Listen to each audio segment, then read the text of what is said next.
Okay, he's on. And that is that legal?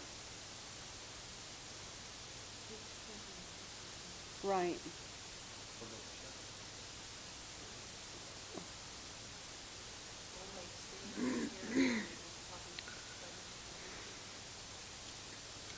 Out of OMA etiquette, can you, the Ms. Board Member George and Board Member Montoya, please voice that you're present so that we know we have quorum?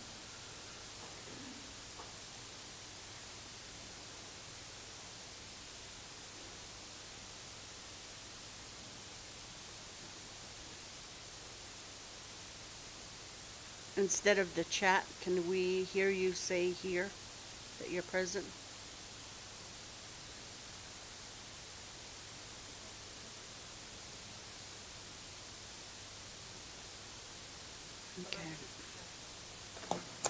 Okay. See, George is here. Okay, thank you, Cheryl.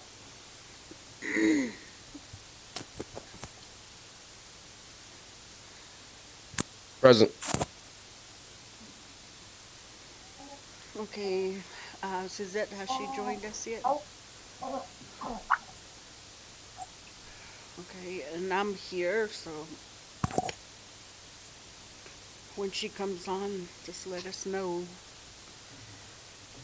So we have a verified quorum of 4 to 1, and we'll go ahead Present. and start. Yes, we are lacking Vice President Haskell. And we'll go on to item 2A, status of intercultural and community outreach programs by ICO team.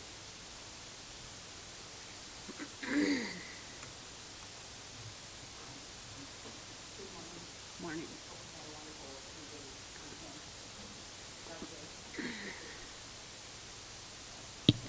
Sorry. Um, Want to take the time to introduce the ICO team this morning. I'd like to start with Kathy Whiteley to my left. Then I have Pam Jordan to my right, Dr. Berlinda Begay, Ms. Cheryl Benally, Ms. Michelle Nakagale, Dr. Elfrida Harvey, Mr. Donovan Russell, and Ms. Mia Cientis. And online, we should have Ms. March de Ramos and Ms. Roberta Adakayazi. So thank you for the invite today and giving us the opportunity to share with you what ICO does and what roles we all play with ICO. So thank you for that opportunity. And that's all.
Amen.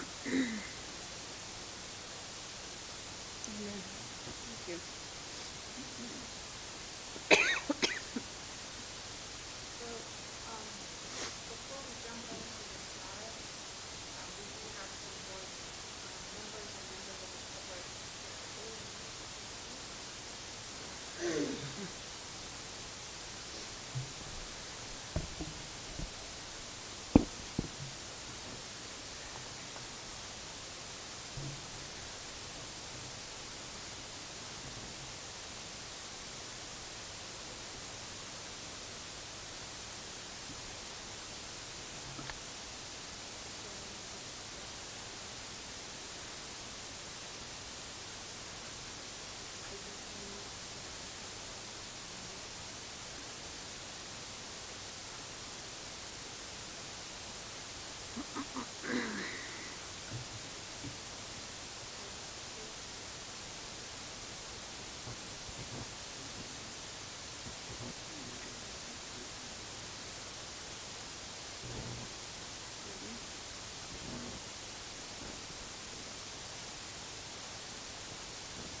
Yes. Before we continue, how much of the presentation are you doing? I'm just doing the background. Okay, and then, Everybody can okay, talk about this. okay, thank you. Sarah, no, what's the little button?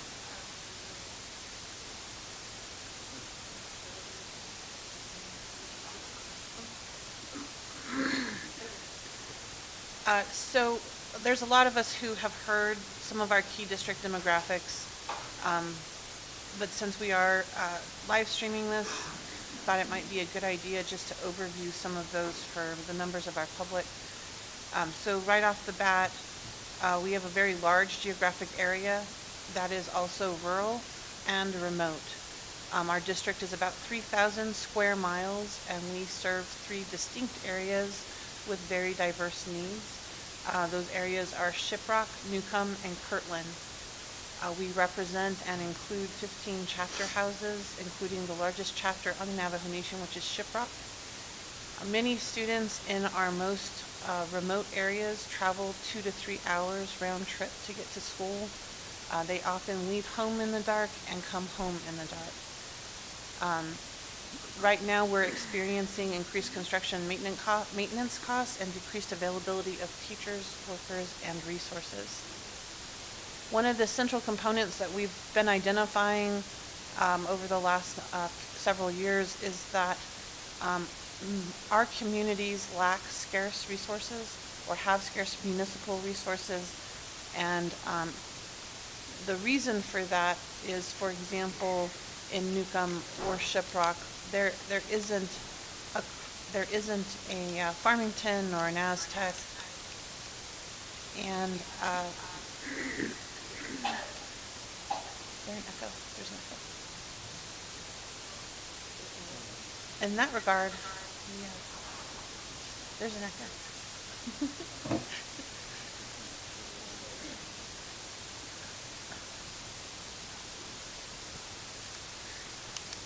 No worries.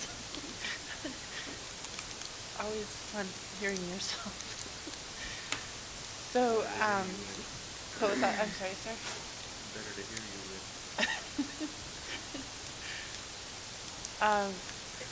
And what that means when we say we have a lack of municipal resources is that we have a lack of wraparound services, but we also have a lack of things that lots of school kiddos have in municipal settings, swimming pools, rec centers, parks, public libraries. And so for that reason, over the past several years, we've been looking at and moving toward the community school model so that we can balance that need for wraparound services and municipal after-school amenities more. As we all know, our region also has very high historic poverty rates. We've also experienced a great amount of loss during COVID, and we are now experiencing plant closures. What that means is that we have heightened social emotional needs of students, especially for students who lost family members to COVID.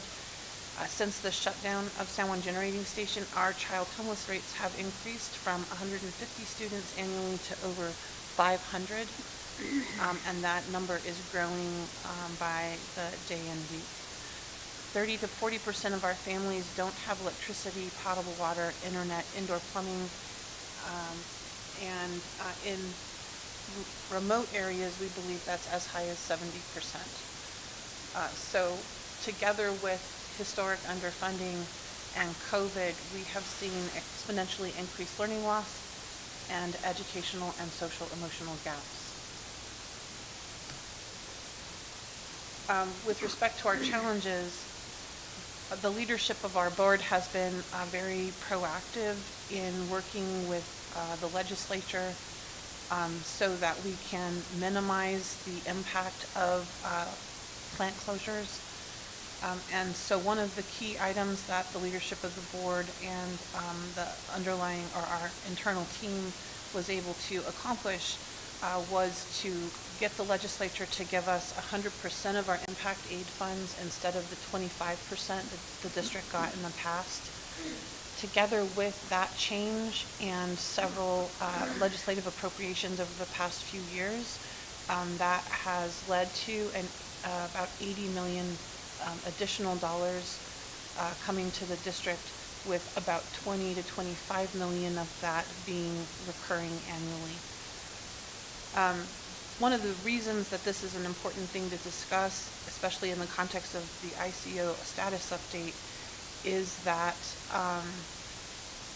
the fact that the board was able to get the impact aid dollars changed to 100% has actually meant that the bonds that we have relying on San Juan Generating Station, what that means is that had we not gotten this influx of dollars from impact aid, it's very possible that the closure would have cost an increase in taxes for those owning homes in Kirtland primarily.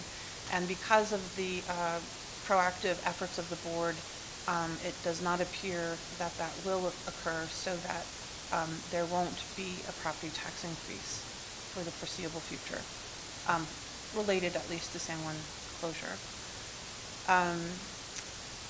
The leadership of the board has also been very proactive in trying to help pivot so that the property tax dollars coming to the district will continue to come in different economic development programs, and one of those is the rail project. Another is keeping the Four Corners power plant open, and there are some additional ones. With respect to the historic underfunding of school facilities, it wasn't just the impact aid issue. It was also the way that the state allocated funding for capital outlay projects.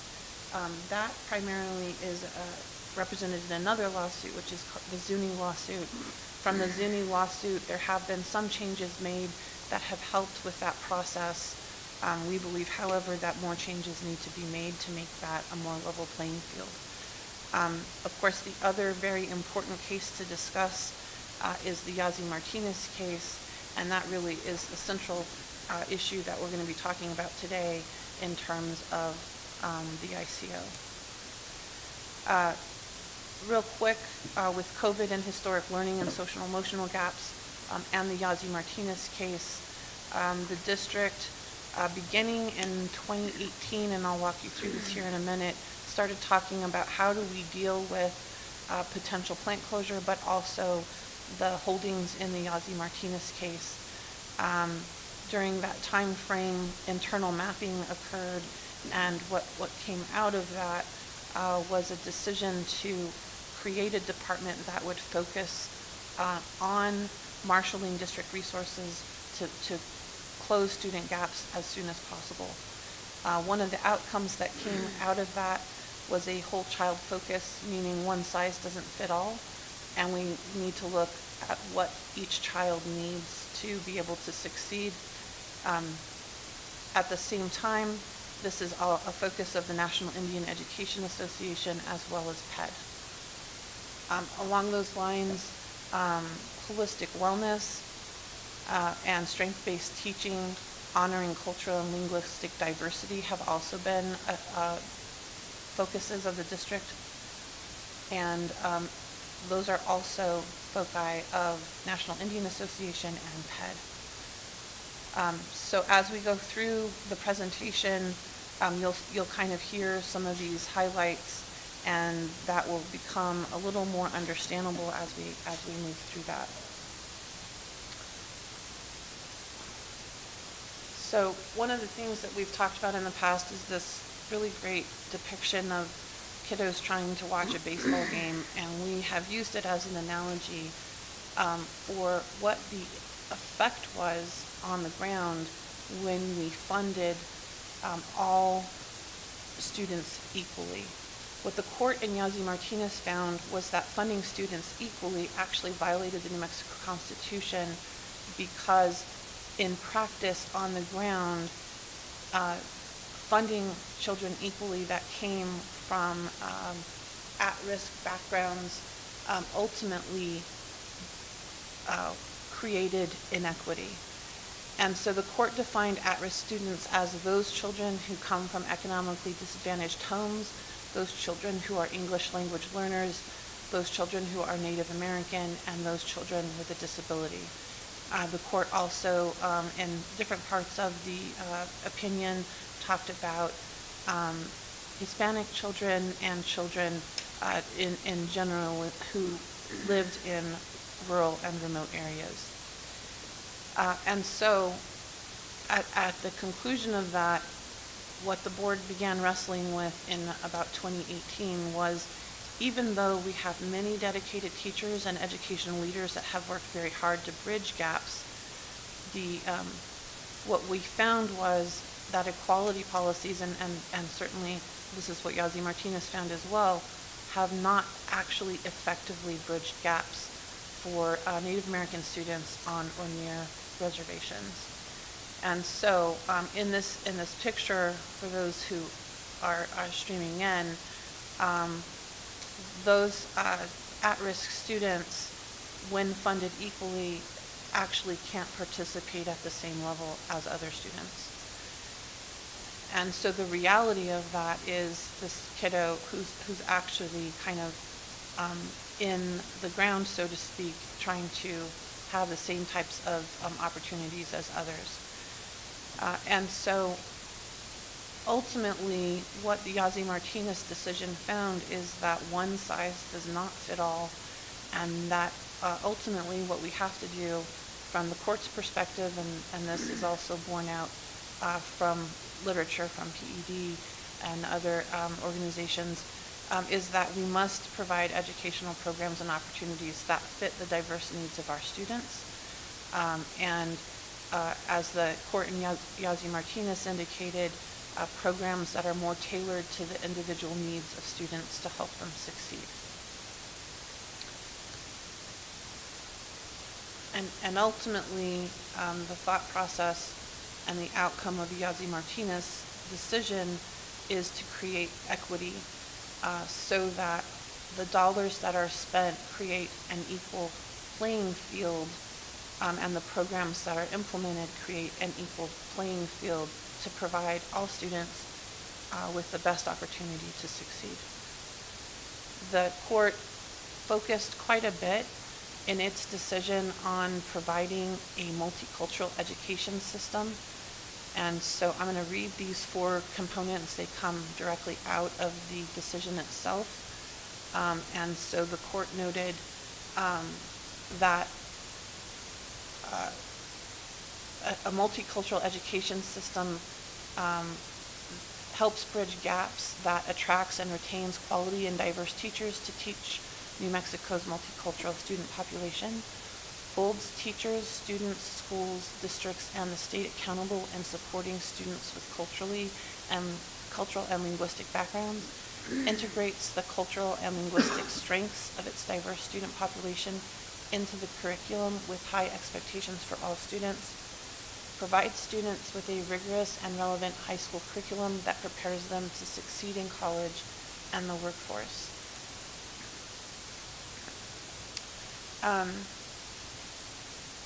I'm not going to read this whole quote from the decision, but the bottom line is that the court, in numerous places within its decision, indicated that it believed a multicultural focus could help bridge gaps.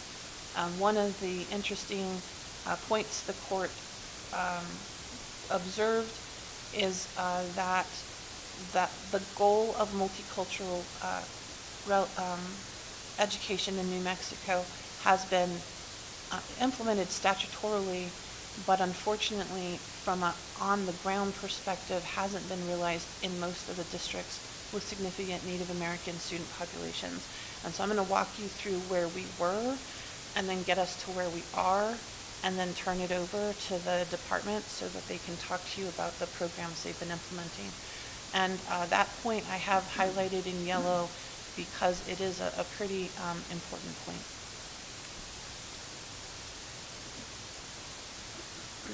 The court...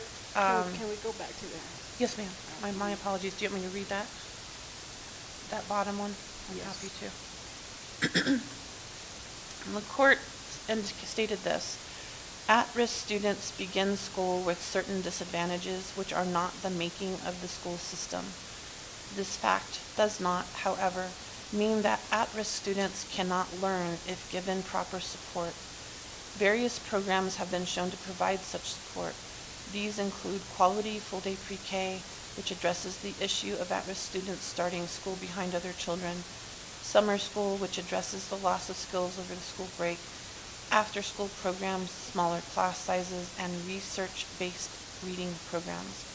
The efficacy of these programs has been recognized, but unfortunately, they have not been funded to the extent that all at-risk children can participate in such programs. The evidence, although conflicting, demonstrates it is difficult to recruit teachers in rural areas and to obtain teachers in special education, STEM, and bilingual education.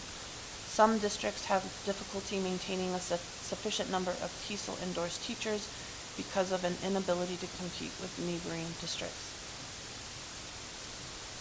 You ready for me to move forward? Yeah. Thank you. Thank you. Yes, ma'am. The court also specifically referenced the state's cultural education laws, namely the Bilingual Multicultural Education Programs Act. You will hear us sometimes refer that as BMEP. Sometimes we slip, so just so you know, that's what we're talking about. The Indian Education Act and the Hispanic Education Act. Now, subsequent to the holding of the case, the Black Education Act was implemented into law, and so I've included that here as well. Just a quick summary of each of these acts. The Bilingual Multicultural Education Programs Act requires, and this is high level, it's got quite a lot to it, requires that schools provide English language learners with programs that use two languages, including English and the home or heritage language, as a medium of instruction in the teaching and learning process. High-level overview of the Indian Education Act requires that Native American students in New Mexico are provided with opportunities for equitable and culturally appropriate education in public schools. State and school districts and charter schools are required to collaborate with tribal governments on matters relating to curriculum, teaching, support services, and other programs to meet the needs of Native American students. With respect to the Hispanic Education Act, the high-level summary requires improved educational opportunities for Hispanic students for the purpose of closing the achievement gap, increasing graduation rates, and increasing post-secondary enrollment, retention, and completion.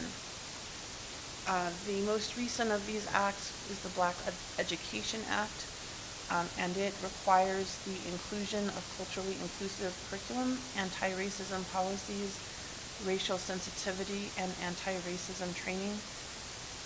It also requires the creation of an advisory council, Black education liaison, curriculum coordinator, hotline manager, and professional development training coordinator. It also allows students to carry and administer their own medication, including asthma and anaphylaxis medication, as recommended by a healthcare provider. So in response to Yazzie Martinez, the legislature has actually increased legislative funding in the areas of the programs that the court emphasized. And now the legislature is kind of pointing fingers at PED and school districts and challenging them to utilize that funding to implement programs that address Yazzie Martinez findings.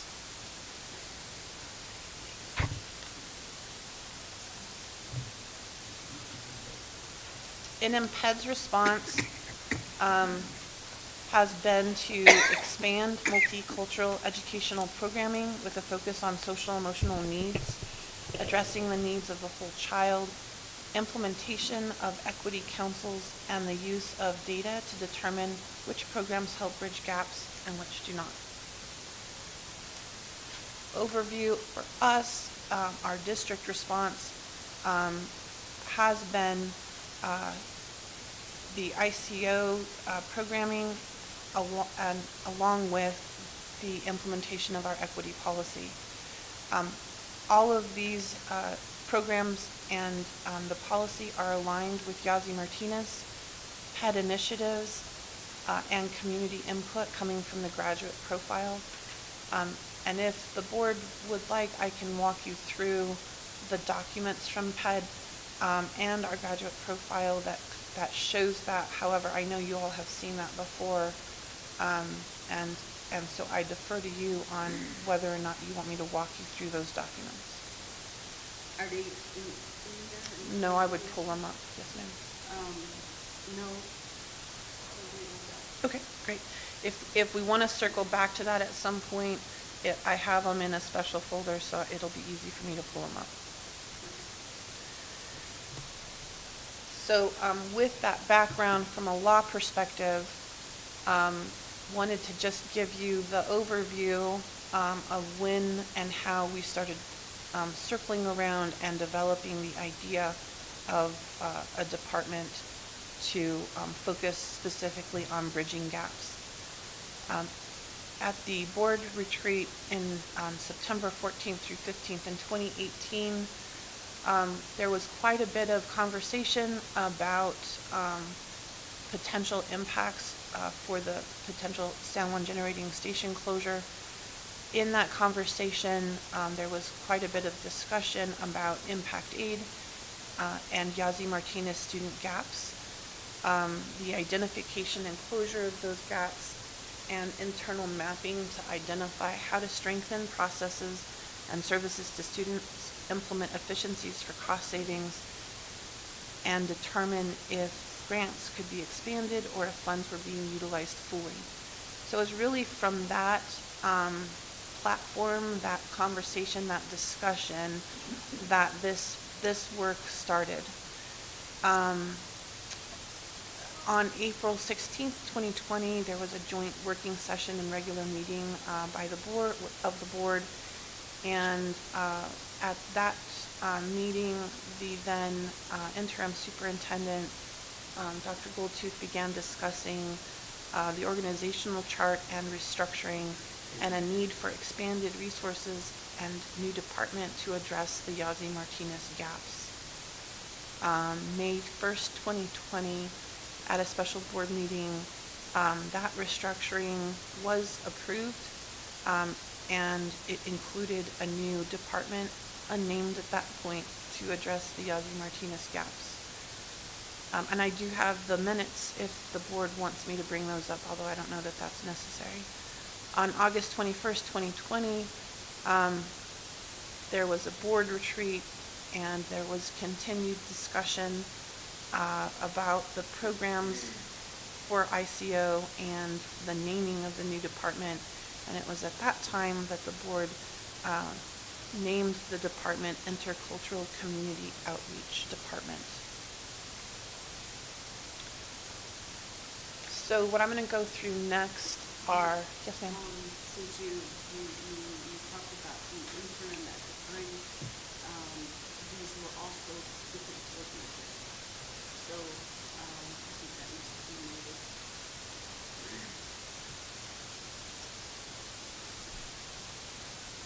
Just going back, April 16th, 2020.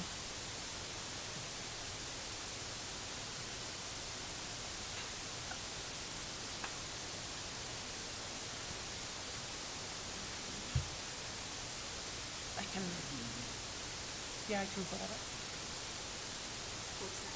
I was just trying to remember who might not have been here.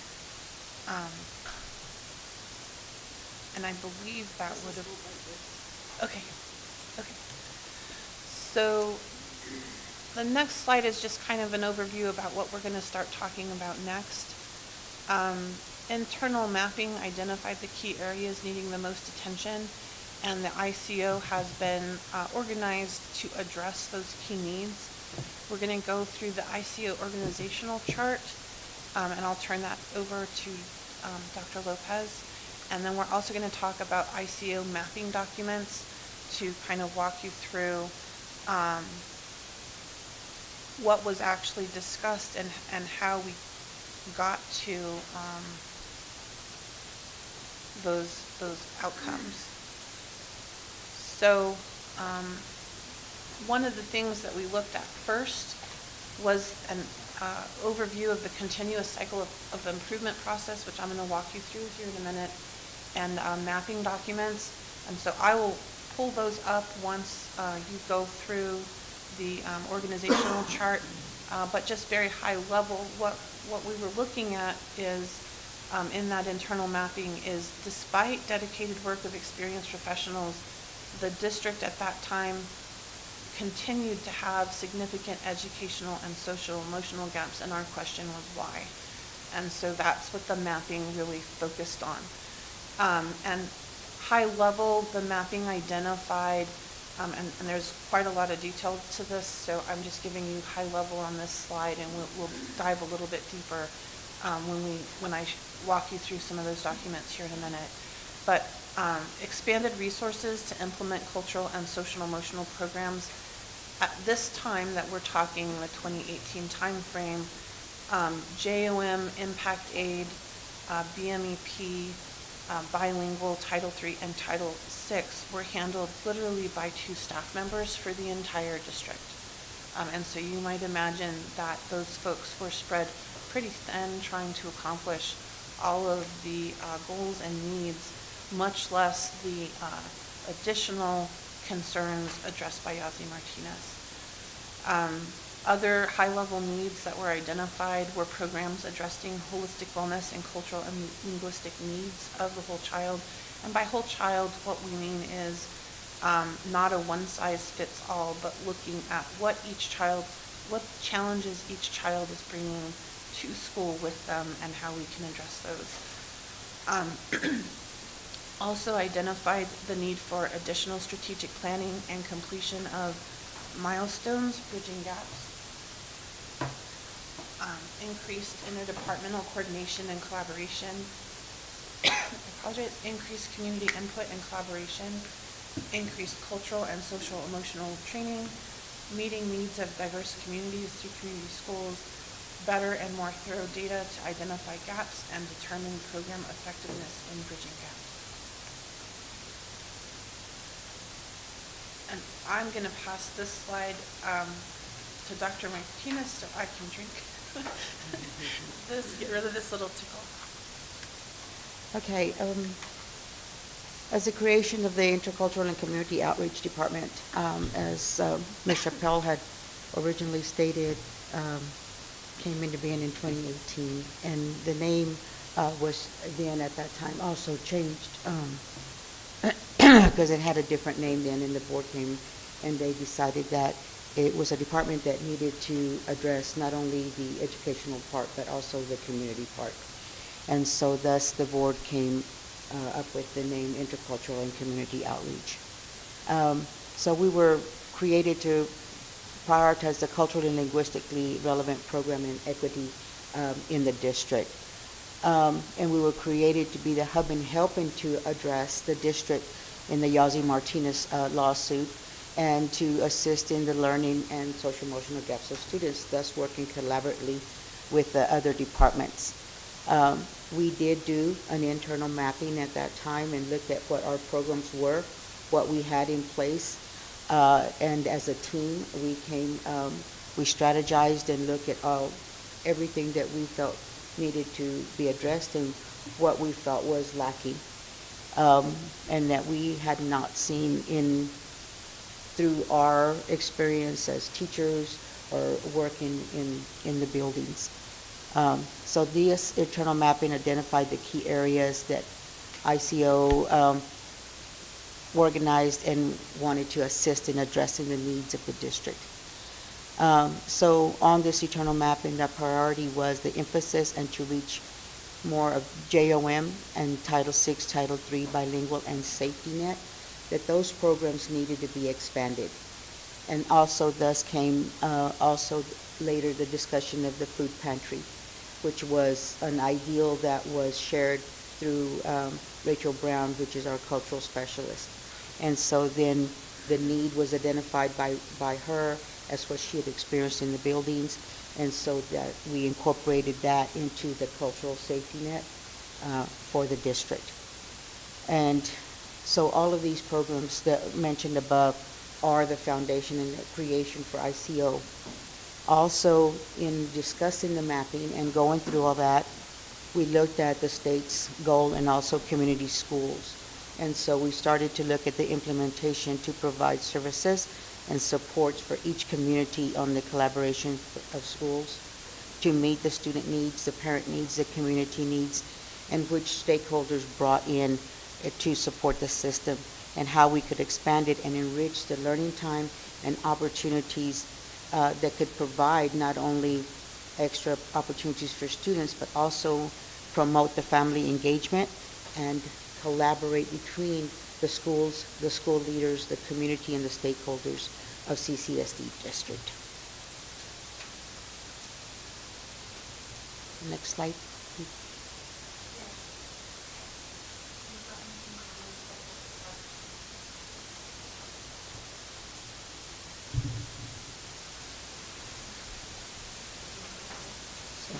Okay, so the programs under ICO currently are our Heritage Bilingual Navajo Spanish, our dual language program, our bilingual multicultural education programs, which are the BMEP of cultural and linguistically, responsive instruction, CLRI or elevations, the Johnson O'Malley Indian Education Committee, the IEC, the Equity Council, the Cultural and Social Emotional Safety Net, Holistic Wellness of the Whole Child, the McKinney-Vento of Homeless, the Food Pantry, and Community Schools.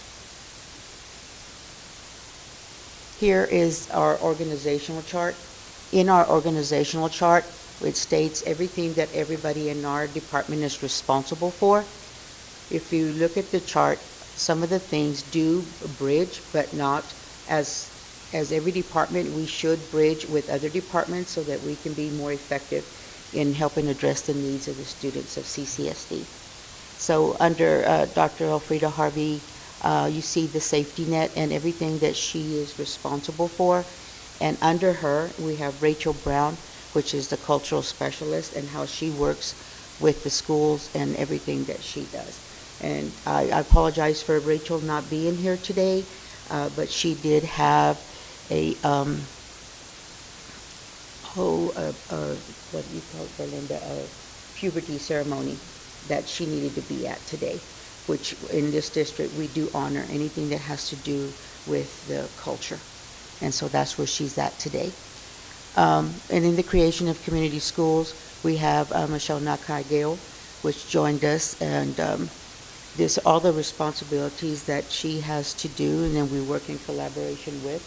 Also writing grants, she works closely with two principals in the district that are community schools, which is Kirtland Middle School and Ojo Amarillo. And then we have Kathy Whiteley, which works with me and with Dr. Harvey and with Michelle in addressing that, and she also helps out in the pantries at the pantry at times when Dr. Harvey is out busy or Rachel is out with families, and we have a donation that comes in. She assists with that.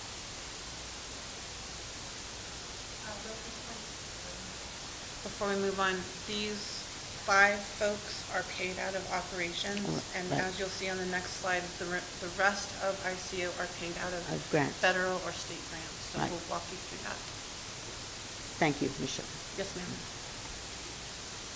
So under the this department, which is the Indian Education, BMEP, and Impact Aid and JOM, we have Dr. Berlinda Begay in all her duties. Then we have Mia Cientas, which is does the JOM, and she does the IEC.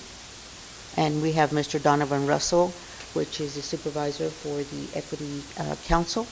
And his position is paid by 100% by Indian Education grant. And let me go back with Mia. Her position is paid by the Indian Education Impact Aid 100%. And Dr. Begay is paid 90% by the Impact Aid and 10% by JOM. And then we go to Miss Pamela Jordan, which is the clerical, and her position is paid by the Indian Impact Aid 50%, Title VI 25%, and JOM's 25%. And those are the duties that she has, and she also works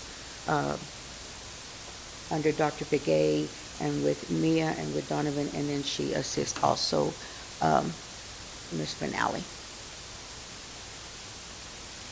Under the bilingual in Title III and Title VI BMEP and Impact Aid, we also have Ms. Shara Benally. Ms. Shara Benally's position has all the duties listed, and she works a lot with the heritage teachers and elevations in the district. She is paid by Indian Ed Impact Aid 75% and Title VI 25%. Ms. Roberta Adekayazi, which is the bilingual supervisor, and her duties are outlined below, and her position is paid by Indian Ed 75% and Title VI 25%. And then we have Ms. March de Ramos, which is our new addition ELD coach, which was a position that was vacant for about 2 years. And this position is paid by Title III 100%. And Ms. de Ramos has all her outlined duties on the bottom. She does a lot of work with teachers in schools in the buildings. And next, I'll turn it over to Dr. Piquet.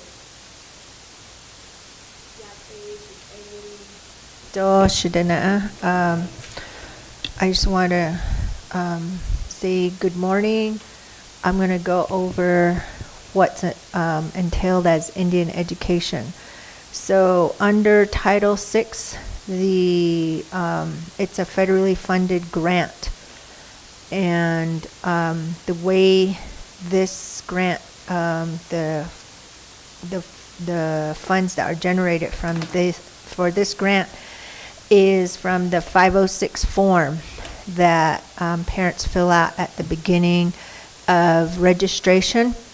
And the 506 form really is asking the parents' Native American heritage. And so that 506 form must be filled out every year, and that's how the funds are generated for this grant. But under this grant, It works with the BMEP, the Bilingual Multicultural Education Program, in regards to supporting 12 Navajo language teachers' salaries and benefits at 100%. And this grant also supports holistic wellness and balance. And from this grant, under that, it does provide that support for all the schools in terms of providing holistic practitioners to come and provide that wellness and the balance. It also supports Native American English learners, and then STEAM to grow the interest of those fields within our Native American students. And it also provides professional development for students and staff in the areas of Indian education. And that's where our Navajo language teachers get supported in the many areas of what's entailed as Indian education. And then we have Impact Aid. Again, that's federally funded. Our department does all the paperwork for that. So we have 13 chapters that support our school district. And the process is that once the 40th day count is done, the bilingual data specialist sends us the count information, and my team, Pam and Mia, we input that information into two types of tables. One table is for SPED students and one table is for non-SPED students. So all those names get filtered into each chapter, and then we distribute the information to each chapter. But before we do that, way before that, we provide training for the chapter officials virtually, which seems to work better since COVID. Even though we don't have a lot of participation, we try to provide that information through hard copies as well within the binders, and explain that information to them when we drop them off. So that information and that's entailed in that training is really about what Impact Aid is and their roles and responsibilities as a local government entity in terms of certifying their students from their chapter boundaries, and also to talk to them about the sensitive information under FERPA, and that's how we work with them. And in terms of getting that information back after they certify them, we also have to give that information to the BIA realtor, and she certifies that information, and then the SPED director certifies her tables and that information, and the last person to certify all that information is the superintendent. So it does take a long process for this to happen. It does get challenging because of the chapter officials. Some are new, then you have to start all over again. Some are not. Some are veterans of filling this information out, so that goes quicker, but then you have to start with the process again.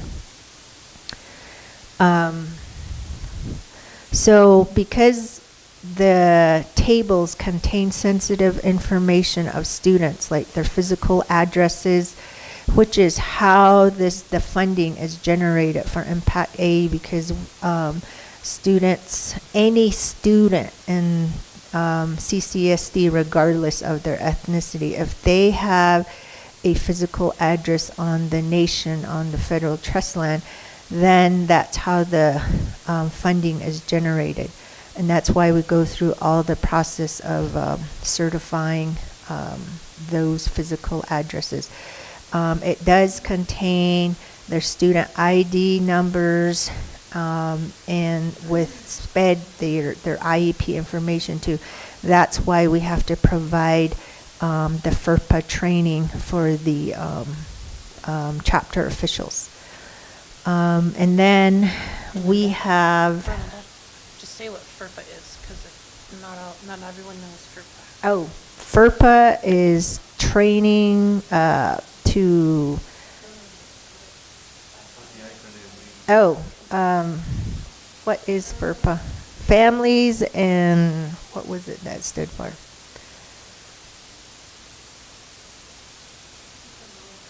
Okay, so,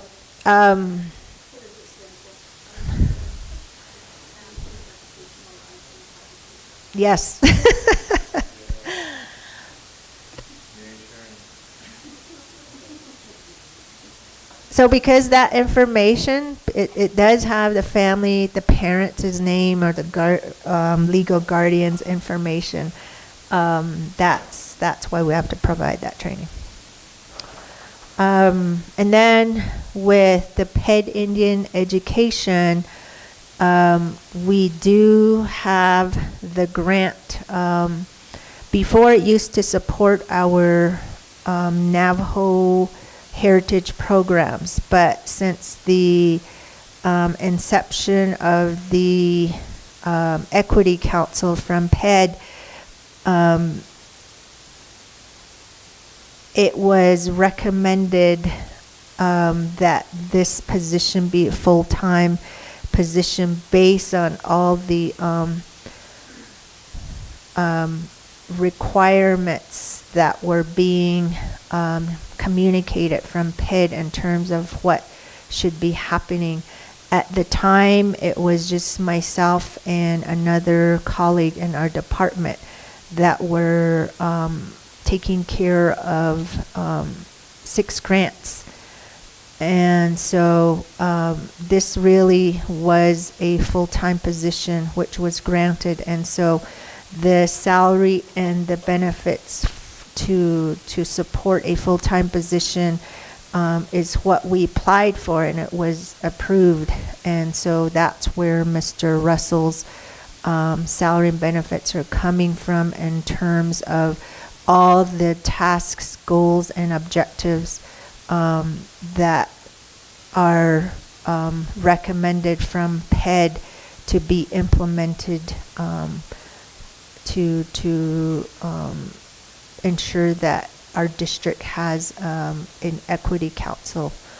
And so that's how that is supported for Indian education.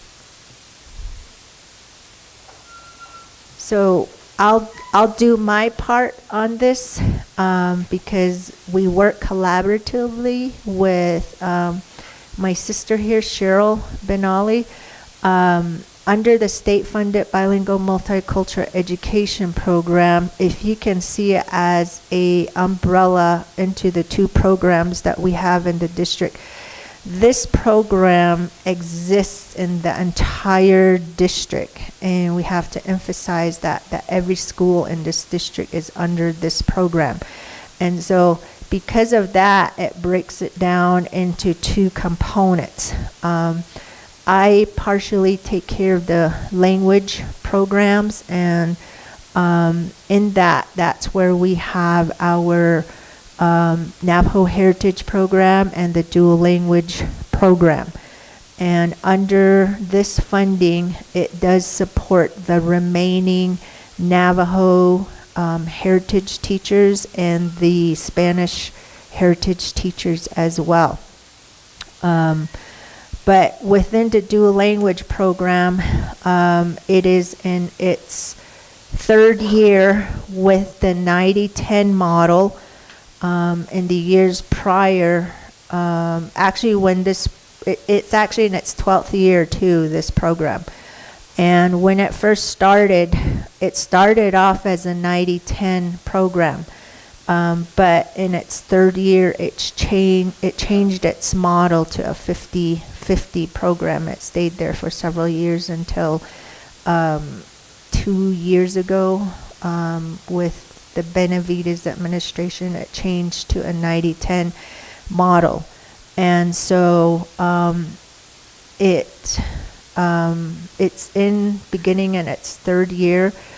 It does have its challenges because we had to change everything from a 50-50 model, the curriculum and the timelines, into a 90-10 model, which is really based on the percentages of instructional time. So that time, the percentages of that time really dictates what the teachers can teach and how much of it. And so we've been working on their transition the past summers in terms of the curriculum and the timelines and the pacing guides for the content areas that they currently teach. And so they've been getting better just because of the experiences and the knowledge they gain now.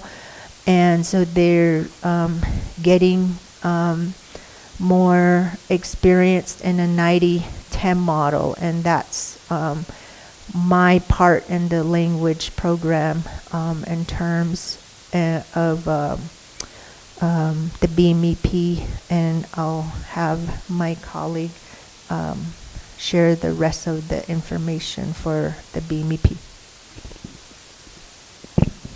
Hi, good morning. I'm Cheryl Benali. I oversee the Heritage program. I'd like to express that the Language Culture Bureau with PED recognizes 5 different language models. 2 of those are the ones that we have in our school district. One is the Heritage Navajo and Spanish programs and the dual language programs. The Heritage model allows us to have our students that have a language that they would like to learn, which is Navajo, and based upon the feedback from the forms that we get back from the registration, if they students test and they have a one or more language in the home and they answer yes to one or more of those questions, then they take an assessment, and with that assessment, that determines whether they are a termed English learner in EL, or if they exit, they go on to their regular program with the school district. But once they are identified through the assessment, with the WIDA assessment, we go through and help our students with a 2-hour program, which is the Heritage model and Heritage language of Spanish or Navajo, and also with ensuring that our students are getting support with the English language development through their ELA class. So for example, an elementary teacher may have a certain number of English learners in their classrooms. We have to ensure that the teacher is also endorsed with a TESOL endorsement to help support the students with strategies, and also support them with the professional development with our teachers.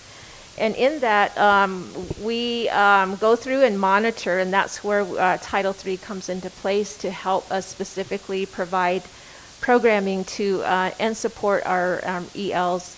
Last school year, we had about 1,676 students that were identified as English learners, K through 12, kindergarten through 12th grade. And the goal is to identify or to exit our students, to provide them with that support and that they can go on. And so with the Heritage model, Navajo, we have 16 schools that have a Navajo language program. Here in Kirtland, the 2 elementary, middle, and high school, they do have a Spanish language program that is overseen with our department. In that, with the Heritage model, we have our teachers that we ensure that they have their 520 certification, or some have their teaching license with a bilingual endorsement. And I would like to take a little bit step further with the dual language program. They have to have their 520, their license, and also their bilingual endorsement. There's a little bit more to being a dual language teacher than a heritage teacher. And also the core content as well. So with that, we provide programming, we provide support to our heritage teachers, knowing that they do have their 520 license. A few of our teachers have their 520 license.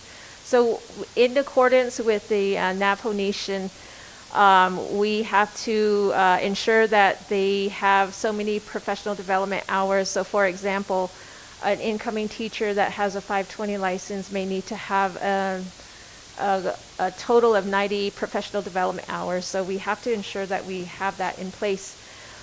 So with that, it goes along with the English learners. We do have our students that are supported with programming with English, with Elevation, which is a program that helps our teachers provide more resources for our teachers to help our students, and also to do a monitoring process and what is known as an English learner plan. And also from what I have been communicated, or what has been communicated with our department, is that this EL plan is a part of the school's 90-day plan. So in accordance with what they have in place at their schools, is to include and be inclusive of our students that are identified as English learner and that are participating in any of the language programs. Next slide. So, yes. Are we on the YouTube? What's the title?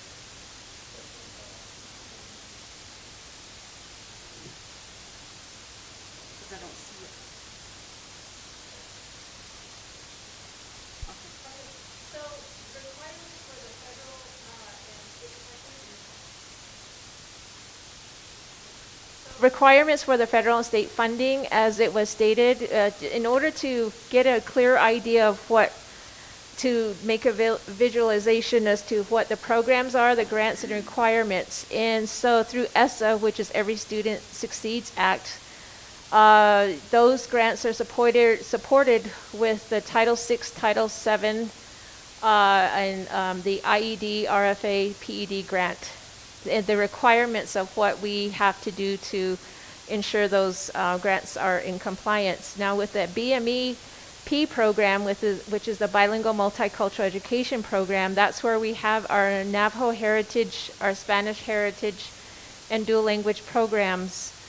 And so with that, we have to also ensure that the ELA, ELD classes are also in place, and we do extensive collaboration with our data department as well.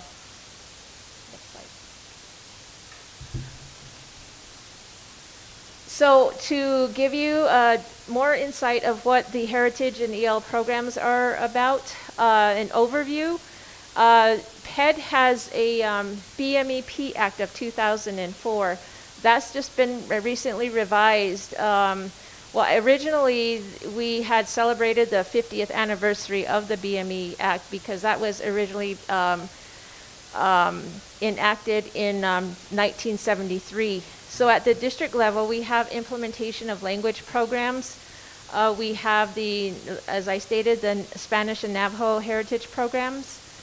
And we do have the Navajo dual language program, which is in its third year of the 90-10 model with 2 schools that are actively growing this program. And I also wanted to state that historically, with prior administration, there was a push to do a dual language for Spanish, and we had done our groundwork to try to reach out to this community and to both schools and elementary schools in this district in the Kirtland area to see how we were able to get that going. And with all the work and feedback, we only had 1 participant, and the location would have been at Kirtland Elementary School.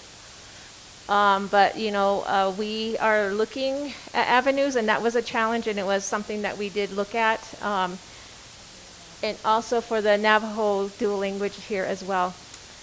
So in order to track everything with the activities that happen with the BMEP, we do provide a timeline each year, and that comes to you as the board, and also goes to my supervisor as the activities that we do and the timeline in accordance of what we have to follow. Now for the Title III overview, it is supplemental funding to serve our English learners and immigrant children and youth.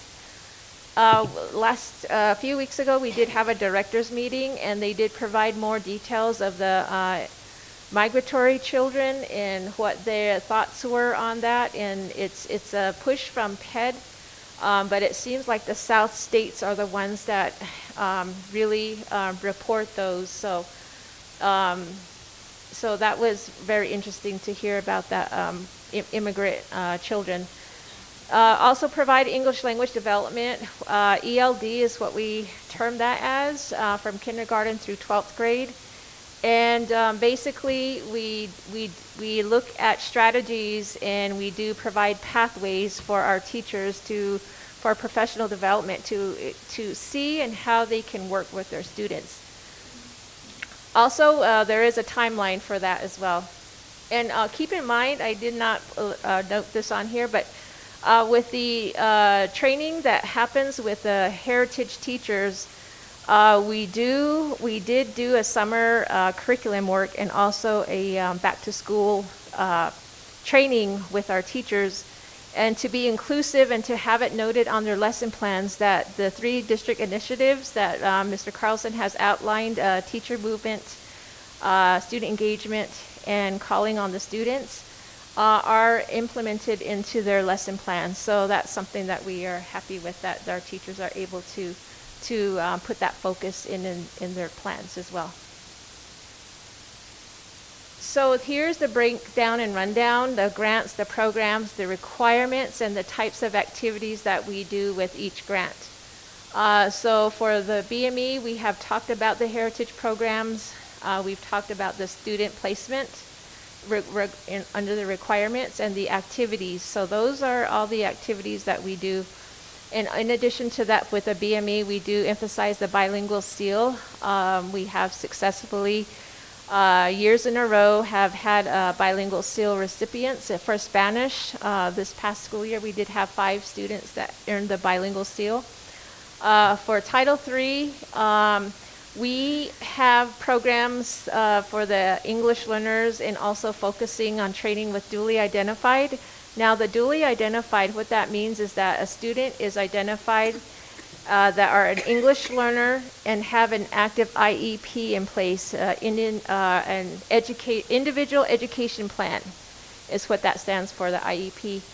And the requirements are the home language survey, the annual application, a mid-year report, and also ensuring that we are serving, going through the civil rights of serving our English learners. The programs that we provide for Title III are the professional development, attending the workshops under the consortium that we follow. Our state is identified that we follow the WIDA compliance type initiatives. And so we do have an ELD coach. We are able to fund and have a full-time ELD coach. And development of EL planning, provide school site professional development and parent partnership. And also providing the extended teacher and leadership pathways for our principals and teachers to understand more about their English learning, and also the supplies and materials.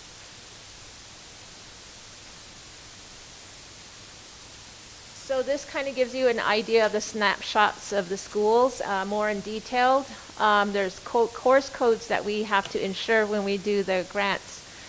And so we have to ensure that K through 8, that these are following the required course codes. And this is where the data department, we collaborate with them to ensure that they have this in place. And also the teacher requirements, that teachers, I have a TESOL endorsement or on a waiver and 520 licensure or bilingual endorsement.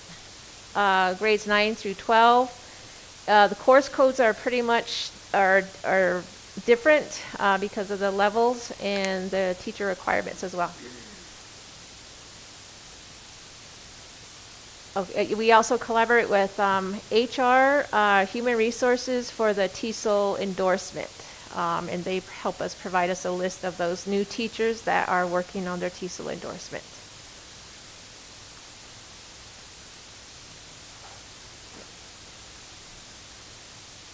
Okay, that concludes the BMEP and the Heritage programs and the Title III. Cheryl, did you cover Title VI? I did. You did? Okay.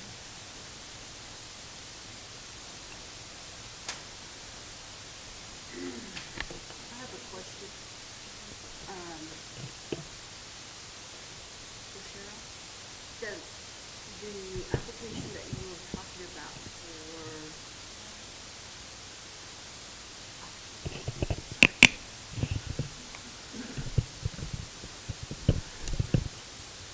the application you were talking about when the student registers, Right. and do you have a sample or So all the registration is handled through the data department. Okay. They centralize all of those types of paperwork. And sometimes there are schools that do school site registration. But at the beginning, you know, when school started, I think the point of contact was the DART, and they came here to register. But we do have a data specialist that handles and provides an explanation of the application or the forms. okay, so that would be just for kindergarten, the Kin- lower Kin- classes? Kindergarten and any student that's incoming or coming new to the school district, or they're Okay. transferring over. Carlson, are we able to get a sample of that form? We'll get it for you. I'd like to see it. I've heard about it, and so I'd like to see it. It's part of the WIDA. So there's a consortium called WIDA, and it stands for World Class. What is it? It's a consortium that supports English learners at a national level. And so there's 38 states now part of that consortium, and those 38 states have agreed to use that same form called the Language Usage Survey Form. Before, the district used to use their own, and I actually have pictures of it, but I can forward it to Sharon if you want to see it. But any student that transfers from any of those 38 consortium states should have that form on file, and you only fill that out one time throughout their K-12 career. So if they're transferring from any of those 38 consortium states, they should have one on file for transfer of their documents. But if they're coming from a non-WIDA consortium state, some of those states like Arizona, Texas, California, they have their own language form that is really recommended to ask for, because some of them might be ELs transferring that information is needed.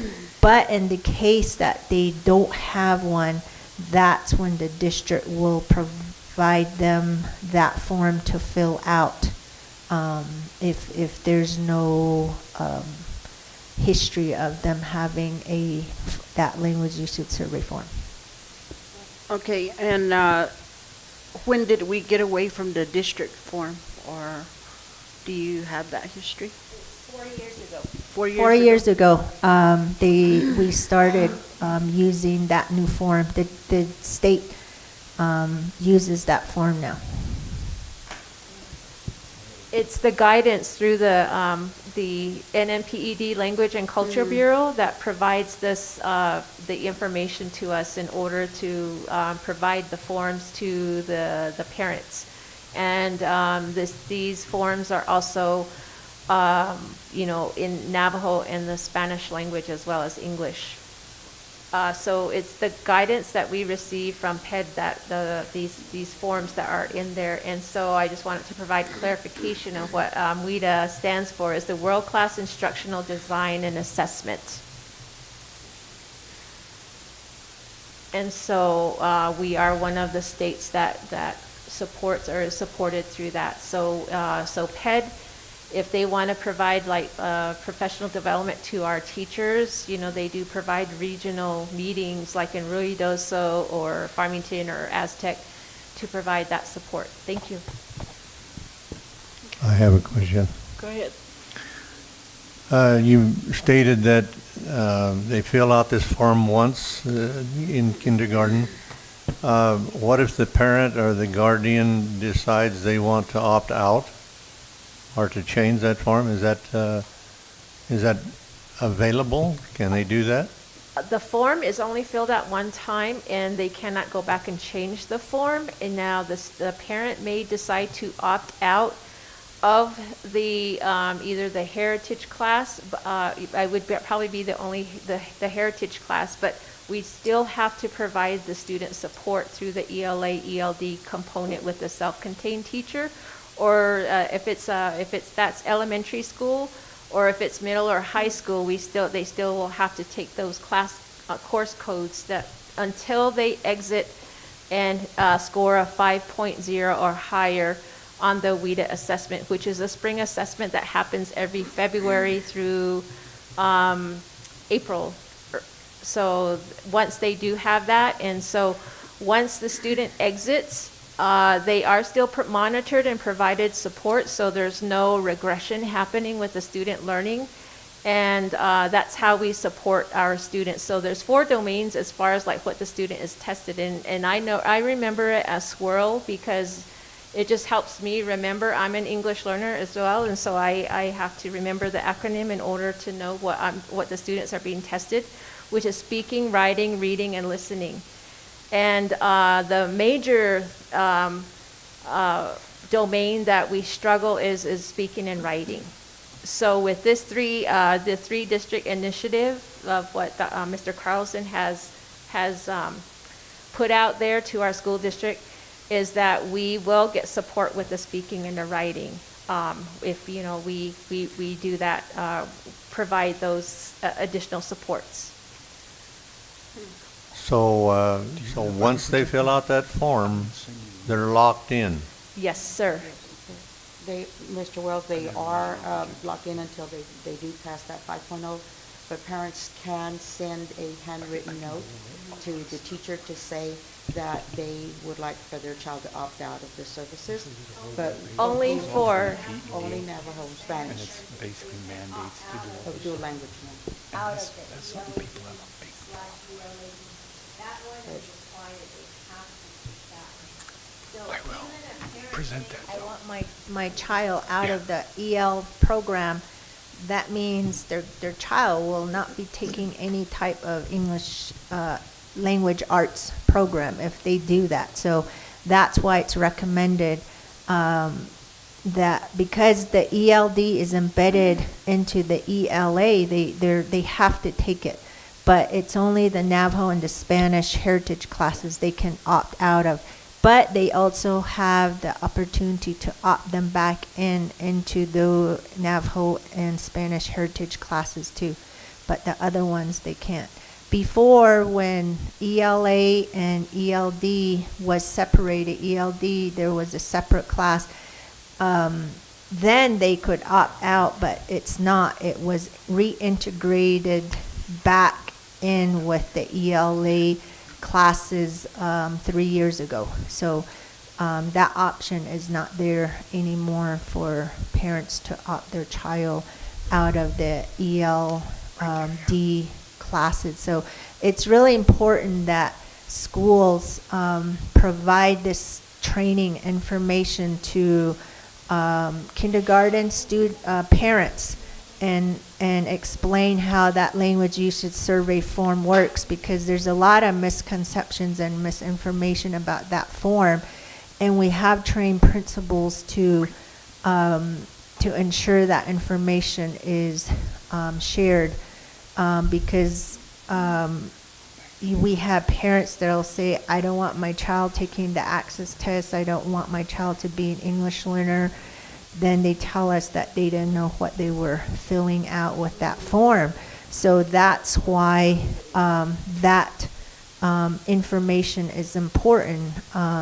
We have slides and jump drives that we provided to principals on training on how to ensure that's happening too, to make sure that the parents and the families understand what the LUS form is and how that works, so that doesn't happen.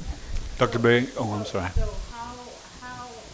how does the parent know or the guardians know when it's online? Okay, so as part of, so right now, I'll give you a scenario. So currently, we should be winding down to doing the kindergarten WIDA screeners. And so those happen to be, I'm not sure if Sharon or whomever can pull that up, but I just wanted to go through the identification process. So if the parent does answer yes on 1 through 6 of the questions on the, yes. And so what happens is that they go through and they do a WIDA screener for kindergarten. And for that one, for the kindergarten, if they answer, they pass, everything goes on, like I said, the student goes on and does their education plan like they normally would be, and but if the student scores a 5.0 or 4.9 or lower, then we go through and go through the actual place the students and provide them with the hours of what they need for Navajo or Spanish heritage. And through this whole process, there's a timeline that we are targeting. So our timeline is actually September 8th, because I coincide that with data. And that is when the parents are notified through a parent notification letter that their student or child has been identified as an English learner. Now, to say that they are an English learner or not, it's not a bad thing, and we do re-emphasize that. It's just providing additional support to our students.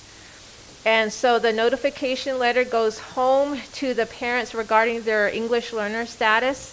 And it also provides information of the program and services of what they are looking at. Now, it says opting out if you go down to here, but there are requirements, and that has changed of their EL status. They have to take the annual assessment each February. And so if they sign out, opt out of the heritage classes, then they have to do it annually, so we have to provide them support. We have to provide them support with the opt-out if they don't want to do that. So every year, if the parent doesn't want them in Heritage, Navajo, or Spanish, then they have to have a letter in place, so that's in a CUME folder. So notification letter goes in, student placement into a class that's identified as a 1062 or 1063. And so they go through and they're assessed annually. It goes through the composite score, tells us what we have to do here, and then overall score of 4.7 or higher, and then we still continue. But we have been following the guidance of PED of 5.0 or higher in order for them to exit. So this is the timeline of how we follow. I have a real problem with being able to opt in at any point, but not ever being able to opt out. That is, That's only for the ELD portion of it. doesn't matter, Yes, only for the ELD portion. irregardless. That's control that is not equitable. whether it's PED, whether it's state, whether it's National. federal, national, irregardless. Board President, I was just going to bust in just for a second to explain where this all came from. No? Just kidding. Go ahead. Thank you. So I sent this webpage to Jermaine, and what she's projecting is the New Mexico PED has it on their website, this whole process outlined. So you can, if you look at that, there's a guidance manual, and then what Cheryl was talking about is the middle top, the process, and then there's the screener for kindergartners, and then there's the one you're asking for is the language usage survey, that one on the bottom left. And then there's a memorandum about the language survey. And then there's a little video you can watch on the right at the bottom. This is one of those, just the whole identification process. I don't disagree with Mr. Wells, and I think that most of the folks here don't disagree with Mr. Wells either. We have students who are identified who know absolutely none of their language, and they're identified as an ELL student, and it's very difficult to exit. We have students who are completely fluent in English and not in any other language who cannot pass the test at the end of the year, the access test. And it's a shame because then they're labeled. And I don't think anybody disagrees with your comment. And it's something that we just cannot change at this point in time because of the NMPED regulations. So that's the situation we're in. So And federal regulations. where I have I guess looking at this whole process and looking at that flow chart, and thank you, Cheryl, for explaining that. That was outstanding. And I've heard about the registration. I've heard about, at that time, I believe it was just 5 simple questions that were asked, and then how, as Secretary Wells put it, that they were locked in, and then seeing the process, I see it as now we're taking time to, especially now that we've gone to online registration, and how do our parents even know, our guardians, how do they even know that, what that means? And now we're taking time to weed through that or explain, and just seeing the form here. Those are my questions now. And then also, what do we do when we're registration day or online as an Anglo student?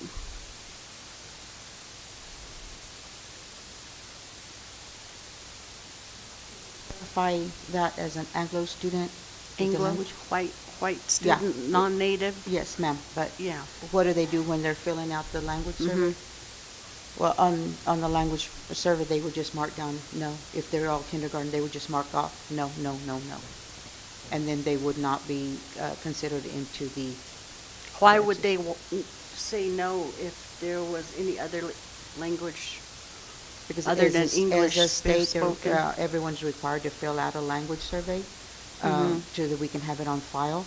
And so So you're they're required- assuming that all Anglo students are answering these questions as no? I don't know. I'm assuming that they would fill them out as no unless the parent. Are they Yes, given I the do. form? Yes, ma'am, they are. Mr. Crofton? Yeah, I just want to add to that you're bringing up great points because I can give you situations where an Anglo child, the parents fill out the form, even though that Anglo child speaks 0 of another language, that the parents or the grandparents do know that language and may say a word or a phrase occasionally. And so the parents basically put, if you look at number 7, if you answered yes to any of these, what language? So any of those questions there, let's see. Well, the first one, does the student use a language other than English with his or her family and friends? Right, and so they'll check no for all those except for one, and I'm trying to think of which one it is. But if they answered yes to any of them, is it 2? Oh, you was with the student. So if you look at the student and you say a couple Spanish phrases, they might check yes to number 2. And then you go down there and you say Spanish. I just picked Spanish because I know of a situation where that happened. And then that student is then labeled as an ELL student, and every year they need to take a test. I can tell you the kindergarten students, our very best kindergarten students, do not pass the access test in the spring. And so once those students are identified, I've seen kids that are identified, they don't exit all the way through elementary school, regardless of, and I'm talking sometimes gifted children. So yes, I agree with your questions and your concerns with the form and with our process. Just historical data, Ms. Aspas, back when I started teaching bilingual back in 1990, the state did have only 3 questions on the form, and it was easier with the 3 questions that they had to identify the students. But through the years, the state has increased the questions, which, as Mr. Carlson states, we don't agree with the form. None of us agree with the form with the That's what identification. my next question was. Yes. No, we don't agree with the form, but since it's a federal and state requirement, we have to comply with the form. And as far as the buildings, back when I started here at Central, they did have the language surveys filled out at the schools, whereas the principal and the secretary could assist the parents coming in. And so now, in order to accommodate that, Dr. Begay did have a flash drive with the instructions and the explanation, and we did share that with the principals as to how they could explain that to the parents that were coming in. Because we couldn't obviously address every single parent as they were enrolling, so we did issue that to them so we could help support in the buildings. But, we don't agree with that, because I know, as an example, like Mr. Carlson says, I have one daughter that doesn't understand a lick of Spanish, and so she was put in the program and she did struggle.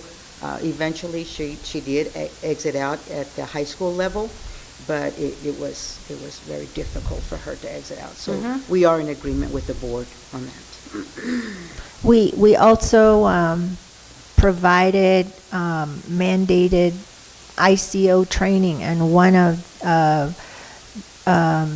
on Vector, and this whole process was on those trainings from our department that were mandated in the springtime for all staff to complete. So there were several trainings that we did from our department. For example, this EL identification process was one, and then like JOM and what I just provided for Indian education. All that information was presented in the Vector slides for staff to, hopefully our intent was for them to understand and know this process, but we don't know if it helped. So because we do see this as a gap, not just with the administration, but with the teachers too, for them to understand why students go to Navajo Heritage or Spanish Heritage classes as well,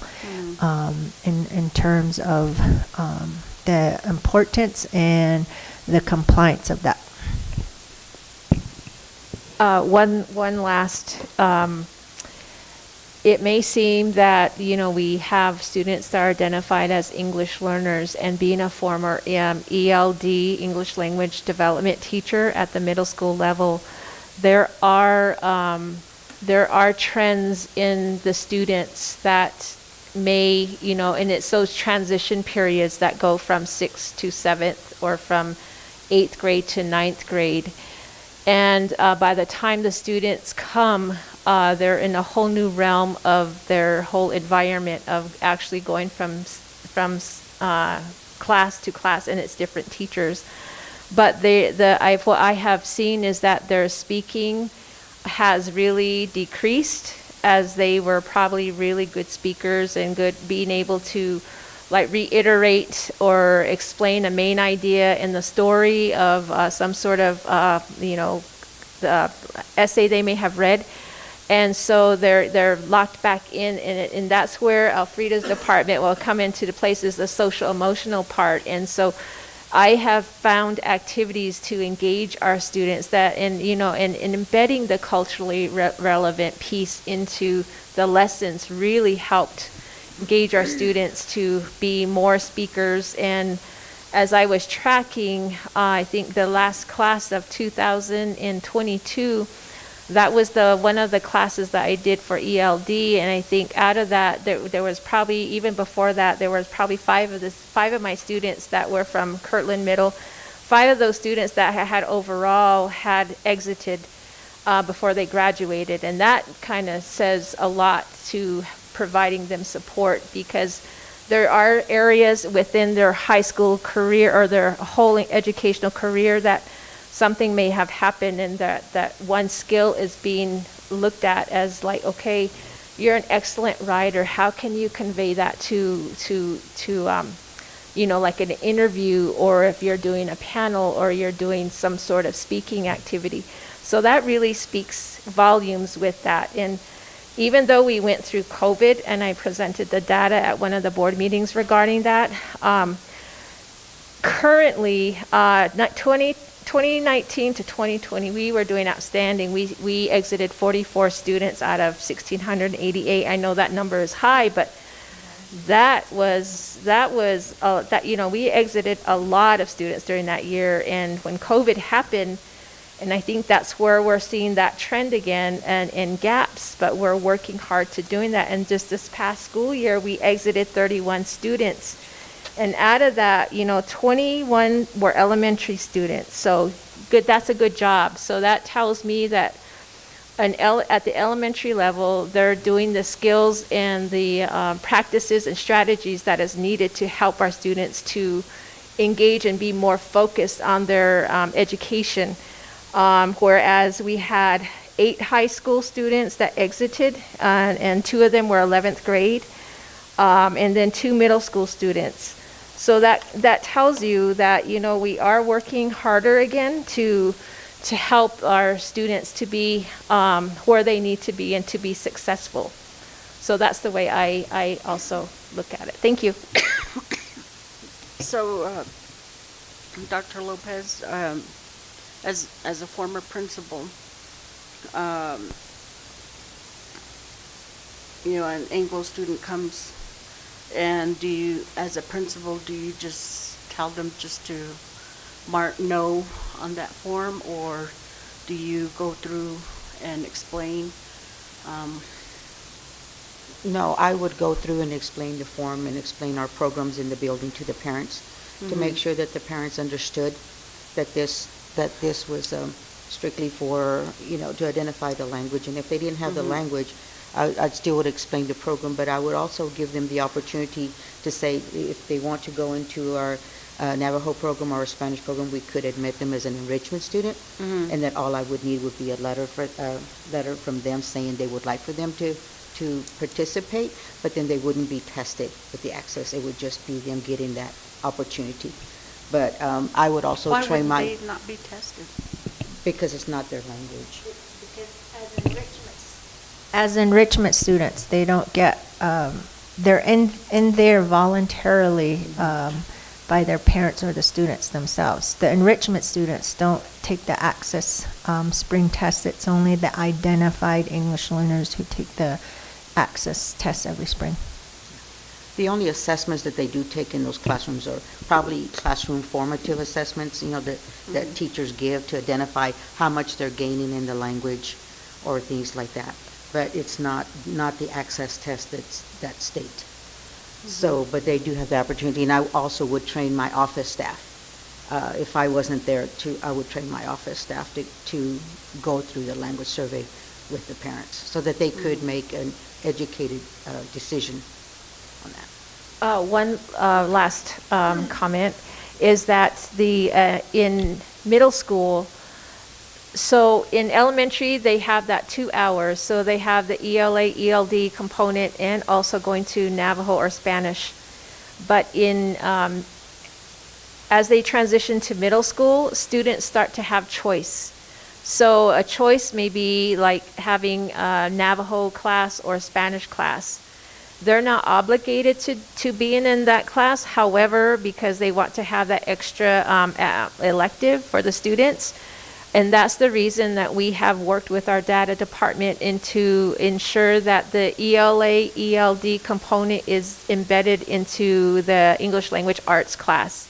And that that is being handled in that capacity, where the middle school student has another choice to their elective.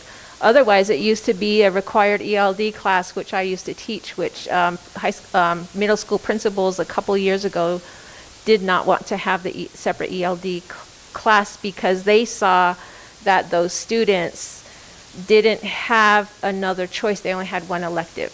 So the other elective would be my class with the ELD class. But to give them more choice and to free up the electives, now the middle school can opt to take, 2 different electives, but they can still continue to take Navajo. So would you say that our parents know that they can opt out? I feel that they do know that they can opt out, and I feel that the heritage teachers do communicate that. And I believe that if a teacher says, or a teacher that may need more support, so it just depends. It depends on the student and the situation, and also the parent, if they are very adamant and that they don't want, that's where we get the letters, and that way. And in addition to that, so the CUME folder, and so what PED does is they go and do a monitoring visit. We haven't been picked so far, but we have to ensure that documentation is in the CUME folder of the student. Because I guess some of the cases that I do hear, it's not until the student is struggling. And then they're told, you can opt out of this, and it doesn't have to be, because going to classes, Navajo classes, or whatever, that it breaks their focus and they see it as disruption, and then so it's not until they're struggling in their courses that the parents finally find out that they can opt out. So that's why I'm asking, are they informed? The last community presentations that you had, did you convey that? So with the with that, we do provide that in the tribal consultation, and also the stakeholders, which is also, and I know that we did mention that through the several different meetings that we have had. We've had a principal meeting with principals all together to give them a highlight of our department, and also with the stakeholders meeting. I believe it was the public hearings the last school year that we are able to provide that. And I know that we work hard to provide these webinars, and I know that we did have a few webinars with the process for parents that are for the EL identification, where we bring it and present it to the parents, and that's a project that we're going to continue to work on in order to inform our parents to understand this process, because it's very, very critical for our parents to know. And also for understanding the whole process. And also to understand that if their student is identified, and how we, as an English learner, of how we are going to support the student. As a parent, a couple years back when my daughter was there, I went to the principal first, and then to the counselor. So with that, would you say that's, would the parents be informed if they went through in that process? So I'm to the parent notification letter, and it's just a notice of all of their scores of where they're at and where they have been. And also, if a parent did have questions or concern, and that's where I came as an ELD coach. A lot of the parents would come to say with me, what's going on with my student, what are they classified as, or what, there was a classification type thing that they thought that their child was in dire need of, and I had to explain as a teacher, I'm just providing additional support to our students and explaining the scores on each level and each domain. I also did a reflection with the parent is like, how do you help your student with writing, or how do you help?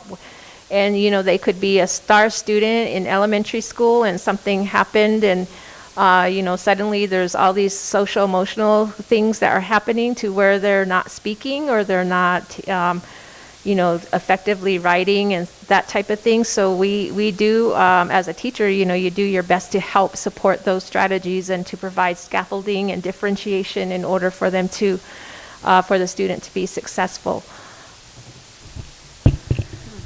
I would like to add too, since I've been in this position for the past 9 years, since I first started working with BMEP. This is the area that every year I found there was a gap in terms of providing this information for families, as well as with your question, and with the staff and administrators too. And it has been a concern for that long in terms of trying to find ways to address it, and in terms of things that we've done. For example, we've tried to get to the kindergarten roundup to inform parents. I used to go to the kindergarten roundups when they used to have it, and I provided this training for the parents at that time, so that I could explain how the language usage survey forms worked, so they understood what they were filling out. And in terms of training the schools, they used to have me come in to train, like give them an hour. It takes about an hour to train on this EL identification process for their schools. But since COVID, it seems like there's just been time constraints on schools to really get any type of PD from our department and fit it into their schedules. But that's what we used to do to try to get the information out. But that training is still available today for principals to have us come in and provide that training. But the other way we felt that we could try to, at the time we were told that principals needed to have more accountability too. That's when we trained the principals and provided them with the slides and disk drives, so they could do that training themselves at their own school level with their staff and with their parents. I'm not sure how many still do that, but we always have new principals too. And the other way we felt we could get to more staff and administrators was to do that mandated ICO vector slides to give them that information. So this information is very vital. And like I said, I've been in this position for 9 years. It's always been a big gap that we address every year. It seems like we really need to get this information out as much as we can to as many people as we can. And Ms. Aspis, just hearing your concern and identifying that, I think that we as ICO would probably need to go back and look and see how can we help address that gap some more, and possibly train the principals, train the counselors, because at the middle school it's the counselors, and help provide some more support for the buildings on that identification process. and we can brainstorm together as a team and let's see how we can close that gap, or attempt to close that gap. So thank you for sharing that concern. Let me open it up to the other board members. Board Member George, any questions, comments?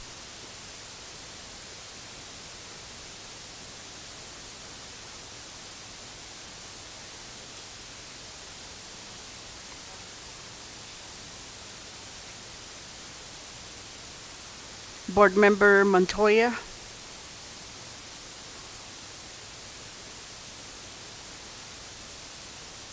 Any comments, questions, board members?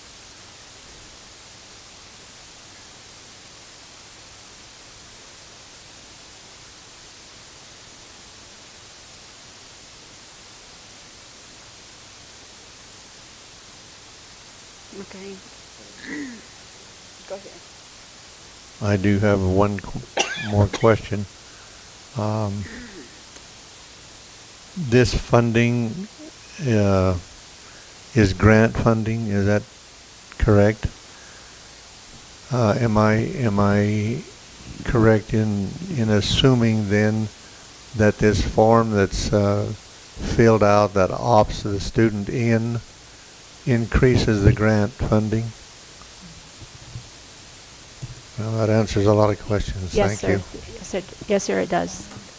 It's a voluntary grant as well. And so with this, with like the Title III, they look at our programming and our reports as to what we have indicated, and sometimes they can increase the amount of the grant award.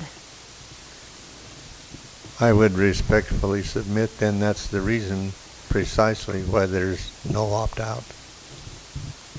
In addition to that, to help support our work is that the support with the Title III grant, PED supported us in providing the 100% position for the ELD coach to help us go through to identify some of these key areas. So for example, I'm going to get with her to identify what elementary teachers are doing in certain areas of where the total number of 21 students exited out, and to see what they are doing into helping our students. So, My oh, go ahead. The reason for my questions is because, and this happened before I was on the board, it was explained to me that by a parent that their child, that someone from the district came and was signing up their child, explained to them, maybe not to their understanding, but explained to them and said, it's beneficial, we need you to sign this. So they did, and when they got more information, they wanted to opt their child out, but we're not allowed to. That's the reason for my question. And Board Member Wells, that's very much some of the misinformation and misconceptions that come from this language usage survey form among community and the staff and those administrators who don't understand as well or not aware of this process.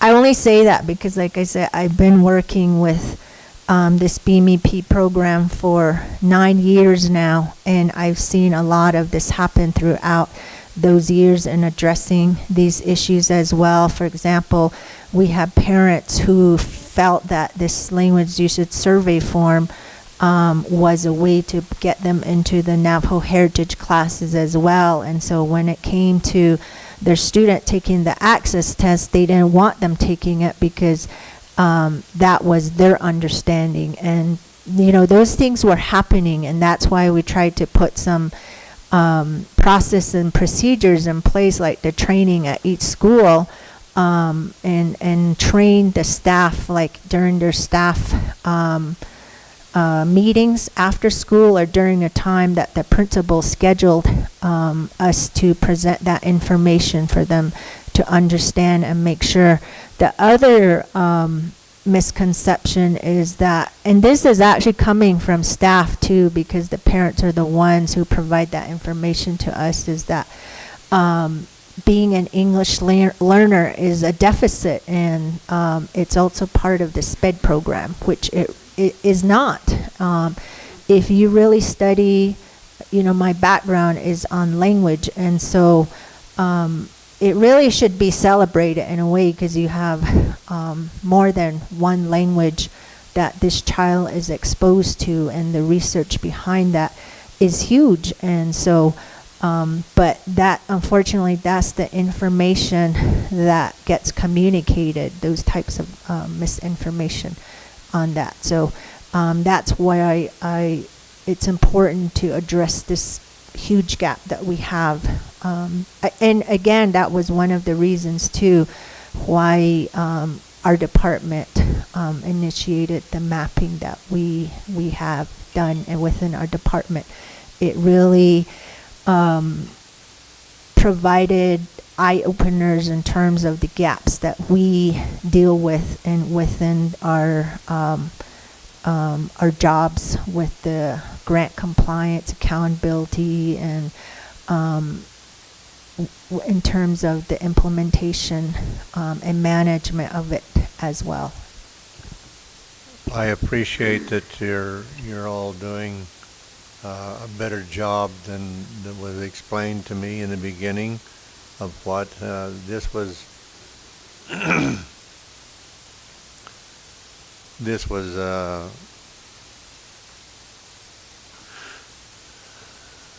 told me by a parent that whoever it was that went into the home, into the community to sign up kids into kindergarten, I won't say forced, but strongly encouraged that they sign up. And then that parent later tried to opt out and couldn't. And so I appreciate the fact that you're trying to address that and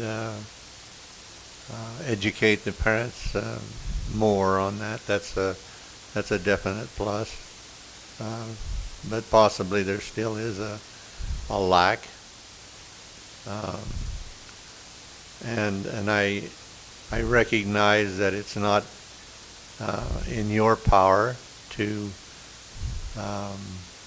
change the opt-out, but I just want to express my feelings that that's not equitable. And the fact that that bolsters grant funding is, in my opinion, a reason why there is no opt-out policy.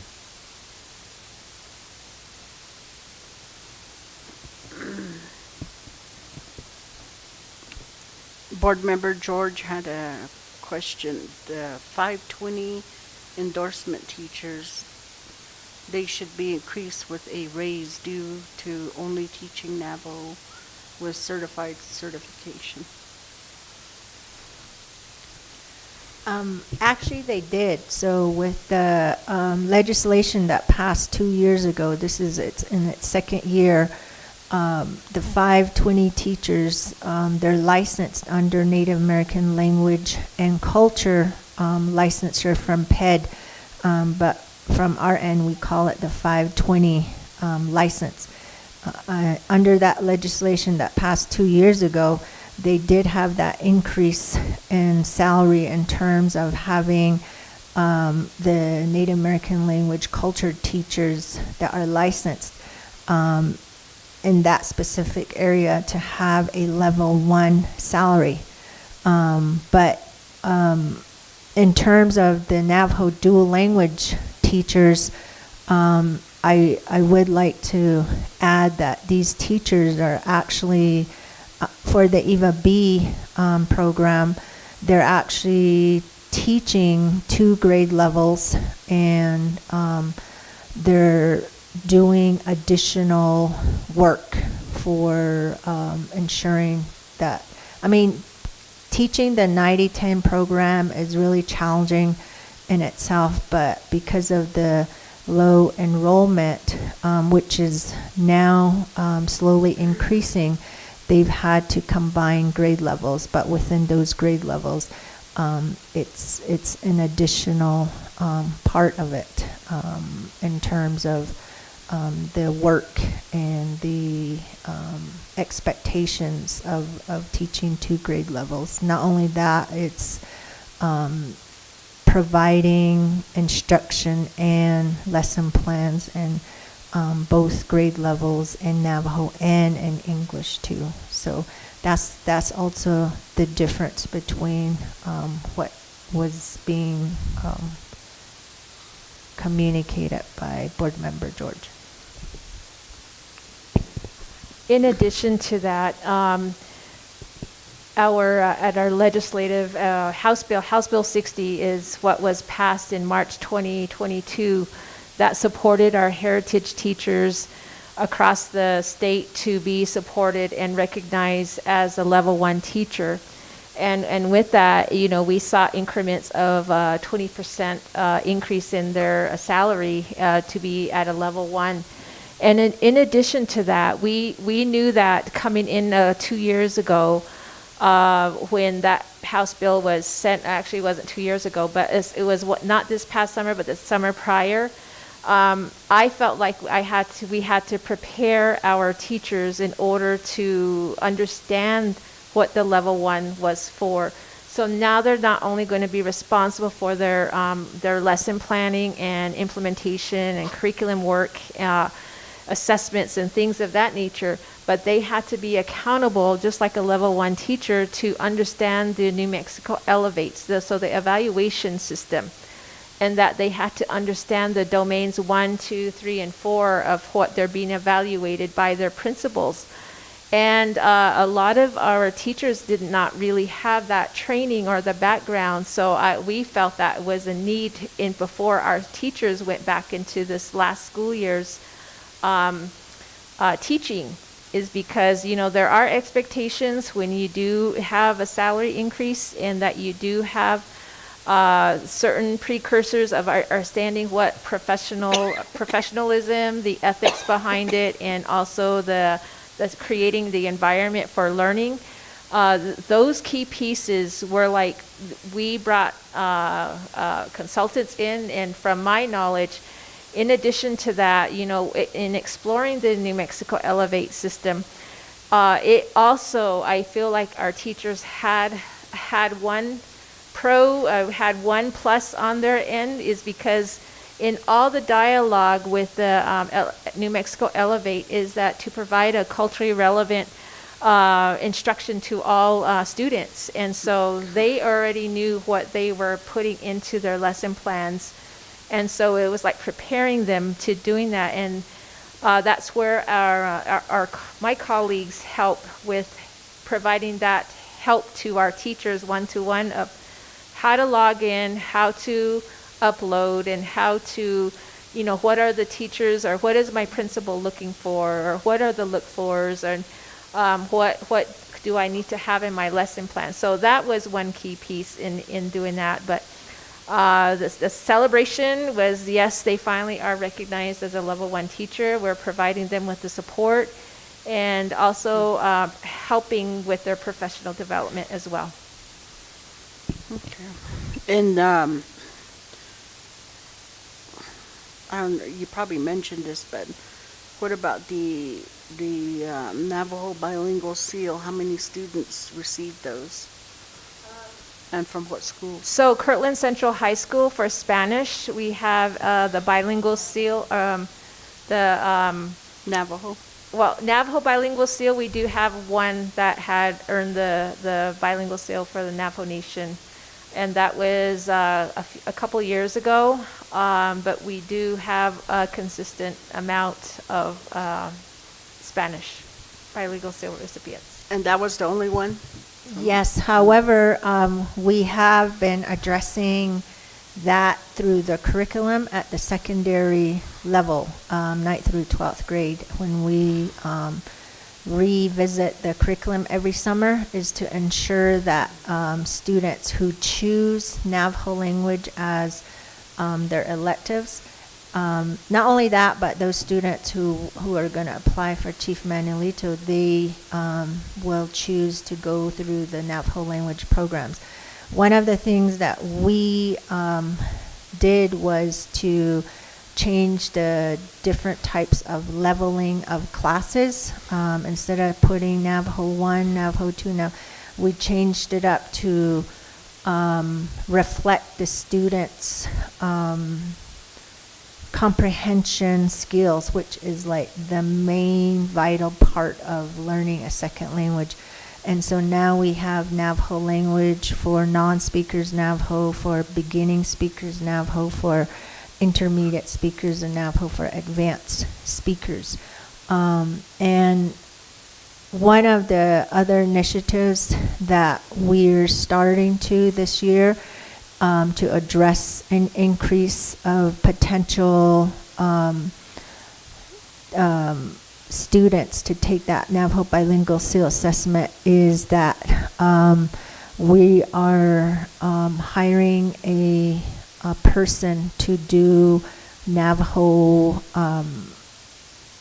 tutoring in the evenings, starting in mid-September all the way through February when the assessment takes place. And so we have these classes that are going to get funded through Johnson O'Malley, and we have some dates. It's twice a week for an hour and a half, and it's open to first come, first serve. Just because we talked to the person that has been doing it for a while now, that it's best to start and work with a smaller group. This is open for freshmen through 12th graders, and hopefully this will help them to start prepare and have an interest in having them take the Navajo Bilingual SEAL. And so we'll start offering that in September. So, President Aspas, You're not teaching the test? no. Okay. In order to assist the support for students, for our Navajo students to try to get the SEAL, we're also visiting with the counselors in the buildings to make sure that the students are being placed in the correct level. Because in years past, they were not. So we're working collaboratively with the schools to try to get those students placed in the correct level of class. Excuse me. So on the WIDA tests, where they're failing, is that in the speaking, reading, writing, or listening? So the trend is for our school district is that our the speaking domain is the one that's the lowest, and the trend, and also with writing. And what happens with that is that, they do really well in elementary, and then middle school happens. So they start to have choice, their emotions start to happen and things of that nature. They start to be expressive in different ways. And it's a matter of the way that assessment is administered as well. And in that, there has to be more strategies of how we have to address that, because I have addressed this at the national level when I attended a WIDA conference in Detroit. I did advocate to say that our community is different in that we listen first, then we speak. And that we, like, for example, I gave the scenario, we listen to what our grandparents tell us to do first, and then we go and do. We do not dare talk back to our grandparents at all, but we listen intently and we can get the tasks done, in which I've seen with all my students that I've had in the ELD course, but to get them to actually to speak. So I did express that the assessment needs to be designed differently at their level. And so with all the sessions that I attended during that time, It was a room this size, and a lot of us were sitting down because there was no more room. But everyone wanted a voice at the table, so it was not just our language or Navajo language; it was different languages that they felt that as well. But we are working with different ways and with the initiatives of speaking and to different strategies and these trainings with our teacher pathway and principal pathway. It should be addressed. Board Member Montoya? So it's more of a comment. Can you all hear me?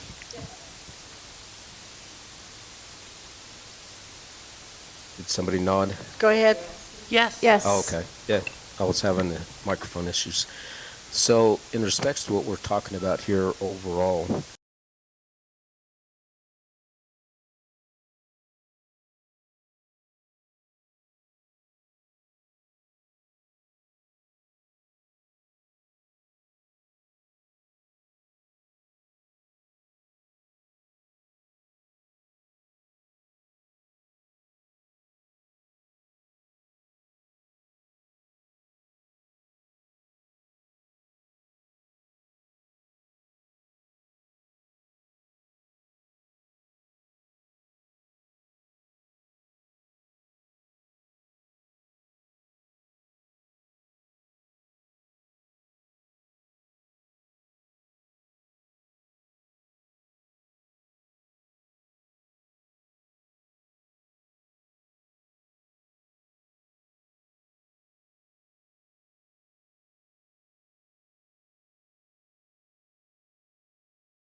You know, Rebecca, principal, she did that. Yeah, I think it was her that did that. So that information is out there with all the acronyms.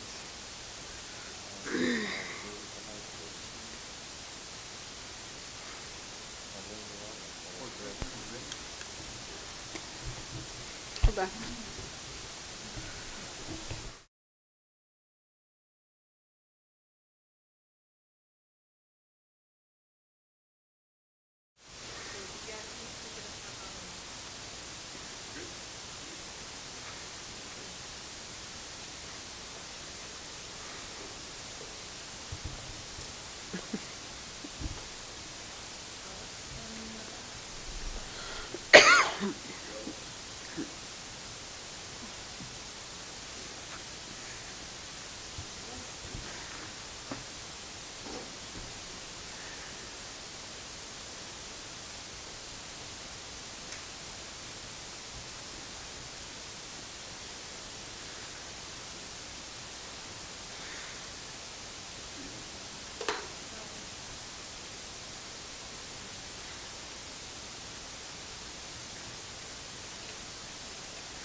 Okay, can you hear me okay? Okay, this is the slide I just wanted to start off with in doing the community school overview. My name is Michelle Nakai Gale, and I'm the community school coordinator. My office is located at the central office down in Shiprock. And so looking at data, you know, we always talk about data. What's the starting point? What does it say? And so I looked at our Census Bureau. So the latest that's available, where I didn't have to pay for it, was 2021 poverty rate for children under the age of 18. So I looked at it at the United States level down to New Mexico and San Juan County. And what surprised me was that San Juan County was at 32.2%, which is almost double of what United States poverty rate is at 16.9, and New Mexico is at 23.1.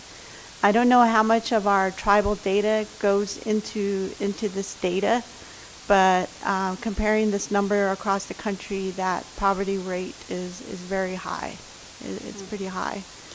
So when we talk about looking at research that show children from low-income families face adversity that threaten healthy development and encounter obstacles to learning.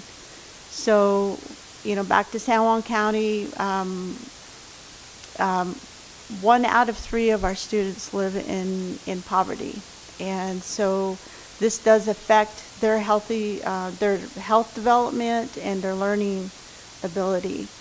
And these students are also less likely to have access to high quality learning environment that their more affluent peers have access to.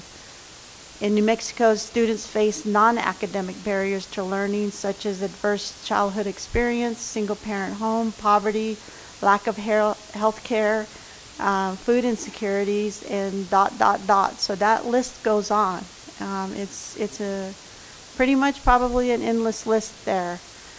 And so looking at that picture, the cartoon, you have a student that's in the hallway, and you have an administrator and a student passing by, and the student is carrying 3 luggage, and one, I can't quite see it, but the luggage that he's carrying is labeled with hunger, sickness, and homelessness.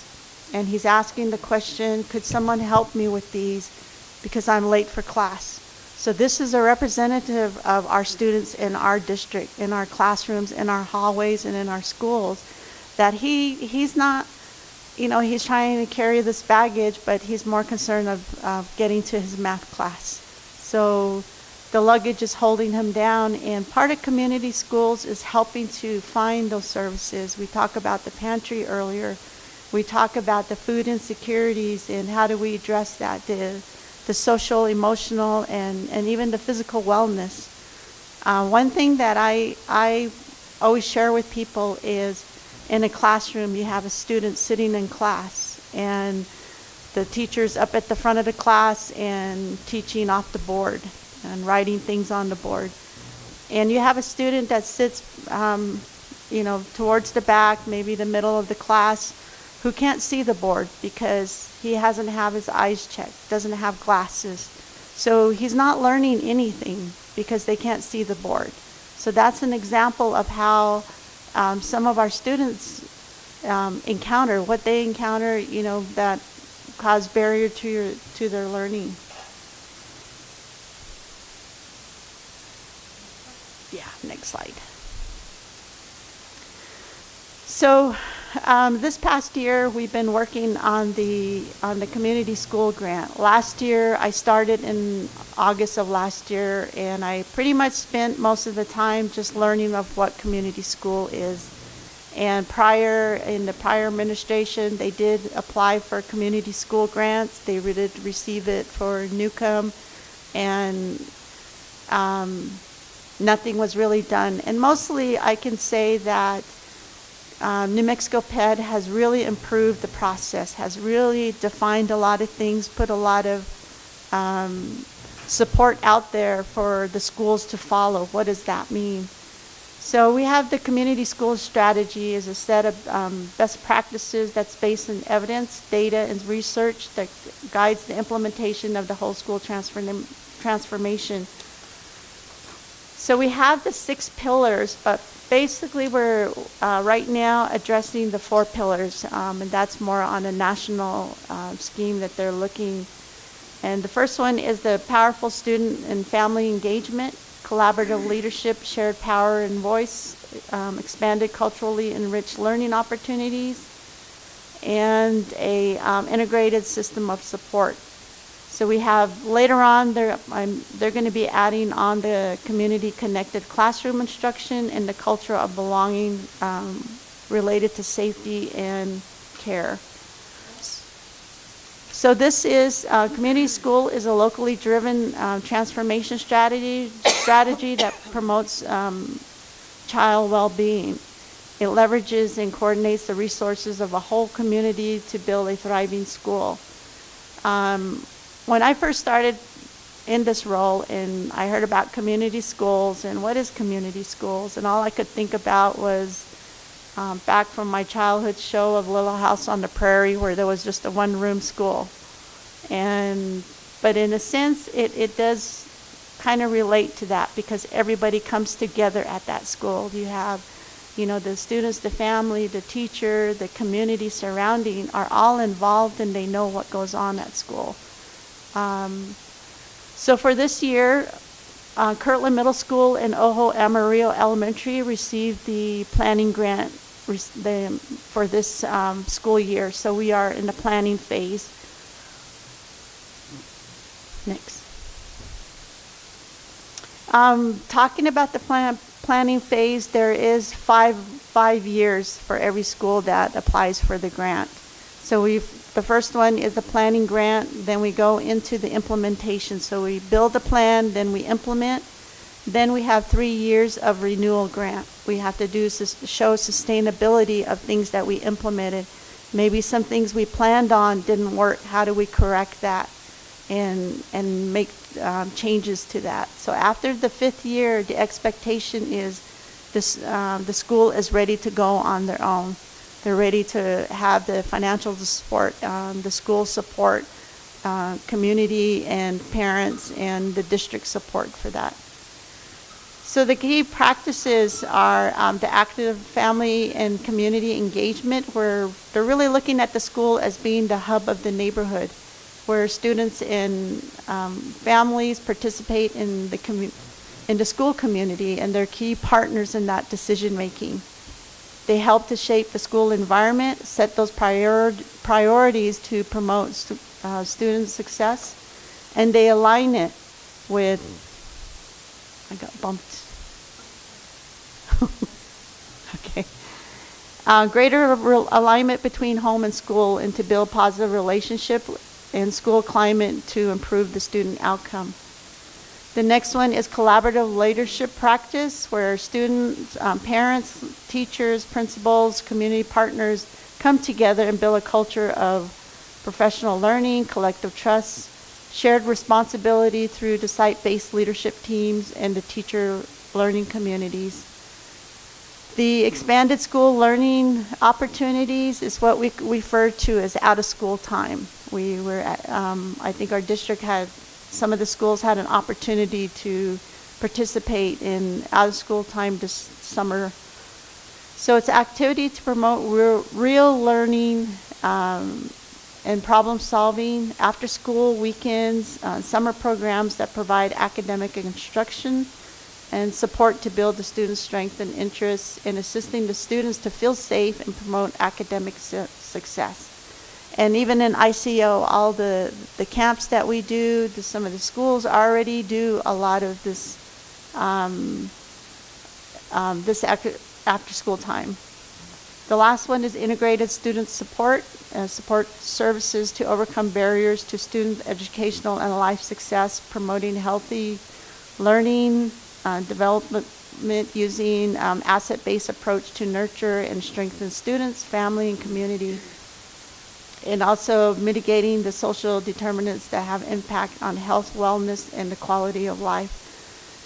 So it looks at all, pretty much all areas of the school environment, including, when our students go home and dealing with parents and the community, the businesses and the organizations that are in our community. They all come together and provide opportunities for our students' learning and their growth.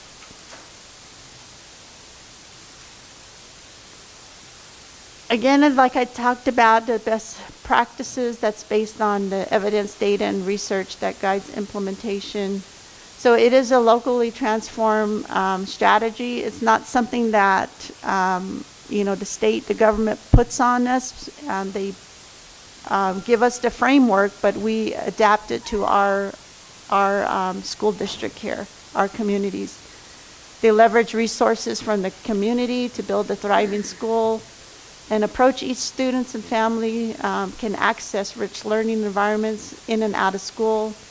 Also offering educational stakeholder the opportunity to bridge schools with community to tackle student barriers together. So we have the 4 organizations: the National Center for Community Schools, the Community School Coalition, the Learning Institute, Policy Institute in the San Juan County, which is part of the 100% New Mexico initiative.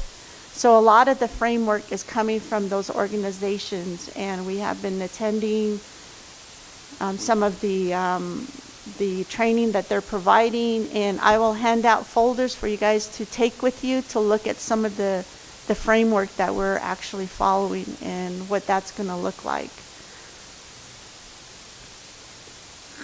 So, before you, Oh, good.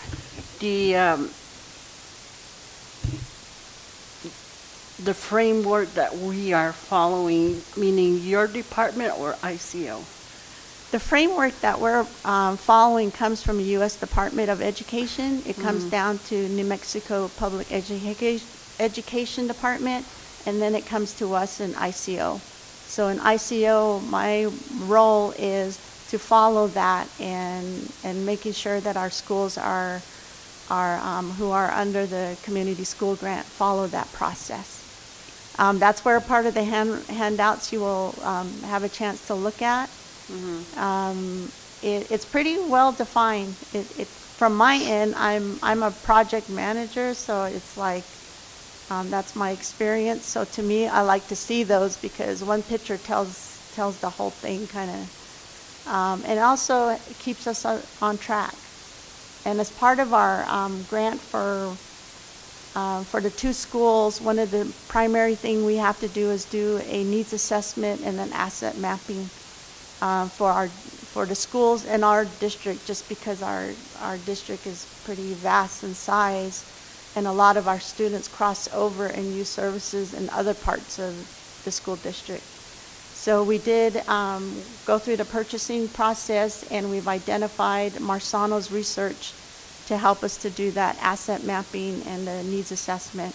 And basically what that is identifying what are our gaps in our district and how we interact with our students, our families, our communities, even services out in the communities. What are we, where are our gaps?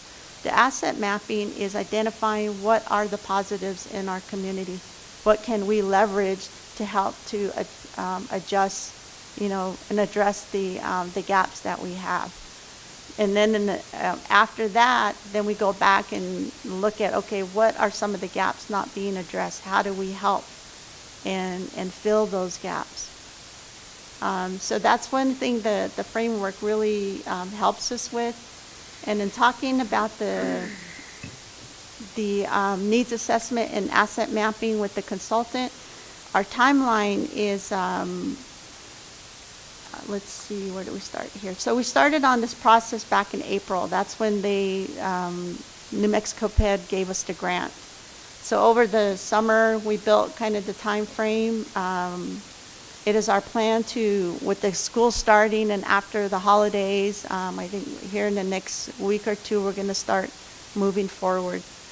Our first thing is to launch the project, schedule virtual meetings by beginning planning for the comprehensive assessment and mapping partnership. With our two schools, the school base will have Kirtland Middle School will have a task force team, and Ojo Amarillo will have a task force team. Two members from each of those teams will come to the CCSD task force. So we deal at the district level, we deal more at the administrative. And the two task members that sit on both the district and the school will send the information back, be the communication and the conduit into the school. One of the tasks is also building that site-based leadership. And I'll be working with the two schools and building who's going to sit on that site-based leadership. And that includes parents, students, community organizations, and businesses in the organization. Last week, I just got done providing information to Robbie Hess about some of the contacts that he can access, like NAPI and Intech and Navajo Housing, Raytheon, and see how we can partner together and bring them to help us within the schools. So those are things that we started developing, so right now I'm communicating with the consultants, and we're planning to start doing in September, October, on-site visit at each of the schools, including doing interviews, focus groups, classrooms, meeting observations, and then October and November doing the data analysis, and then in early November do a final report for each schools, and that would be presented back to the leadership team. And so right now we're trying to get all those things together. So we're getting people to help us out, working with the schools with that. In January of 2024, we're going to be doing a debrief to the district and school leadership of what the findings were, identify what those priorities will be, and build on the strengths and opportunities that have been identified in the needs assessment and asset mapping. One of our deliverables with PED, we also have to do a community school strategic plan with our stakeholder, and the plan to get that completed is by February of 2024. And in in February, we will work with the schools and the district teams to identify the strategies for implementation for the next school year. So next school year, we move into the implementation plan, where we actually, things that we've come up with are actually going to be implemented. And that leads us to the the latter part of March, applying for the community school implementation grant. That's their deadline there. So we'll be presenting all the findings that we have, what our plan is, and then submit that to PED. Currently, as far as our grant, we have our $50,000 that is awarded to each school, and next year that increases, I believe, to $150,000 or $200,000. I don't remember offhand, but that's to actually do the boots on the ground stuff, getting things implemented and working with the communities. Going forward, because we're trying not to swallow the apple all at once, so we're taking bites out of it. But I think these two schools are going to help us to develop the framework. What is it going to look like? So next year, we're going to be bringing on additional schools. And right now, we've targeted Tebedai Middle School, Mesa Elementary, and Noshchitty Elementary. And we're focusing more on the elementary and the middle school because it's a change management thing where our students, our family, our staff, and parents, they have to start getting used to all the terminologies that we're talking about. So once we are done with these schools, then we're going to start moving into the high school level. So by that time, the students that we're dealing with in the elementary and middle school will end up moving into the high school level. What's that? Yes, I mentioned it earlier, but the framework, I have folders, so I'm going to leave those with you.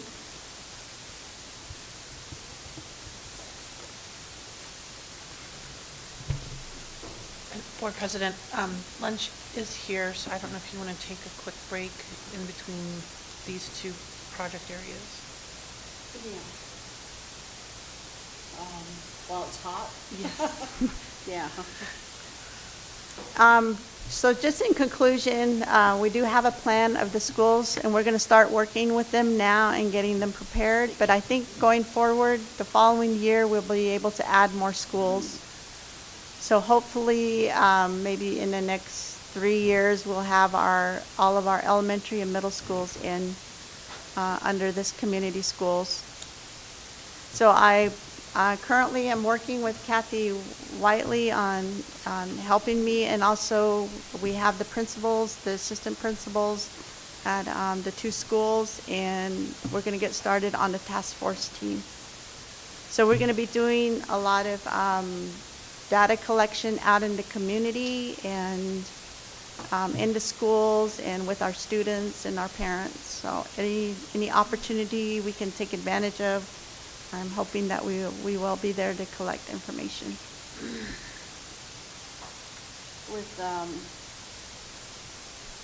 I have a question here that this is and this is not because you're in that department, but I think overall, I see at the community session a couple of weeks ago, one of the Equity Council students said she was learning same Navajo words from year to year. She wanted to learn more. So that was a question. I don't know if anybody wants to answer why. Is that the framework? I think her framework is a little bit different, but to answer that question, the reason we have the summer curriculum development with our teachers is to provide the scaffolding, and we invited all of the K through 12 teachers to help develop the curriculum so they can see a scaffolding. So, and also to also develop a scope and sequence to identify these key indicators that are different in using the Navajo languages. So that's the reason that, and so what has been happening, and the trend has been, is that once our elementary students go up and they want to take Navajo as an elective, and what has been identified is that there's Navajo 1, Navajo 2, Navajo 3.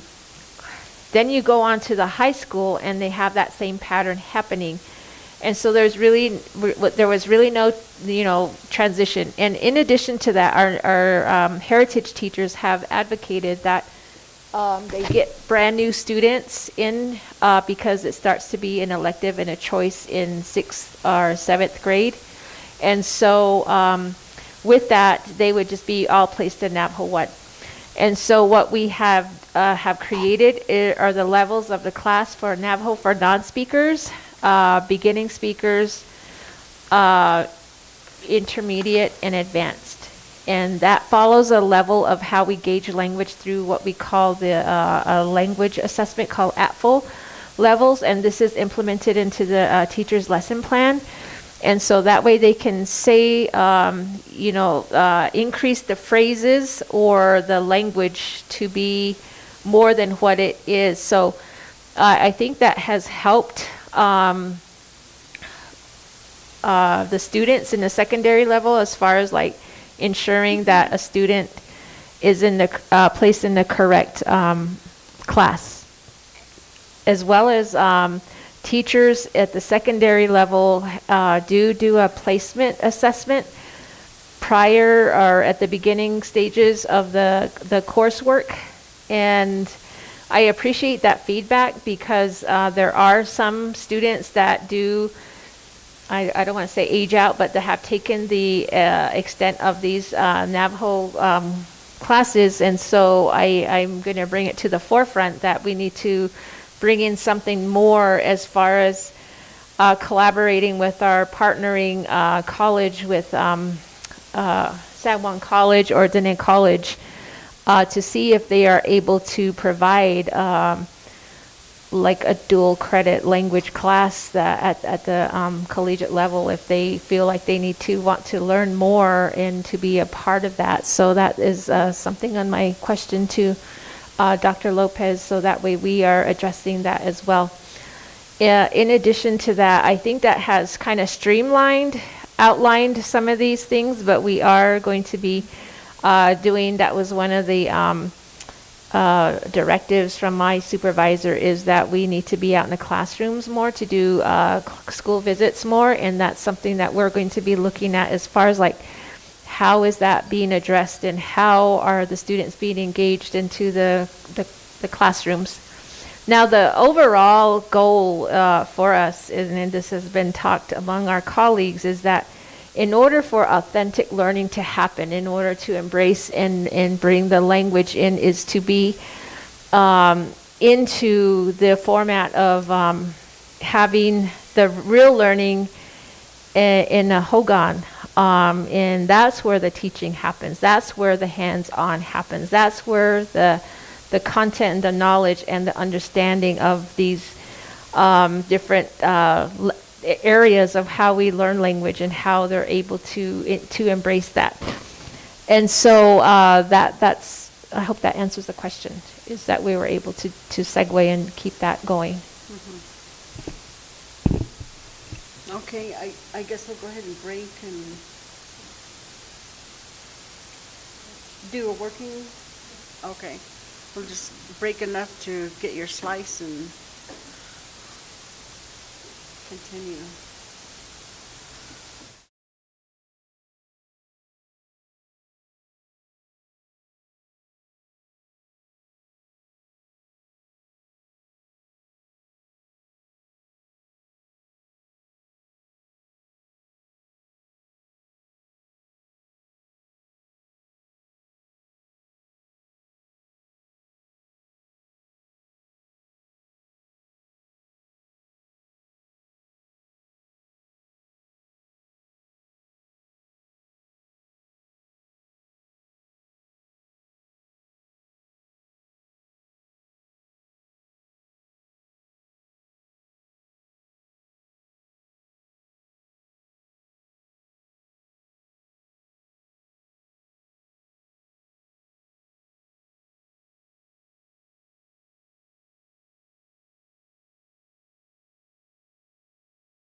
Okay.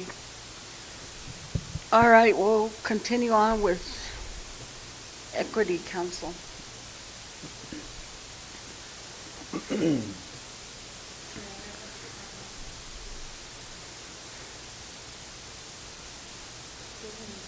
Good? Okay. All right, so the Equity Council was the only male position open in this department, Intercultural Community Outreach. No, I'm just kidding. But no, the Equity Council actually, as it was stated at the beginning, it's funded by the Indian Education Act. And it's a program that serves pretty much everyone across the district. And it's a partnership with the IEC, the IPAC, and teachers and students, and also our community. So it's like looking at a big spectrum, not just the staff workers here, not just the students, but also parents and community members. And it's to implement full inclusion of the Equity Council to make these like recommendations and important decisions that regard the district, and then also to develop and implement of the CLRI framework, and to really strengthen our student supportive learning environment, and also to strengthen our students and parents' leadership and advocacy. And so our members, as it was mentioned in the Ozzie Martinez lawsuit, it's mainly like a lot to do with our at-risk students, which was stated as students who are Native Americans, English learners, students with disability, and socioeconomically disadvantaged. And so this is our second year with the program. Our first year, we had more participation from our students.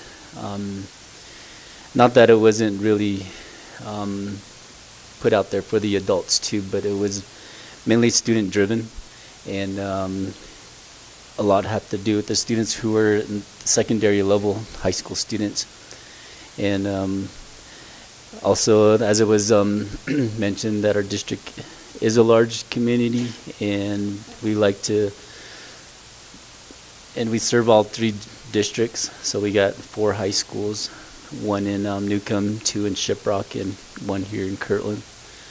And our numbers have increased as of today. This was last year's numbers. Newcomb had 2, Shiprock had 5, and then Kirtland 8, and Career Prep with 5.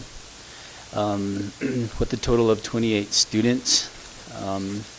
There was some middle school students as well too, but as of today we have 36 students, 8 from Career Prep, and then 10 from Kirtland Central, 8 from Shiprock, and then 10 from Newcomb High School.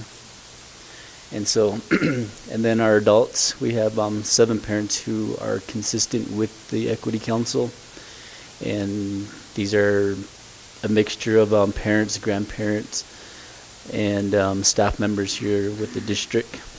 And some of the accomplishments we had this year were the passing of the Cohesive Act policy, and then we've also had different heritage awareness months throughout the year, and then just a lot of cultural presentations that students did themselves. And we also had a Equity Council Members Summit here at San Juan College, and it was basically just for the members only though, with students and the parents. And and so, and then we've taken a couple of trips where students were able to learn a little bit more about student leadership and student voice. And and so, but like I said, it's just really to put students out there and put students to encourage them to voice their concerns and their opinions, to have them feel inclusive in a lot of these important decisions that deal not just with their education, but also what they're going to become after high school. And so, so this year we have a lot of big plans to actually have a bigger regional equity council summit, not just for our school district, but to invite other schools within the state, and to also invite like just adult members as well too. And so, and it really is that my drive to actually just let the students understand their culture, not only theirs but others as well too, because after their experience here with CCSD, they go into the real world. And so to make them college ready and career ready, and to let them to be like to embrace other cultures and to feed off of one another. And so but I'm really like encouraged by some of our participation from some the students this upcoming year, because we do have other ethnicities too that are part of the council as well too. And so it's really, I think it's going to be a lot more interesting this year, just to hear more from other cultures as well too. And but I don't know, I really fall back on this where it says to strengthen student support learning environments, because I really feel like if students were to get along with one another, to understand each other, even us as Native Americans, we have different cultures, different uniquenesses, and if they understand that from one another, they have more respect for one another. They tend to encourage one another more. They teach each other things that they don't understand in the classroom. And so a lot of like their own student-led teaching, they could actually teach their peers. And so,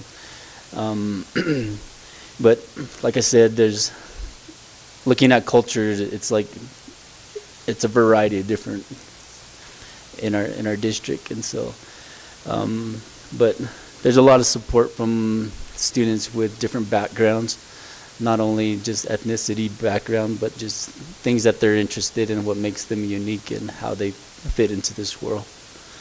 And so, but yeah, that's the Equity Council. And there's a lot of like goals that we have this year and that we want to do better and expand more on. And so, yeah, that's pretty much the Equity Council right now, and we're just looking to move forward and expanding more. So, I have a question. Do we have a template? Do you have a template? I don't know. Well, there's one on the New Mexico PED that we go by. Yeah. Okay, and what's that? We can fill that up. On PID? No. Are you done? Mm-hmm. Any other questions, comments, board members?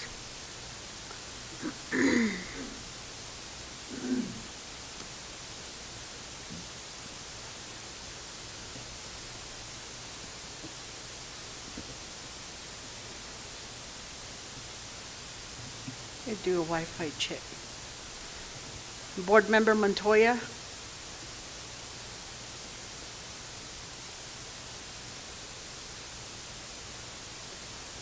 Board Member George?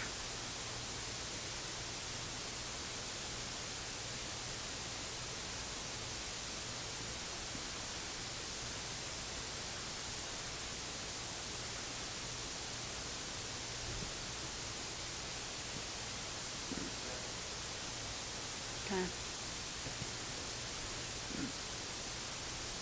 we still have quorum. All right, thank you. Can you go ahead and continue? That was just my question.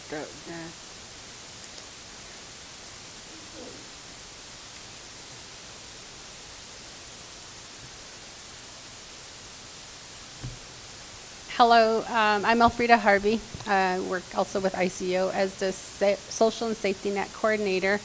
And just a quick update on our program. Our description's listed there. We serve our students, parents, and families through our program and our staff. We have 4 programs that are listed under Safety Net. The first being our McKinney-Vento Homeless Program is our biggest one that we have. And then we have the Food and Clothing Pantry, the Holistic Wellness Program, Parent, Families, and Community Initiative is our 4th program that we have under Safety Net. You can go to the next one. So with Safety Net under McKinney-Vento, we have our homeless initiative, and we call it HOPE for short. There's an identification process that happens through our McKinney-Vento program that we use to identify our students who are qualified to receive services under this program. And once they are identified as a McKinney-Vento student, then we're able to provide them support, extra support, like buying clothing for them if they need clothing. Right now we have a $200 limit per student that we can purchase clothing such as shoes, socks. We can also purchase hygiene products, shirts, pants, jackets. Winter's coming, so we're trying to get some of those things together for them. And we're actually thinking of increasing that limit to about 220 to 230 because of the increase in everything that's happening around us. Students are not able to get as much items as they usually did before, so it's tough to really provide them the extra support they need, and we're looking at our funding sources in order to do that. So we also ensure that their needs as far as the academic portion is provided, so we provide school supplies when it's needed and also when it's requested throughout the school year. So if they need anything extra on the side, we work closely with Johnson O'Malley program to provide the school supplies. If we're not able to, then they might, or if they can't, then we kind of work together to do that for our students. We provide a backpack and school supplies for them. This year, because the school district had provided school supplies and we already had some in stock ahead of time for our McKinney-Vento students, we dropped off 5 backpacks and school supplies at each school so that they could use it for late start students or any students that are coming in that might have needed additional school supplies. We did have students come to us asking for backpacks. We didn't provide backpacks. I guess the schools didn't provide backpacks. So we were able to give backpacks to our McKinney-Vento students to help with the school supplies that they received. And then we also assist students with transportation needs depending on the situation. It's a case by case. If they need transportation from one area to another or they're having a difficult time reaching the school, we have alleviated some of that. With our parents, again, we have to look at the whole situation before we can provide transportation or support for our students to get to school. And so we work closely with the counselors, in some cases the principals. We have had to work with other districts, say Farmington, to transport a student from Farmington into our district to continue going to school here because that was their preference. Under McKinney-Vento, we go with the preference of the student and the family depending on the situation again, so it can change or fluctuates at any given time. And then we also provide parents information and support so that they are aware of what we can provide for their child while they're in school. If there's a need there, in addition to what we provide, we work with the parents and we work with our resources in the community, in the county, and even with the state to provide extra support to our families so that they are able to get our students to school and then to maintain attendance too. Rachel, who I work with, Rachel Brown, does attendance check on our McKinney-Vento students. to ensure that they're in school, they're attending, and that their needs are being met. So at any given time, we might have a student or a parent call us and contact us and ask for additional support. Some of those things could be, we've had parents who have applied to like NHA Home because of their situation. And so I'll write a letter of support to the NHA Home director and let them know their situation, and then so that helps to validate what they're trying to do for themselves as a family. Or we refer them to outside resources for additional assistance if they need that. In some cases it was job placement. They're trying to look for a job, or they just got laid off, or there's also job training opportunities that we're aware of that we connect them with. In one situation, Rachel was able to communicate with an organization who was doing like small renovations for families, and so we connected one of our student and their family. Our student was in a wheelchair, and their home Hogan floor was falling in, and so we connected them with an organization that was able to come in and fix the flooring for them so that the wheelchair was able to maneuver through the home without falling into the hole and stuff. So things like that we work on. We make those resources and connections. That's why it's really important that we have partnerships within not only our district, our community, San Juan County, but statewide and national too. And I'll talk a little bit about some of those partnerships that we've been working on, that I've been building with these organizations to provide extra support for our students and our families.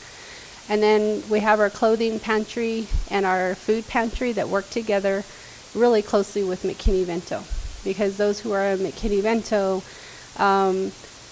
also come with the needs. Food is one of the biggest ones that we have a need for, and we're not a long-term fix or a long-term program, meaning we provide food and we provide clothing as a either a one-time assistance, which will carry them for 3 to 4 days. In some cases, when it's real extreme, it'll go longer. We'll give them 3 or 4 bags and spread it out through a month if we need to, or if we have enough food donated. And that includes hygiene products. So recently I did an inventory, and we're really, really low on hygiene product right now. So we're going to be reaching out to some of our partners to see if any of that can be donated to us. And this can be anything from shampoo, conditioner, toothbrush, toothpaste, brush, hairbrush, just things like that for the hygiene portion of our students. And so we help them with that through the clothing and food pantry. And then if there's that long-term need and we see a repetitive, like parents coming in for food more often than just the 1 or 2 times, then we refer them out to like Echo Food Bank or other resources that we are connected with, so that they can get the extra support that they need. And then of course we check with them to see if they've applied with SNAP or workforce development or self-reliance programs, and those are programs that can assist them with additional need too. And so we're continuously connecting them to the resources, and we're continuously following up with students and ensuring that they have these things that they need. But that's where the partnerships also come in too. So some of the partnerships that we've built over the last year that have been really strong have been with the not only local partnerships with the programs and organization, people like IHS have partnered with us, some of the chapters. We have our connection with our 100% San Juan County group that we've been attending meetings with since last year. And being a part of that group, we're able to make connections with different programs within Farmington in the local area to provide extra support and receive assistance to our families. And then other places have been like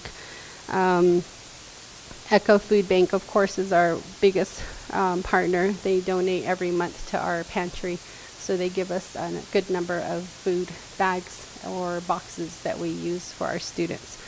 And Capacity Builders is another partner. We do referrals to them if we need to. They are based out of Farmington. They provide health and wellness, a lot of behavioral and mental health programming through their programs. They've also partnered with us in providing and supporting our families who are in need. So they were able to purchase food on their end for families that we referred to them, and also clothing too for the families and students. And then Save the Children organization, another big one that we partnered with, are going to be providing First Steps programming through our schools, 3 of our schools, and then from there we're going to start working on, they also provide pantry support, so food and clothing pantry. And then through that we'll continue our partnership and then develop a literacy program for the next summer, and then thereafter working on our after-school programming with them, so they would provide extra support for our students there. And then a bigger one that's coming up is our Western Sky Community Care. They are a Medicaid program, but their services extend into, again, behavioral mental health, holistic wellness. They do provide support. They are going to be providing support to our pantry also. So we'll be working on developing that partnership and strengthening what we have with them. They've talked about coming into our district and providing more support along the lines of infrastructure and other things that are being discussed right now. So, and we'll be sharing a little bit more about that as the planning gets strengthens from here. And then NAPI is another one that we're reaching out to build on our support from them. And recently Rachel had connected with them, so hopefully we get a plan in place with them where they provide monthly food also to our program. Next. Is that it? Oh, sorry. I talked already a little bit about the Parent Families Holistic Wellness. Parent Families and Community allows us to go into the community to develop these partnerships.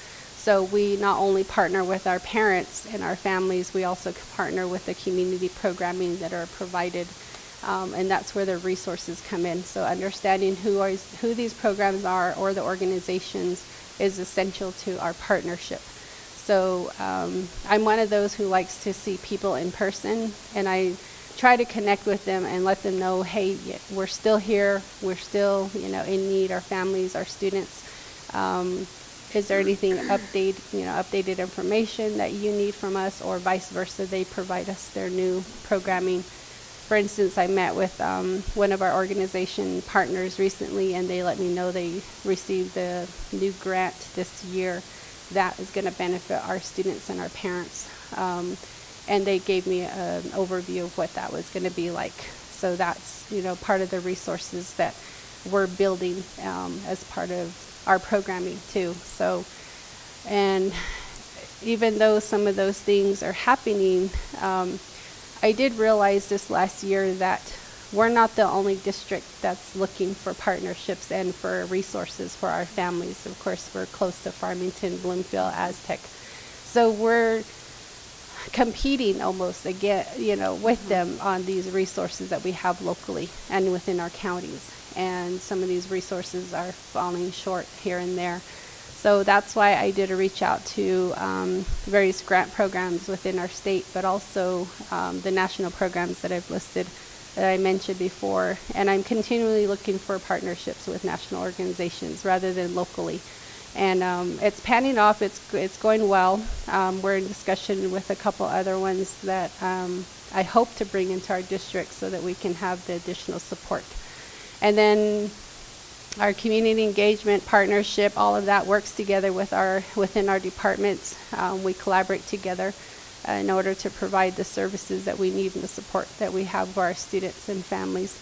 And then the last initiative, the holistic wellness with us, Safety Net. Our focus this year, our goal is the social emotional wellness that's going to be continuous. I don't think that's going to go away anytime soon. But we have a focus on mental health, behavioral health, wellness also. So we coordinate workshops, seminars, conferences. One of the biggest ones we're going to organize this year is going to be a McKinney Mental Homeless Initiative. That's going to be the focus of the conference with our families and parents. And I'm talking to several organizations who have already said they would love to come in and help us organize this. That's really important because it's going to be a regional conference, not just local. We partner really closely with all the other districts with McKinney-Vento. We help each other and update each other, and then we support one another with our families too. And it's important that we all help each other in that way, and not only be supportive, but also partnering in a lot of the things that we have. Like they'll share a grant that they came upon, or they share services that they've used that we could benefit from for our students too, and vice versa. And then we also have our wellness team within our district. We're getting that back up and going. And then we'll be expanding on that. Our intention was to have a wellness center built. We started it a couple years ago when COVID was happening, and we had some evaluations done. And then we got put in the back burner because of all the awesome things that were being built in our district. So we want to pick that back up and try to get that going again for our employees. So we have a wellness team. We're working with HR to do that and to keep that going. So part of our holistic wellness is not just for our students' families, but it's also for ourselves as employees. That's kind of where I'm at now. We are grant funded. Until this last year, we finally got operational funds, which is awesome. Thank you very much for that. But our numbers are growing with McKinney-Vento. Like I said, that's one of our biggest programs, and it's very time consuming. If you look at it like a case management style, we have over 500 students now. I'm thinking 520 or 530 is where we're at now, that are on McKinney-Vento. These are students only. And so with just Rachel and I working to connect with them, assist them with the shopping part of it, we do have some staff members that help when they can and where they can. And so, but case management in New Mexico ratio is usually one staff to like 40 students, maybe 30. But we're hitting over 500 now, and there's really just 2 of us that are in direct contact with these families and these students. So it takes a lot of time to do follow-up, to do the shopping, to serve them. Just last week, I saw 7 families or people, and that's about 15 to 20 minutes per person, per family that we have to talk to and that we connect with. And we can't rush the process, because talking to them, it takes a lot for them to come into the office and to sit down and then to ask for the support and ask for the services. And then we explain what the program's about, and we talk to them about what we can provide, and then where we can connect them. So the longer the conversation, the more they share with us, the more we're able to support them and help them with those connections and those resources. So those things take place just about every day. And parents come in, families come in at any given time, at any time of day. And so when we're there, we try to work with them and talk with them, and we have to have a lot of patience to talk with them. But it's going, it's moving. And so that's kind of my update. And I think we've got a really good process with the Johnson O'Malley program, because they support a lot of families too. And a lot of our families either will come to them first and they'll bring them to us, or when they come to us, we'll bring them to Johnson O'Malley and they fill out the parental cost form. So that's additional support internally that we provide for them too. I think that's about it. A lot of our connections, again, have been word of mouth. A lot of families are telling one another about their family, about their program and what we do and what services that we provide. Okay. Do you have any questions? Thank you.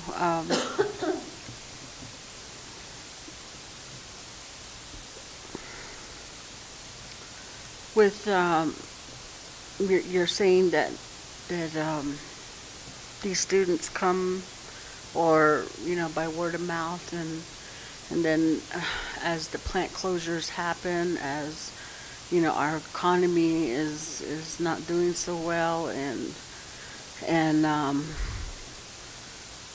so how many of these McKinney-Vento are Anglo?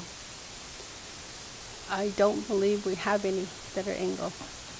I can double check, but the last time I recall it was Dene. I mean, I'm sure it's,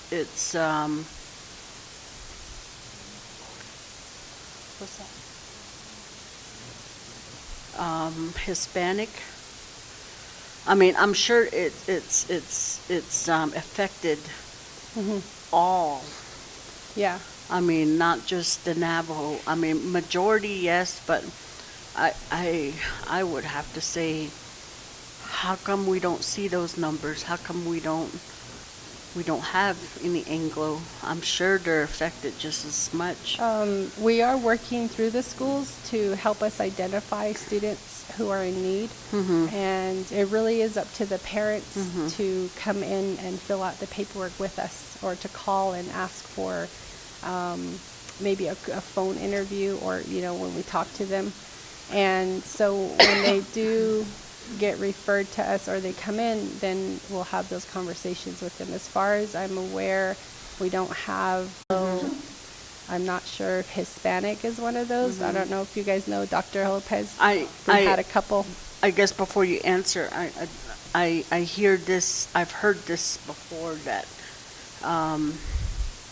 everything is geared toward Native, and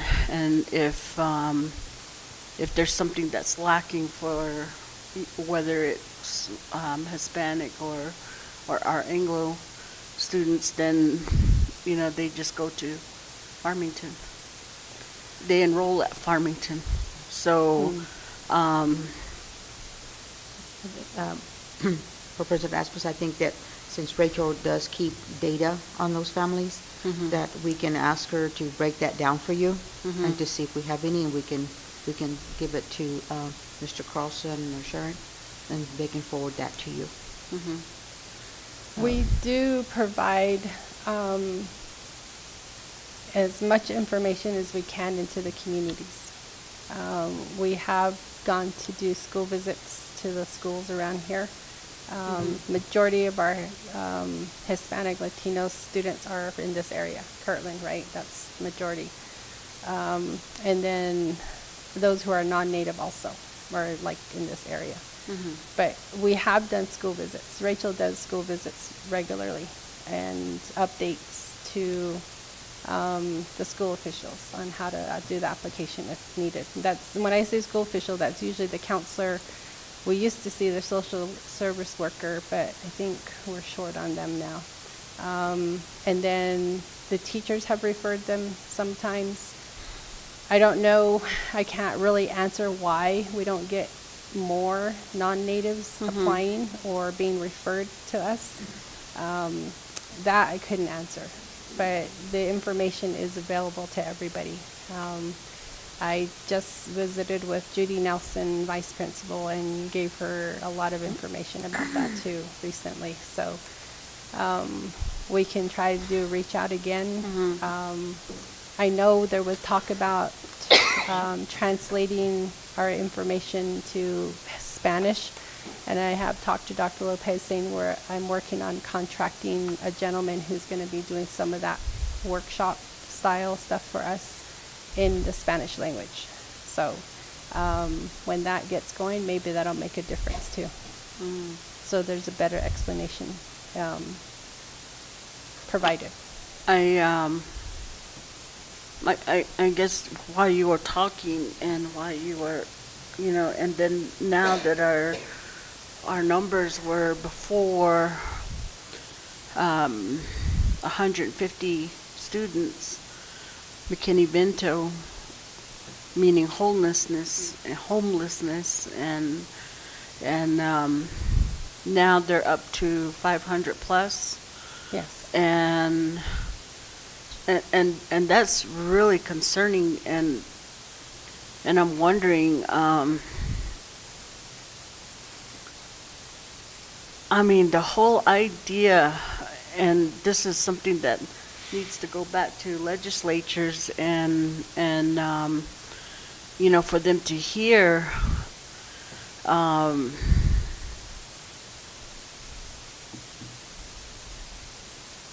that soon parents are just going to opt out and just go with boarding school, or some of those students that um, that no longer have their parents or guardians, may just go to boarding school, which is off the reservation. And instead of trying to keep them here, home, near our cultures, our traditions, it seems like that's where it's going. And when you listen to these committees, Indian Ed Committee, they always talk about oversight, they talk about accountability, where is that money going? And yet, when you look at it, we're not. We need more money to handle these things, and it's just I don't know what else to say. Well, and to me, it goes back to, it's not even just Native, it's not just minorities. It affected all students, meaning Anglo. yes, very true. We did have a discussion with one of the organizations that I'm connecting with about possibly having a dorm built into our community, our district. And I know you guys had mentioned that at one of the board meetings before, of that possibility. And I am, that's one of my goals, is to try to keep that in the forefront for our students. Because we do have a good number of our students who are in need of a place to sleep at night, and then a bed, and to have that regular shelter.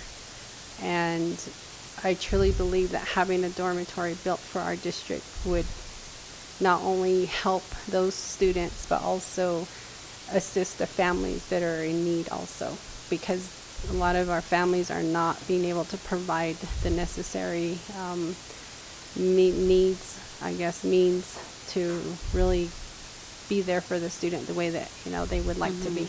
And it's sometimes not their fault. It's just how things are flowing for them right there. But we're providing the extra support as much as we can for our families. And there's a lot more that I could share about the intention of supporting those families. Because holistically thinking, when we think about holistic well-being, that means not only the whole child, but the whole family. And in our culture and the way that we're taught, we help each other as a family. We're a family unit. And in thinking that way, that's why we're very adamant about looking at the whole family structure and not just the student. We have students in our district who are getting support at school, and in some ways we send them home with some support. But once they get home, they're going back to a situation that's causing, some things, stress on them or anything like that. So what can we do beyond the school for the student? And that's looking at their family and asking them, is there anything we can do to help you as a parent, to help you as a grandmother or grandfather? We have a good number of grandparents taking care of the children, and sometimes all they need is just that connection to a resource that they can receive support from. And that's not hard. That's a phone call, or that's somebody's name or number we can give them, and that's not very difficult to do. So, and that's why it's really important for Rachel and I to not only keep connection with these resources, but to find additional resources and connect with people who can help. President Aspas, I do have Rachel Brown on the line, and so she can help support some of those answers that you were wanting. Okay, and the sad part about this is that our students, even though in the situations they're in, they don't even know they lack. Yes. I mean, it's not until they're shown better that they're like, my gosh. Yes. We grow up this way. I grew up on a dirt floor hogan for many years when I was younger, and I didn't know that I was considered. Mhm. With the identification we use for McKinney-Vento, I would have been considered homeless in that category because of how I lived. But I never knew that, right? That's just how our families are. So when I talk to the families or Rachel, we have to explain to them that this is an identification that we use because the state and federal people decided this is how we identify McKinney-Vento students. So that's where it's coming from. Yes. And when are we going into executive session? Have we said? We're not there yet. Okay, can you text me when we are? Yes. On both my phones. Okay. Text me so then I'll know. Okay, thanks. All right. Bye. That was Vice President. Yeah. So we come into that. We've had some families say like, we're not homeless, so we have a home, you know, and but we have to explain to them we go by an identification process, and that's what we use because we're supposed to. Do you ever get, has it ever been said that those are colonial standards? Yes. Okay. Yes. We've had that shared with us. And then, but after explaining to them that this is the process we go by, then they'll have a better understanding. We've had more families coming in this last month than we've ever had. And again, I think a lot of it is the word of mouth. But we have to be careful too, because we don't want families to become dependent on what we have and then think that that's going to be done every time, every year. We've had a few encounters where we've had to explain several times that this is not a long-term fix. We are very temporary, but we also can help and support in different ways. I find it funny that you say it. You say that, and because in addressing Yazi Martinez, you know, in the judge's ruling, never said that was temporary. You know, whatever. I think they said any student at risk, any student that that needed that extra help, then, you know, never said anything about temporary. And, you know, see, some of those things those are the stuff that we need to go back as board members and argue or put in front of them, and then even yourselves as you go to, you know, as when you went to WIDA, I think it was, Cheryl, in Detroit, and, you know, stand up and voice these things, because you know, it's only through that type of advocacy that they're gonna know. And, you know, as we've gone to different conferences, and especially and I do not apologize. I do not. I'm glad we went to these different conferences where we stood up and talked about our economy, because that has a direct effect on our funding, and now we sit here with 100% impact aid, and it was through that we're okay now, but who's to say what's going to happen in the future? And so, you know, I just that's why I wanted this special board meeting, was to really look at it and for our board members to really understand the whole department. Thank you. Thank you for saying that. And you're right. Using that word temporary I don't like it either, because our families are in need every day, and some of them more than others. And we do what we can with what we have and what we're provided. So the grants that we have are very limited, and they're very structured, so we can't go outside of certain things. But we have partnerships, and these partnerships are very essential to what we can't provide. And the temporary piece is only that we can only serve one family 2 or 3 times a month or something like that. That's what I mean by temporary. It's not an everyday thing because we would run out of supply within a week if we were able to do that and provide more than what we can provide. And that's where those resources and partnerships and things like that come into play. Again, we're fighting with these other districts. I don't want to say fighting, but we are, competing with them. And thank you. But it's a continuous thing with us. And we do what we can. I think all of us here, one way or another, with ICO, we lean on each other, we help each other, and we support each other because of our programming that we have. If one of us can't do something, we go to someone else, and then they come in and fit in and help us fill the gaps in certain ways. There are a lot of gaps. There are. And I could list a lot of that for you about what we're experiencing with our safety net program. And I know we're trying to connect those pieces. And, one of the biggest ones is I didn't get hired to be a grant writer, but I am. I'm writing grants. I know how. As one of my lot of things that I do, other hats that I wore, I was a grant writer, a grant specialist. So I know how to look for grants, and I know how to write them, and I know how to manage them. And I'm doing that even though I'm not being paid to do it. It should be a total separate position. Really, it should be by itself. There should be a grant, specifically a grant writer, a grant specialist, or whatever you want to call it for our district. And we're all grant writers. We all are, one way or another, we're looking for grants. That sustainability you're talking about, that's what we're doing. And we're looking for long-term consistency, especially with funding, because you're right. We're only going to have impact aid for so long, and then we have to figure something else out. And that's why partnering with these organizations through Safety Net is so important. I have 3 organizations right now who are saying, if we come into your district, we will stay as long as you need us. And these guys are talking millions of dollars that are going to be coming into our district for the next, I don't know how many years, as long as we partner with them.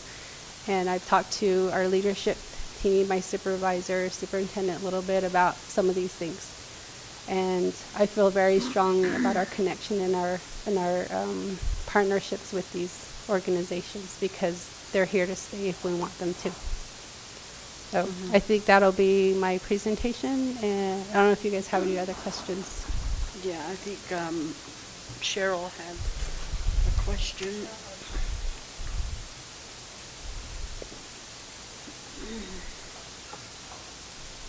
I have 2 or 3. I don't see it. Board Member George wanted to convey to check in with John Hopkins, and she gave a name, so we'll pass that on to you. Thank you. Okay.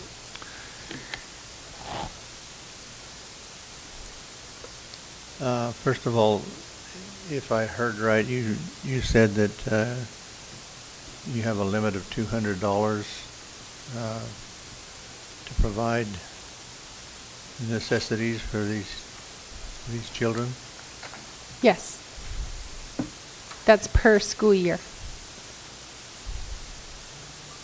Now it's up to 280, did you say? Well, we're thinking of moving up to like 220 or 230, but we actually want to do more. It just depends on our budget that we have to work with, because we have to account for the ones we know are still going to be registering through the school year.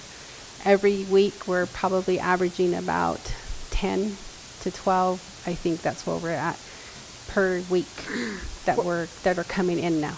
Where does that come from? Just from different areas, from the schools, from word of mouth. Really has been a lot of it have been our families telling us that my sister told me about this, or my cousin said this, or I mean that cap. The cap? 230, yeah. That it was based on last year's budget, and we guesstimated ahead of time how much we might be serving for the year, and based on our budget we had. So that's why this year we had a little bit of increase from Title I, not a whole lot, but we had a little increase. We have 2 grants that came back, but they're carryovers, so we're not going to have a lot left with both of those, and it'll be done by the end of this month. And then after that, we really depend on our partners to help offset some of that with like the hygiene products. Some of them can't do clothes, but they can do like hygiene products and stuff. So there's a lot that goes into trying to, I guess, with the flexibility that we have with our partnerships, and then also our budget that's coming in. But we'll be using ESSER funding also. Then I know that's this last year. This is the last year for that for us.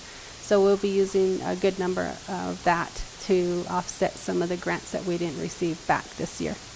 And then operation funds too that I have will go towards that also. So like I said, we're calculating ahead based on how much numbers we've received this last week. And like I said, it's every week we have people coming in. The reason that I mentioned that is a pair of shoes is going to eat up most of that. Yeah. Yes, it does, sir. A pair of shoes and a jacket is going to take it all. Shoes. Yeah. And then what do you do about shirt and pants? You know, I mean. Board President, if I may, this is Rachel Brown. May I go ahead and speak on that? Yes, go ahead. So, Mr. Wells, Board Member Bells, so we partner with Famous Footwear. Famous Footwear, a shoe maybe average is about $80. So the children are left with $120. Before the school ended, we did a mass purchase at JCPenney's of underwear, socks. So when the families do come in and sign up for the program, I asked them right then and there what size underwear, socks for the women would be the undergarments. What size do they wear? And I walk the families over and I hand that to the parents. Also, we have shoes that was purchased before the end of the school year. So I have all of that in the pantry. If we have their child's shoe there already, the size, we'll give that to them. That way, then they can spend $200 on the clothing. And the stores that they get to shop at are not just Walmart. They can shop at, they choose Target, Walmart, Ross, JCPenney's, TJ Maxx, Aeropostale, and shoes at Famous Footwear. And all of this is non-taxed. And the hygiene items, we purchase we buy the shampoo, conditioner combo. There's bar soap we've had. There's body wash. We have diapers, we have feminine products. So I will ask the families, what do you need today? Do you need hygiene items? Do you have a child in the home? If so, these are the sizes of diapers we have. I give them a box of wipes. If they're needing food, we will give those items to them that day they sign in with us. They sign the application to do all of that. And I'll follow up with the family the following week.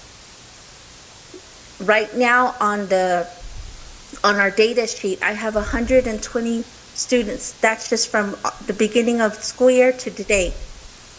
From last school year, we ended with 388, so we're almost at 500 as of today. Those are the ones I have not input.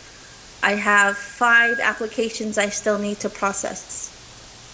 I wasn't being critical. I find $200 rather inadequate. Yeah. I applaud your thinking ahead, and having in storage, having in stock, all of this stuff. It just surprises me because I know that $200 isn't going to supply many shoes and coats unless are there some stores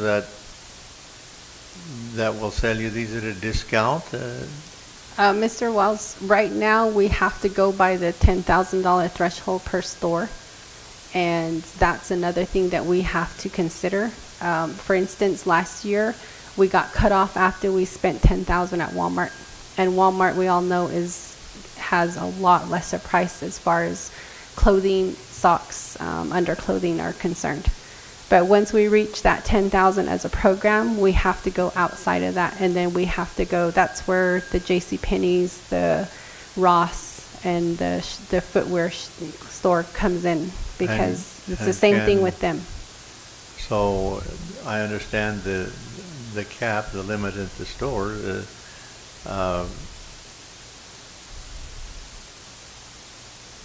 if these other outlets are made aware of what is being done and what it's for,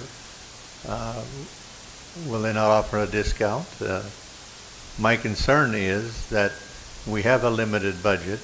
I understand that, and even $200, even $300 for a student per year for a clothing allowance. 200 is, to me, seems inadequate. And I'm not finding fault. I'm just, I think in the previous presentation, we were talking like, and I don't remember the exact number, seems to me like was 300 something that who were without parents. They were orphans living because they had lost both parents during COVID, and what resource have we made available to them? And I understand the difficulty that they don't want to disclose for fear of whatever, to be separated as children, or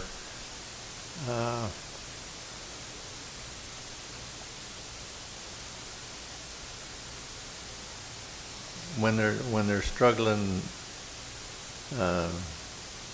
for something to eat or a place to sleep.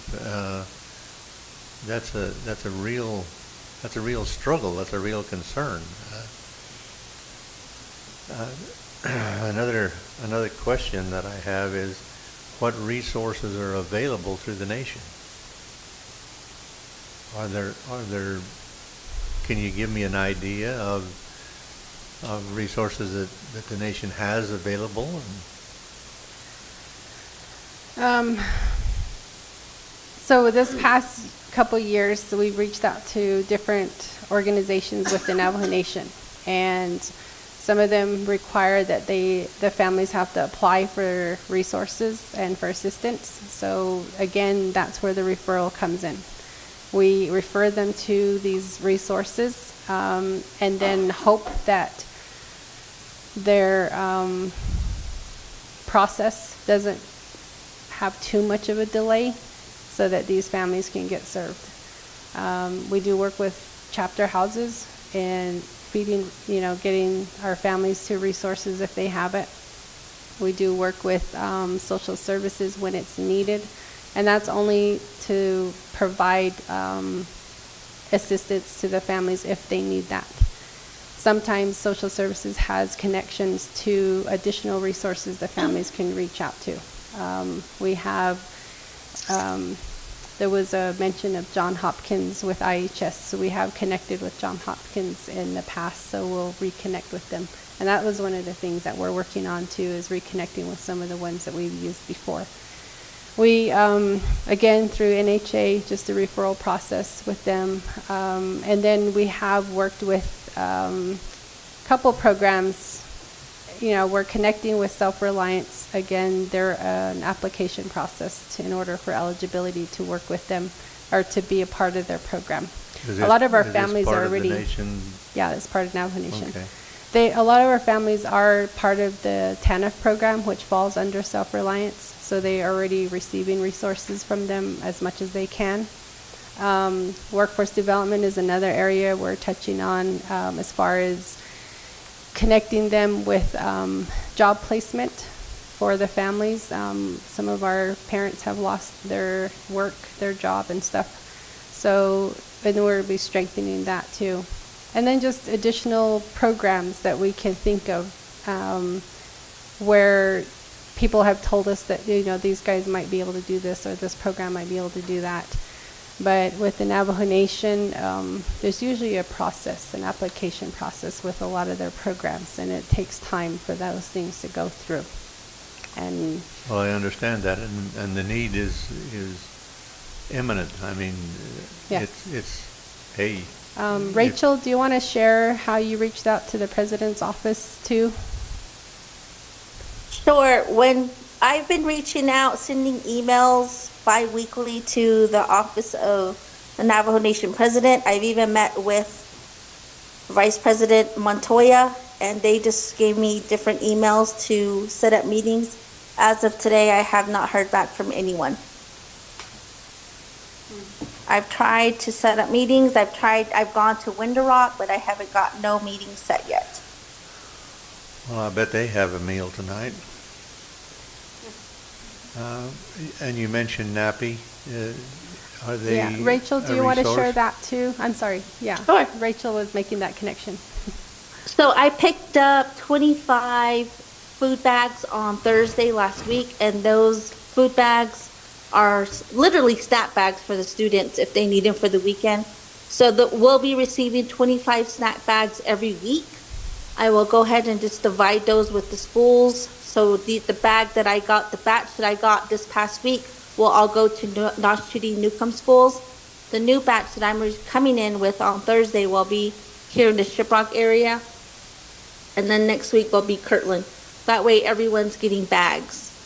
And she's going to start, she started off with 25.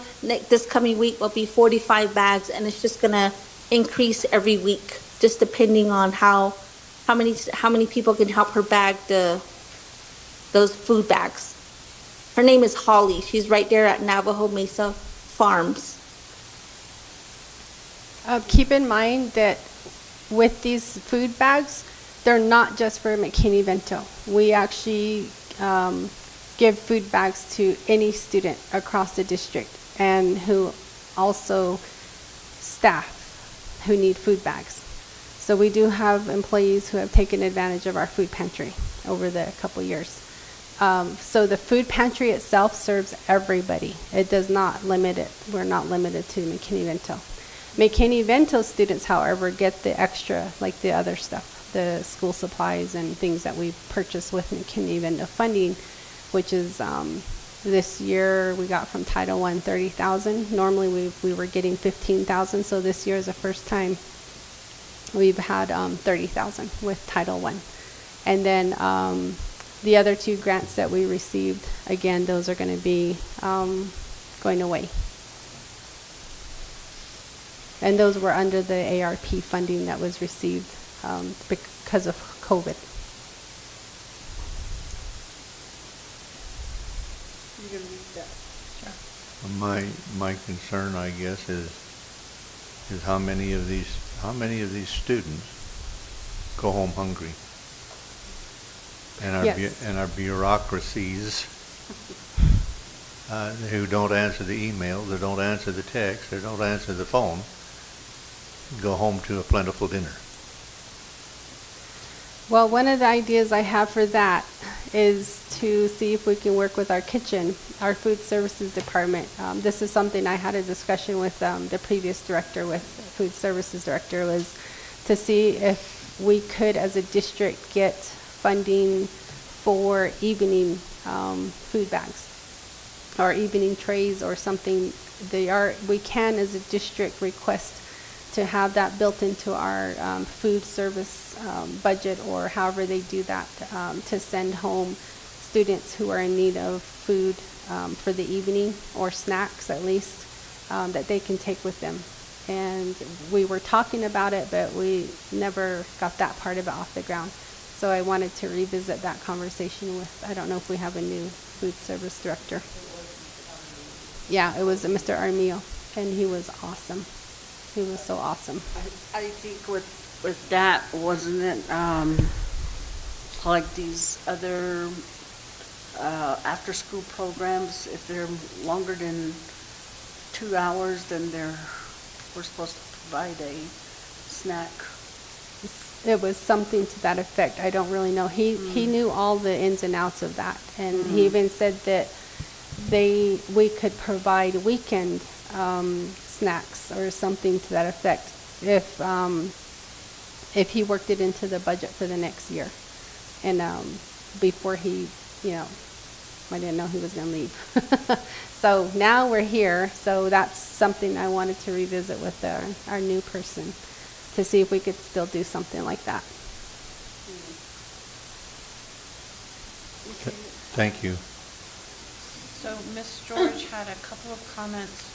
One, she'd like us to look into Medicaid reimbursement. Some of the things from the pantry she's saying could potentially be billable through Medicaid, diagnostic nursing staff service. So I think that's a great recommendation. We can check with Ms. Sutherland's department on that. And then the other recommendation she had, which I believe you all talked about, but maybe we can expand on it, was that the importance of accompanying families to do the shopping so that it's more efficient and cuts down on returns and that kind of thing.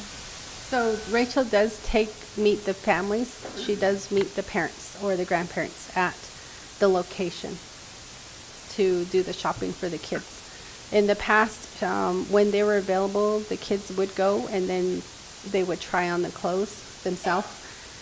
But because of attendance issues and concerns, she's stopped doing that with the kids to take them out of school. So now the parents or the guardian or the grandparent will meet her, and then they do the shopping together. She has to ensure that they are not picking and choosing things that are not allowable. So that's things that as far as the shopping, I hope that answers the question. Alfreda, may I expand on that? Yeah, yes, please do so. Also, Board Member George, when I try to schedule shopping trips with families on half-a-days for students that are in middle school or high school. That way they know what they can and get, what they want to get. But it's always the parents that will iterate, I don't want them missing school, or I don't want to check them out. So I try to work around their schedule. I let them know these days are half-a-days.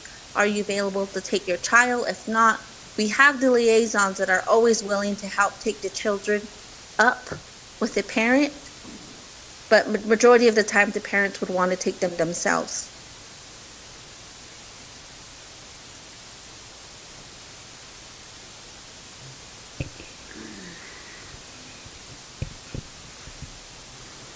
Okay.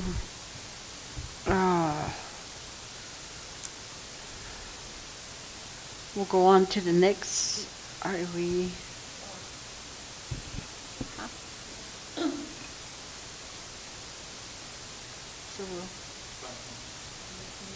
How about Mia?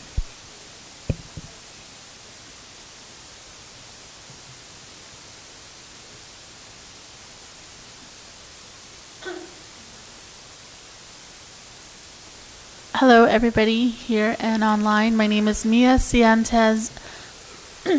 I am the Johnson O'Malley supervisor. I took this position 2 years ago. The years prior to that, I worked a lot with the financial and procurement side of it, so I do have knowledge in that area when it comes to procurement, and I think that it helps the process with JOM in so much capacities, because a lot of the time I can do majority of the implementation on my own, and therefore our financial secretary and clerical can focus on the other grants that is also in the department. So in our department, there's myself, the JOM supervisor. I have Pamela Jordan listed as our clerical and Dr. Berlinda Begay as our program manager. Next slide, please. So Johnson O'Malley was an act that was passed in 1934 to help subsidize education, medical attention, and other services to Native Americans. And the purpose today is to financially assist efforts designed to meet special and unique educational needs of students that have a CIB in the school district. And according to the CIB office, anything that's a quarter Native American, they can get that census number. And a lot of our students are struggling to get the census number and CIBs issued just because of the closure of the CIB office. But now that it's open, the families and the parents are working on getting their child copies. Did it really say Indians or Hostile? it's, I was like, this is from 1934, so the language is very, very outdated. And, and I apologize if I lose my voice throughout the presentation. That tends to happen to me. So how does the JOM program work? The JOM program is a Navajo Nation subcontracted federal funding. So on federal level, it gets disseminated to the tribes across the nation. The tribes would then subcontract with their schools, their districts, and getting funding based on the amount of certificate of Indian blood that are on file once the 40th day comes. And the two main requirements under JOM is to have an IEC committee and an education plan. That education plan is developed by the parents that are on that committee. Every year, the parents meet in February to work on the application and the and the education plan based on their JOM monitoring and research through the fall. And that consists of interviews with principals, teachers that include Heritage and ELD or ELA, and a JOM family survey that reaches out to the stakeholders. And just recently we've updated the questions on those forms to mostly give us an intel on JOM specifically rather than from a district point of view.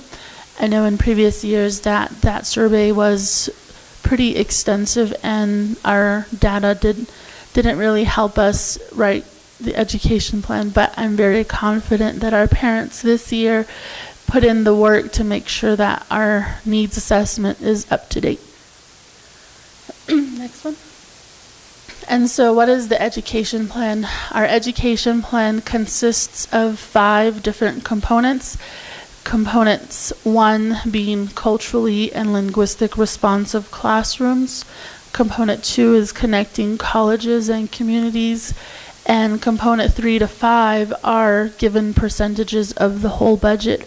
Component 3 being our biggest program is the parental cost support. Component 4 being JOM administration. And component 5 is Indian education. Each component has goals and objectives, and that based on the needs assessment that the parents research and get, they help write these into the plan to address those needs that the kids that have CIBs,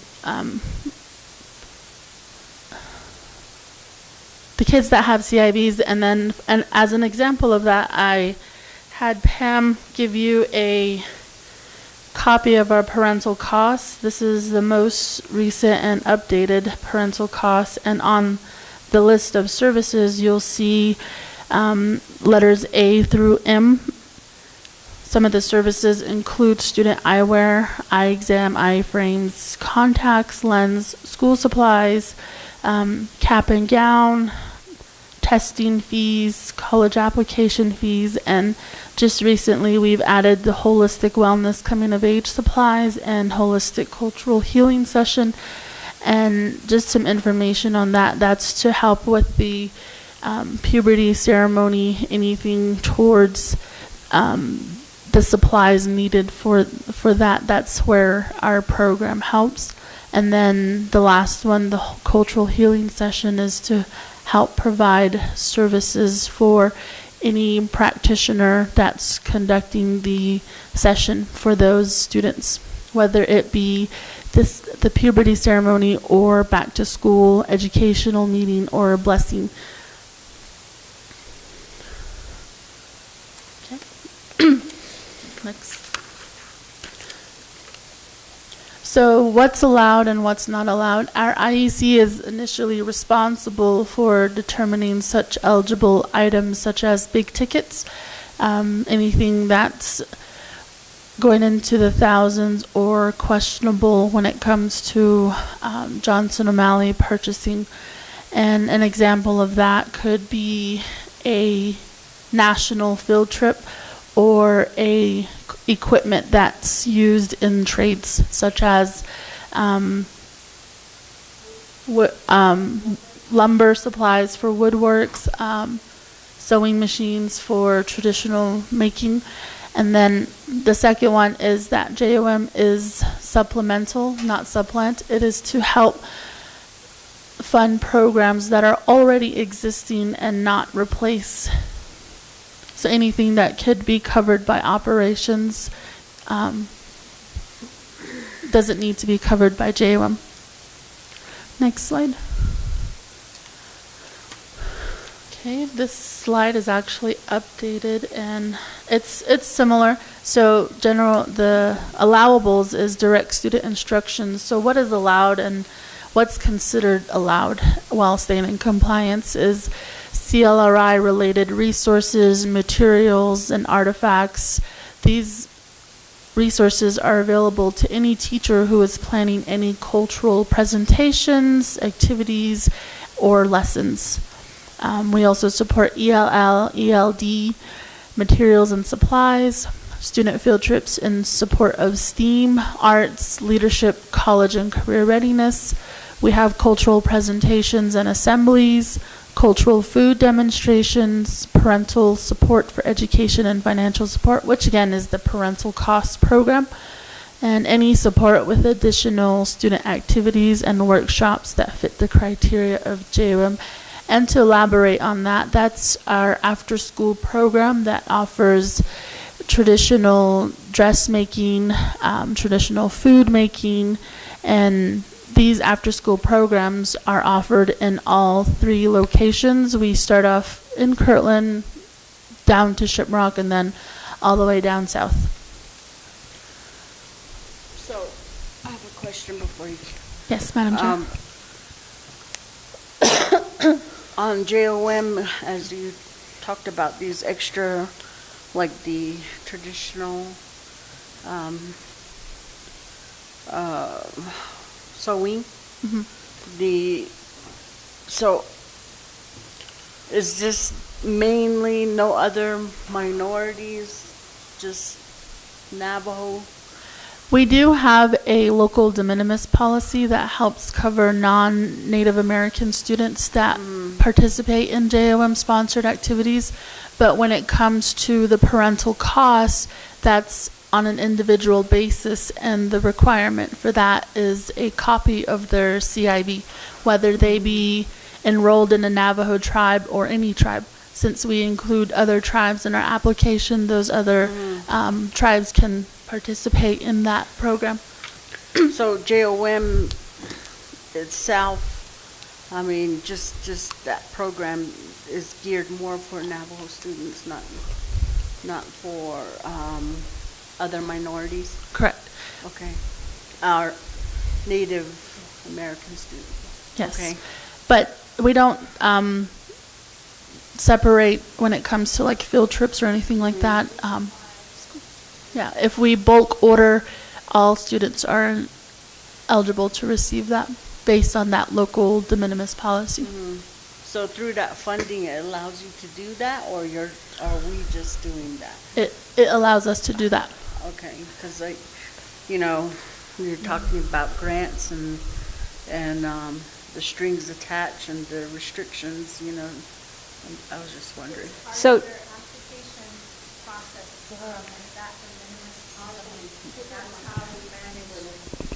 It's part of the application process, and it's coming from Navajo Nation via federal level. So we've helped support non-Native American students before, like during COVID. We ordered bulk supplies of school supplies and like laptop desks and like the ones you put on your lap. Things like that, we were able to support non-Native American students, and then, of course, field trips as well. They're part of the costs, and if a teacher requests for supplies and materials, it does cover that portion as well. And Board President, the de minimis policy is actually in federal law. That's Yeah. part of the CFR. Okay. Thank you. I was just going to add about the de minimis policy as well, and it's a part of the policy that is also included in the bylaws as IEC renews and visits that every month. And a part of that de minimis policy, in addition to that, if a school or organization, club or class is asking for a field trip, there are guidelines for that, and so that is included as well.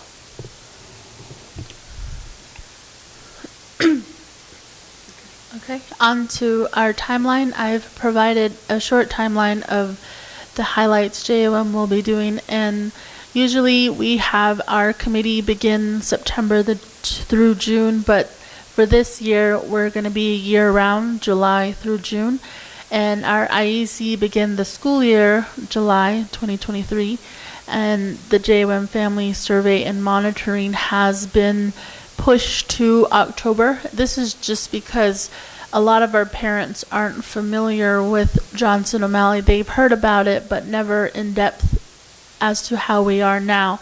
And so with August and September being our window to visit schools, do school booths, open houses, PAC meetings, I've been visiting these schools to get the word out, and once October comes, that's when our family survey will go live, and then that way parents have that opportunity to learn about the program before doing the survey. May I? Yes. Another survey. Yeah. I just don't like surveys. I mean, to me, I feel like,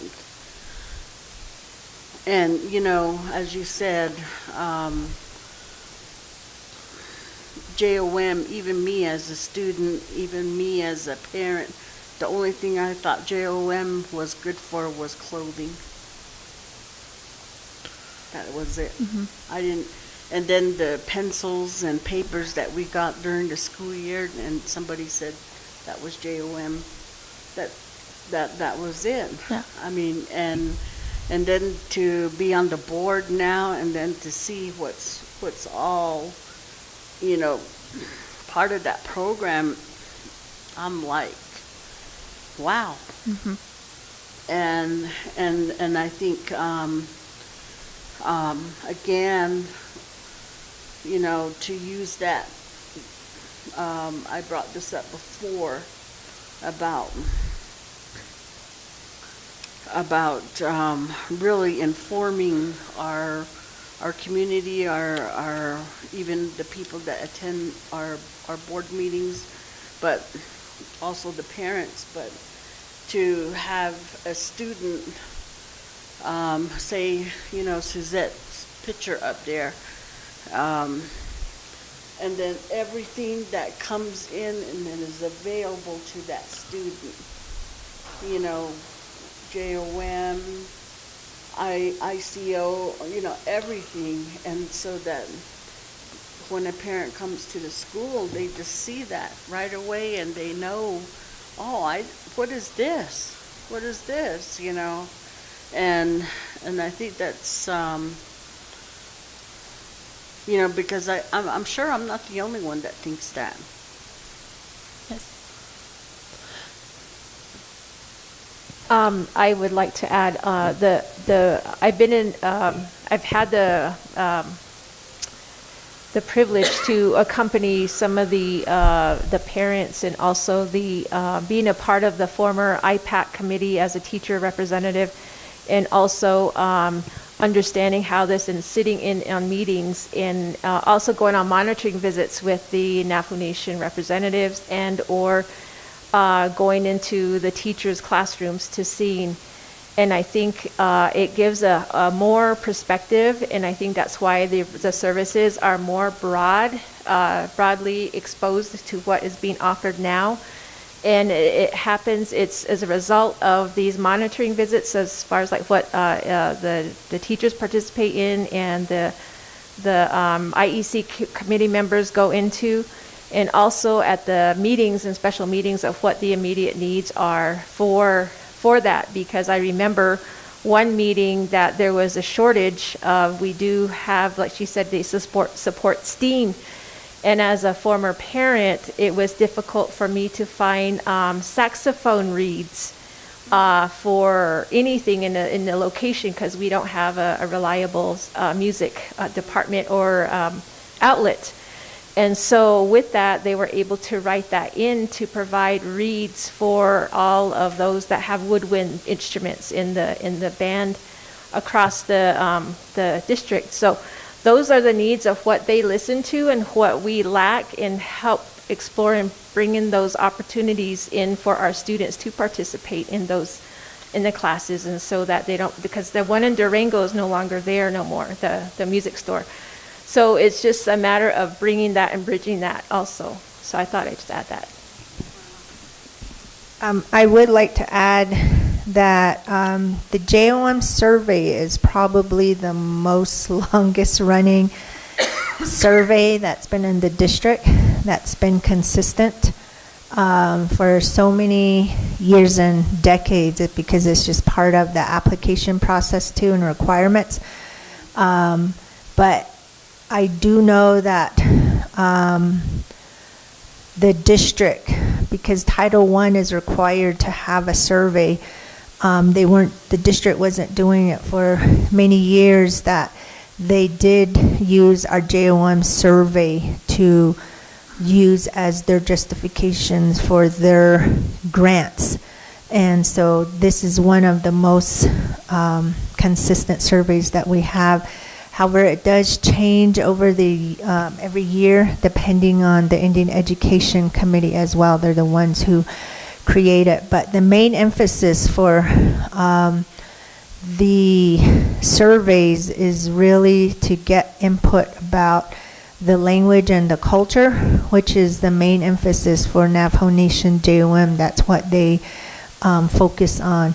But under that, there's the different components of what the language and culture can go into. Like with the STEAM, it can go into the different departments, like what Mia was talking about, the sewing, the music, the bands, that's where that falls under as well. But this information really helps when the IEC start planning the ed plan. It gives them a lot of information on what they should include into the ed plan based on the data and the information they receive from the survey results, and then their school monitoring visits as well. Yeah, and so after our February get together, we have all our data and our research. We'll begin to write the application again. We have a March 31st deadline for all inquiries and services. This includes from teachers and parents. And then March through May, we work on our application deadlines. We go through negotiations and we finalize the budget and end with our end of year monitoring from Navajo Nation JOM.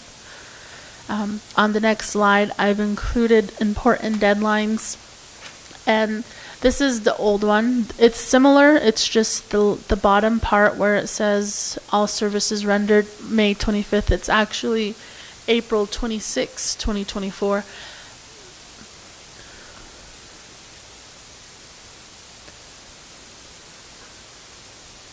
And this just gives us a heads up to help our finance department with their budgets, their end of year budget reports. That way, they're not waiting on any grant from our department. And real quick, one of the issues that JOM has been wrestling with is that they are not forward funding. And so that was one of the issues that we, as you recall, Board President, we took to National Congress of American Indian to get support from Congress to change that. And so I don't know, Berlinda, Dr. Begay, if you want to speak to some of those issues where it's a reimbursement program essentially, right? Right, and that's why I think it's important that, where the IEC committee comes in, because that's where the dam was for a lot of years. The IEC committee, you know, and it was the conflict, between the director and the committee, and then it just continued over, I don't know how many directors, and finally it pointed back to the committee, you know. Everything else has changed for, you know, but it went back to the committee, and so, and for that reason, we got into issues of our audit. As you said, the reimbursement, the committee wasn't meeting, so they wouldn't vote and send, you know, their documents in, you know, for reimbursement. So, you know, that's why I think that committee plays an important part. Yes. And I do agree with that, and I'm so thankful and appreciative for the parents that I currently do have. They're all employed, and the amount of work that they put in to ensure that our program is continuous is just, it's amazing. And all I'm hopeful for is that we get more parents. We've had a few parents that have been trained. I gave them training, I gave them insight, but some of them just can't commit to that committee right now. But the parents are also searching on their own for other parents as well. President Aspis, I would like to also add to your comment that those past practices from the way the IEC used to get nominated was by chapters, and at the time that the committee members, like you said, were purposely not having meetings due to their own personal agendas or political factors. But the one thing that came out of there that was positive, and which we're known for, which is probably positive or negative for our district, is that at the Navajo Nation level, they were able to change a policy in terms of how IEC members are now being selected instead of going through the chapter levels, which seemed like it was more at a political level instead of what it should really be like. But now it's at the school level, nominations and things are like that at the school level. But based on those events, we've managed not to repeat those, and we put some things in place in the bylaws as well to ensure that that type of practice doesn't continue again. And so, but we always, since then, we've had some really good IEC members go through this grant and make some positive changes and recommendations as well for the sake of the students. And just to add a little bit of history, the board did go ahead and let go of the IEC committee for a time there, and the board stood in that seat for a little bit just to get things straightened out and to get our bills paid and to avoid audits and findings. So and it's surprising that going to that extent, and then you know, we're still having trouble, you know, trying to get committee members, but yeah, they play an important part, and they don't.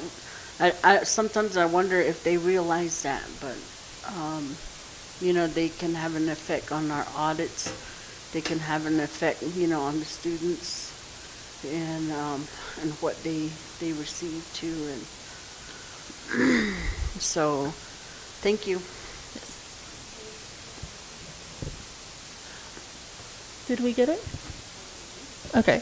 So it's just been a word of mouth that Central Consolidated is going to receive award at the national level again this year.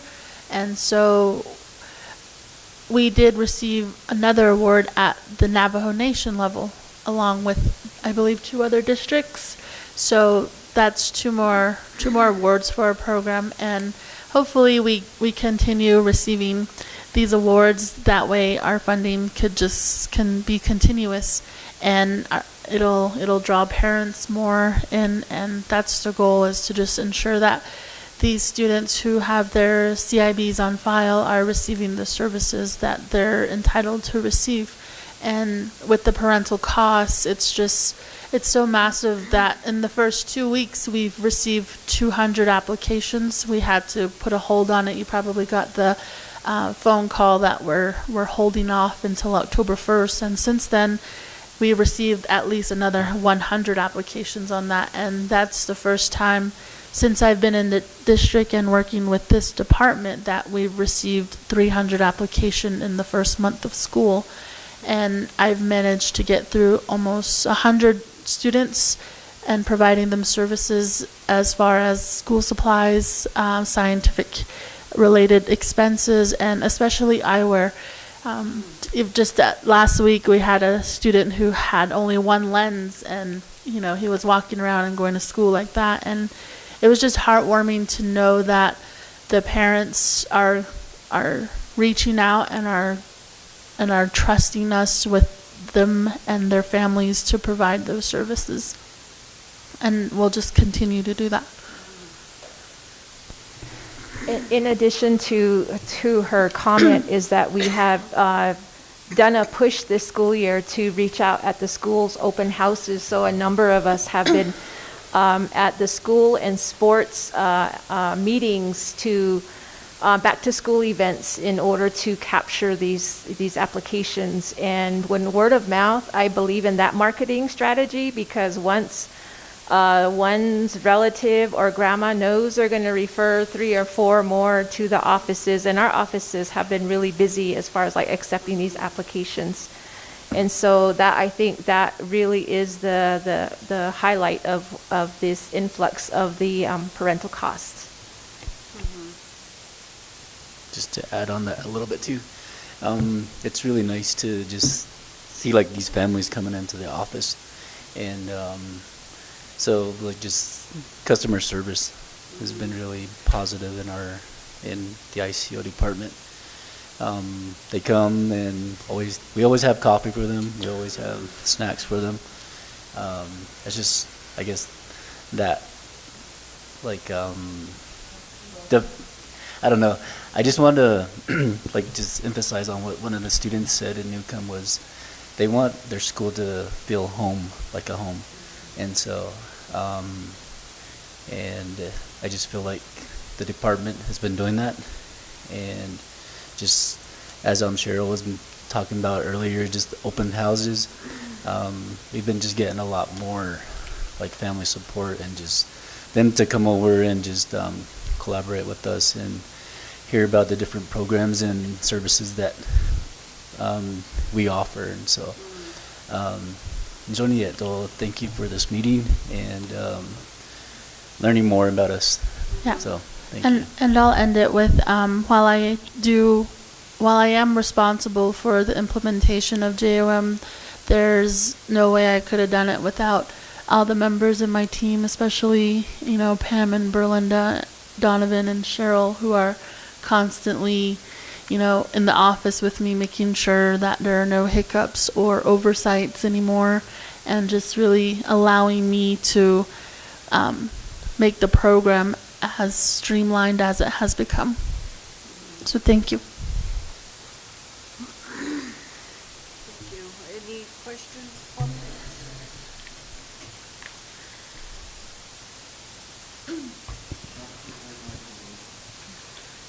Any questions or comments?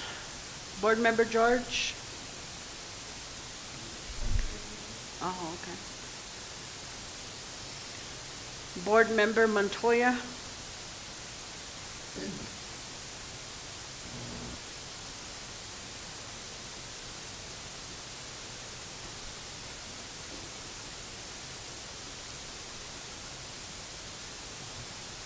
Okay, well, my final question is,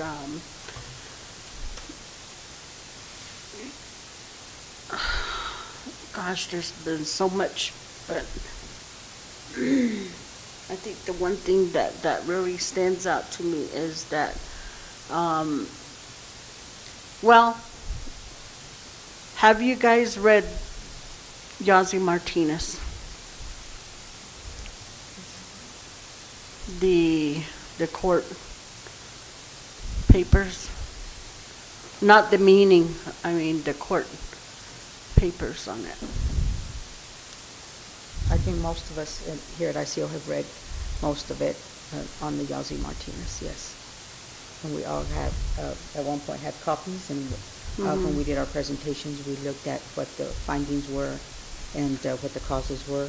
And that's why us as an ICO team try to work very, very hard together and collaboratively and bridging into each other's departments so that we can support those findings and trying to help our students and teachers and community and families make sure that those findings are being addressed as much as we can be supporting that.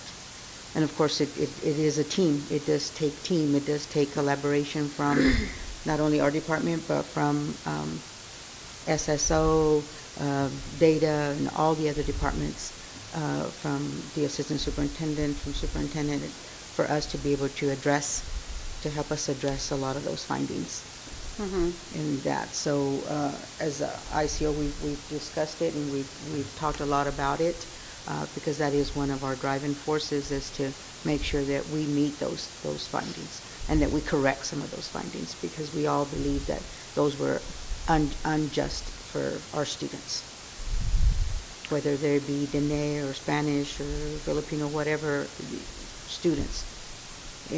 I'm really glad you say that, because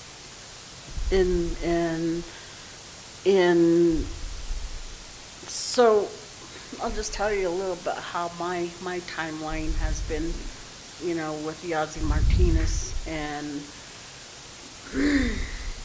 at first I didn't know what the hell was going on.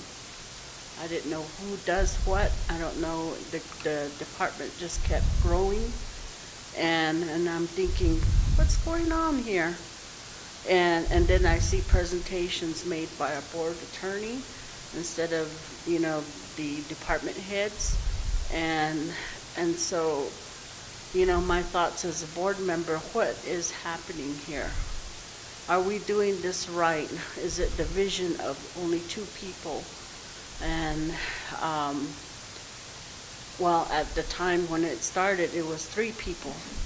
And then only two remain. And so the rest of us are just kind of just moving along with whatever's been put in place and not really understanding what's happening or who's doing what. And then the needs as each department. And I think there's times you've probably heard me say, and some of the board members, that this is redundant because we didn't understand. And so now, after hearing some of what was, my first aha moment was when I viewed Donovan's video with the net empowerment, and he's the one that broke it down. And I thought, oh my gosh, this is far more than what I was thinking. And so then I started just kind of just going along as well, and and trying to understand it a little bit more. And then with the, that's why my questions come, as JOM with the IEC. And so, I was really trying to put it all together, and then I thought, if I'm having problems with this, and not knowing who does what or what's, really happening here, then I'm pretty sure the board is in the same situation except one.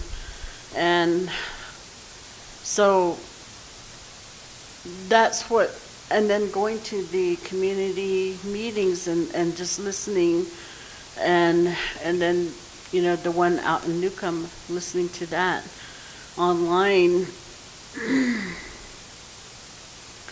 And then I'm sitting here thinking, oh,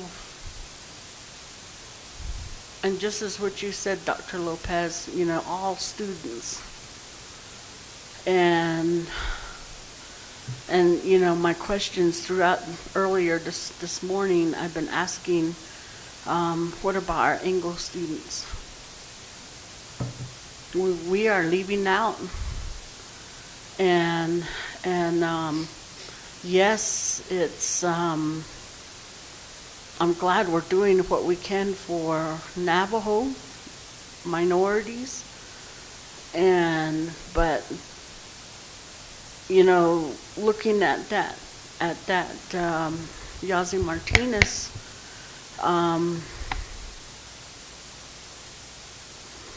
it in there, and a lot of this what was pointed out was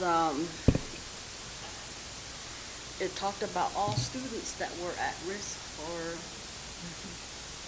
some type of hardship, and it didn't. I don't think it really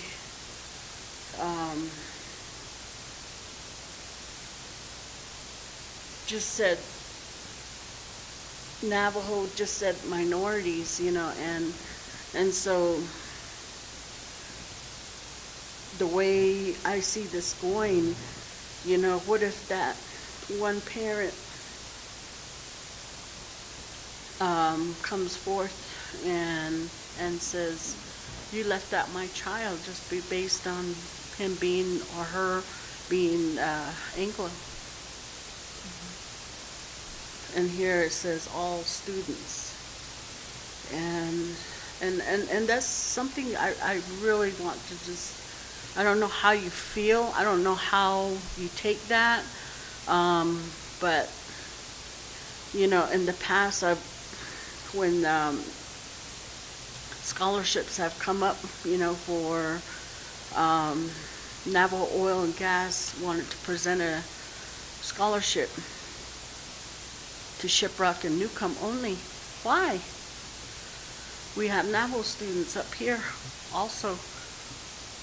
And in fact, this past year, I think we had one that was half Navajo. Why were they left out? So, I think as we go on forward, and I'd really like for you guys to think of that, and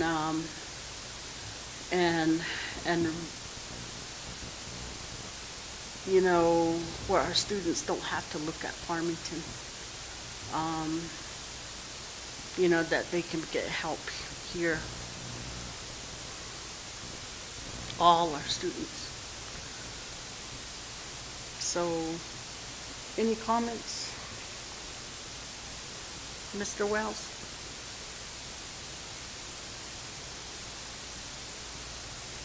I have no more comments, Madam President. Any other comments, questions, board members?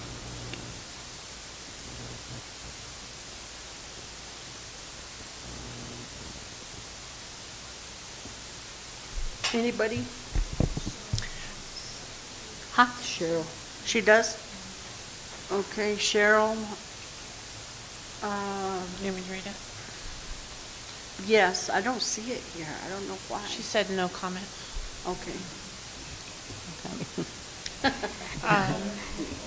President Aspis, I do want to take a moment to truly and respectfully thank you for giving us this time and to allowing us to come in as a department and to share with you everything that we do and everything that every single department does, and how we work collaboratively with each other and how we reach out to other departments to reach at a bigger scope.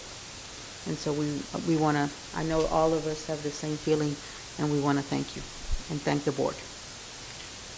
I know Michelle had her hand up, and then I have a closing comment. Oh. Yeah.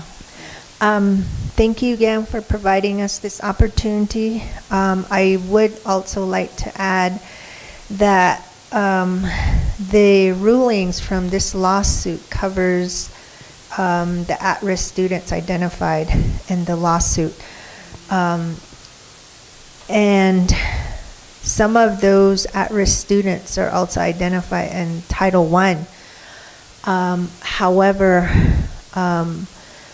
we do have a concern that if this is a district level mandate from PED, many times we feel like, why is ICO the only one that is providing some of these services when, for example, English learners are supposed to be supported at a in Title I, and so how come it's just ICO that's supporting the English learners and it not being fully embedded? We're only supposed to be supplementing some of these programs when some of these requirements are at the district level at operational funding, but yet we're the only department that are helping some of these requirements. And so that has brought us to question and visit the other department that does take care of Title I, and we ask, how can you help? Because at the requirement level, the supplanting is supposed to be happening at that level, not just it's not just ours. Ours is just a little bit, is the supplementing.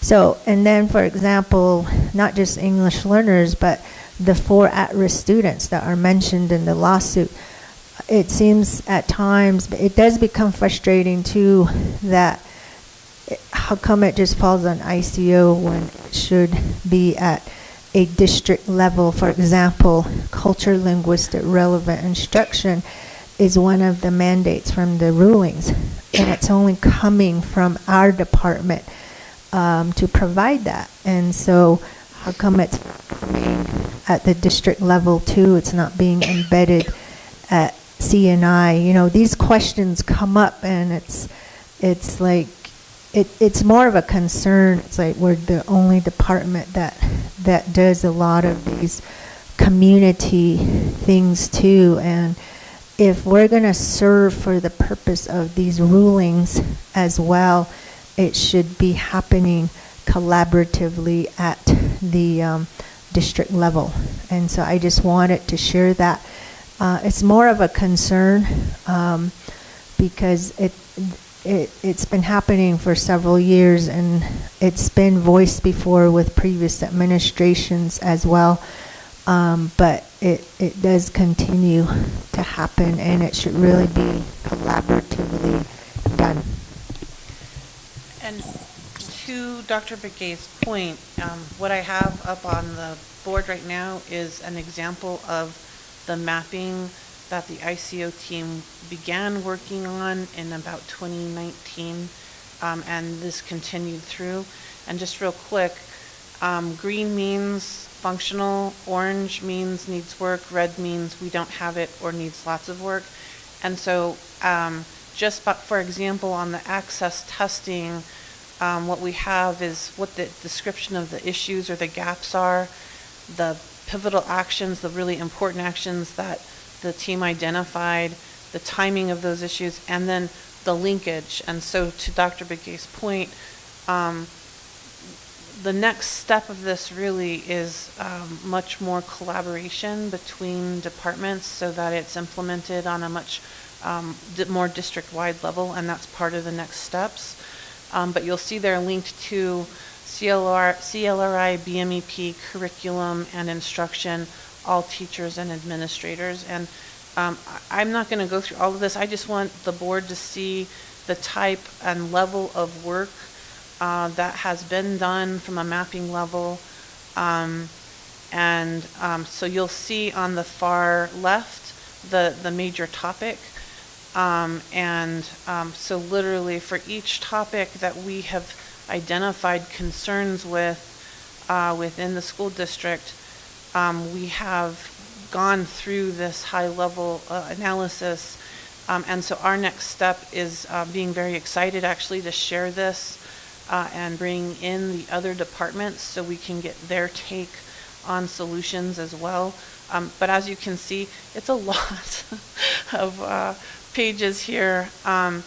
If the board wanted us to, especially after we work on the collaboration with the other departments, come back and present this to you all, I think it'd probably be pretty helpful as the next step. The other thing real quick, Board President, that I promised I would show you, let me just stop share here, is the continuous cycle of improvement. This actually was touched on by pretty much everyone in terms of how what that approach is like. And so let me just pull up, I had it ready.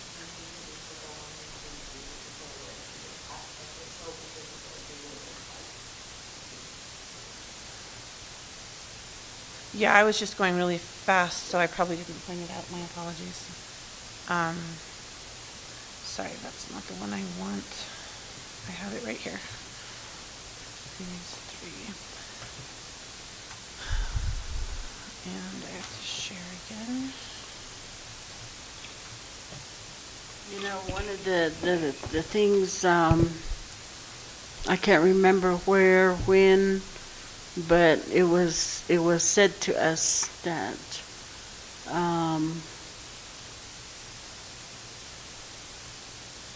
we had too many administrators.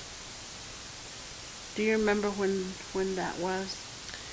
I do remember some of those concerns, and I think one of the things that folks, and we actually, as part of this process, and you saw the mapping on positions below, that was at the end of the mapping I just showed you.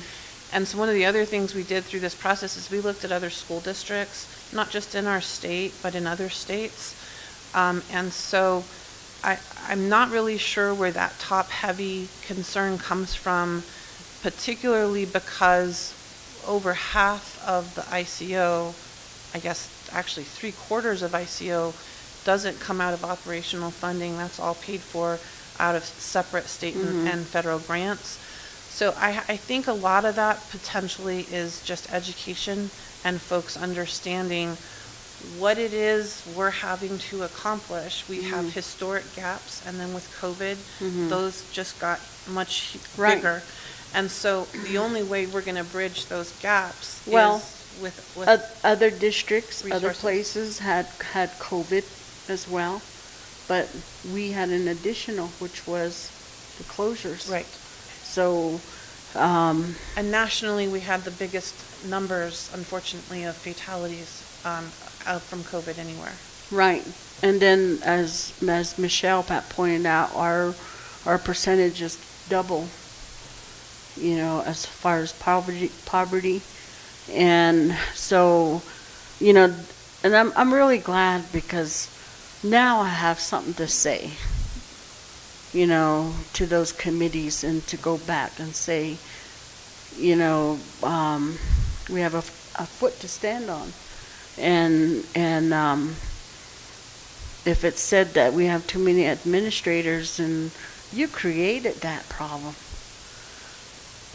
You know, when you think about it, you know, their policies, their, you know, the governor's ETA, they created this problem with the closures, and now look at the results, and look at what's happening. You know, our student, McKinney Vento, has gone up over 500, you know, and it's just, I'm really glad.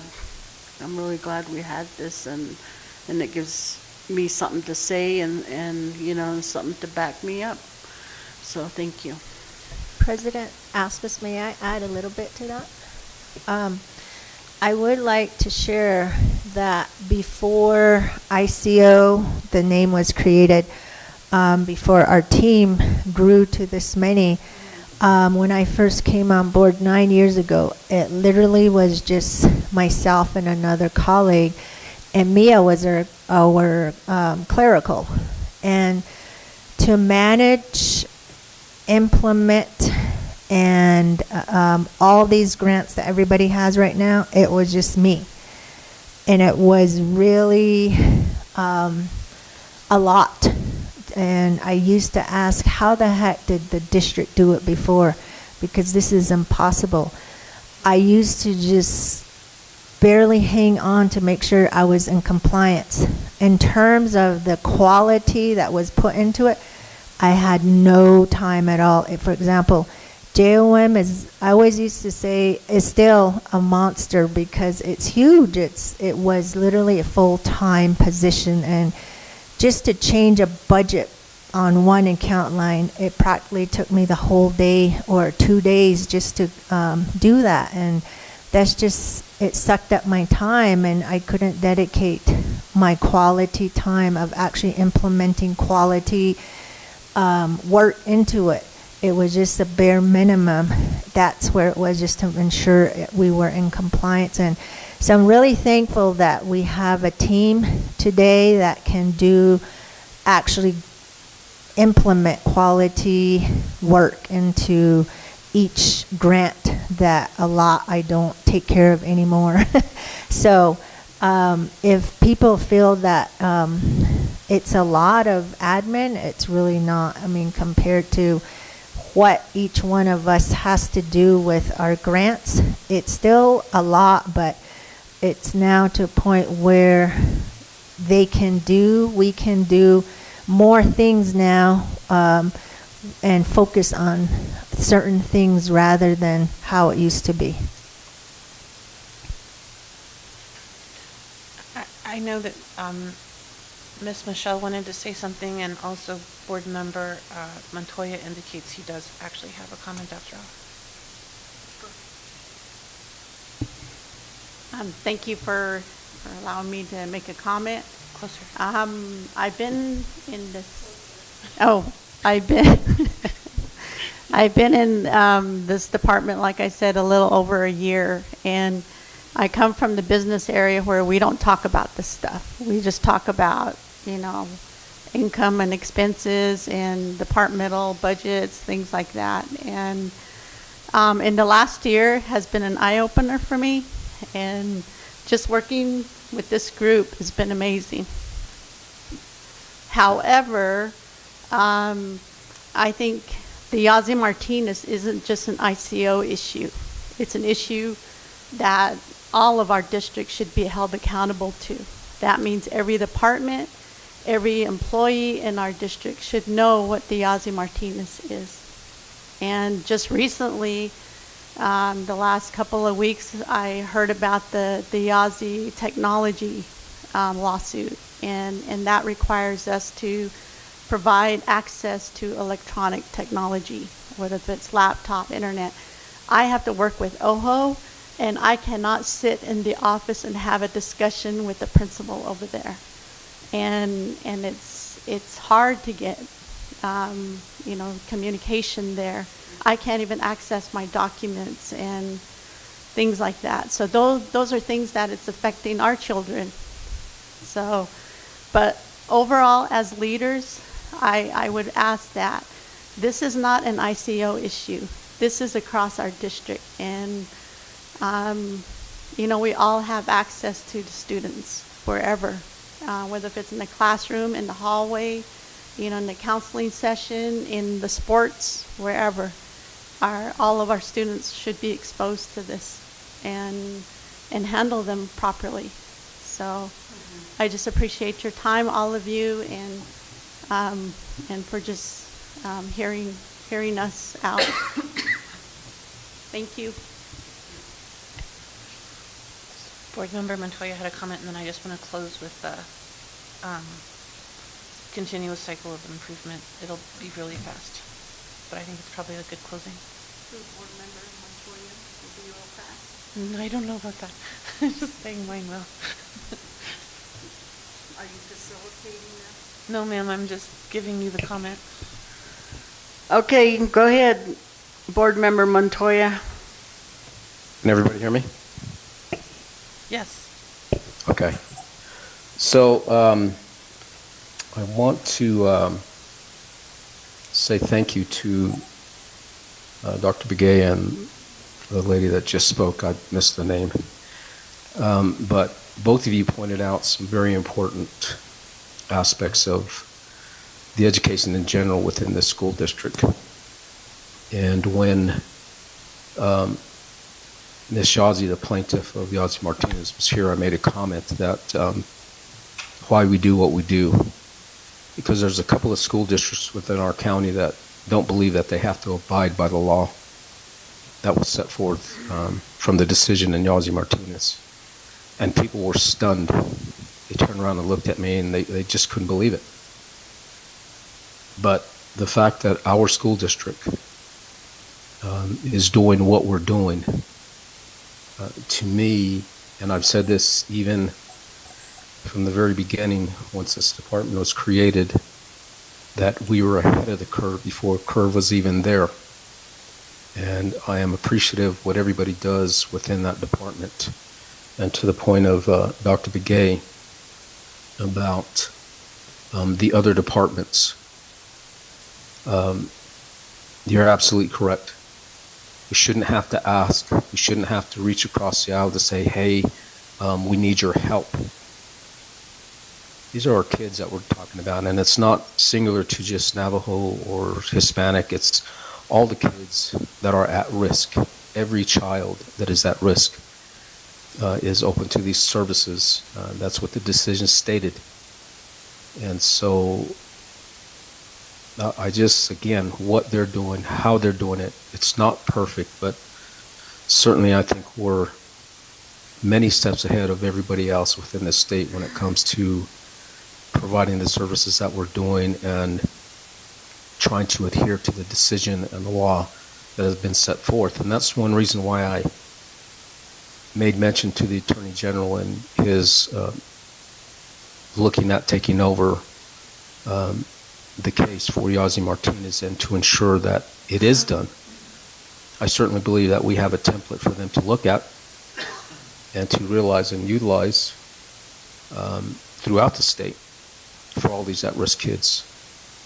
So to everybody that's within the ICO and for the things that you do, I am truly appreciative of the efforts that you are doing. There's certainly a lot of work, and to to understand, every single department needs to understand that, and I've said this before numerous times, all these departments, every single department is interconnected. Every single one of them, and how they impact these kids and decisions that they make for education. So it really should be a no-brainer to step across the aisle, send an email, pick up the phone, or go and talk to somebody about what we're doing and how we're doing it. Not just specific to ICO, but each department. Because again, all these departments are interconnected with the education of our kids. And to your point, Ms. Aspis, about the decisions, the political decisions, the ETA, I've been stating that for the last 3 years, whether it's at the state level or the federal level, on who do we go to? Who do we go to make up that difference? And the fact of the matter is that everybody here sees the problems, but the ones that feel it are our kids, and we're seeing that directly because of the decisions that were made in Santa Fe or even at the federal level.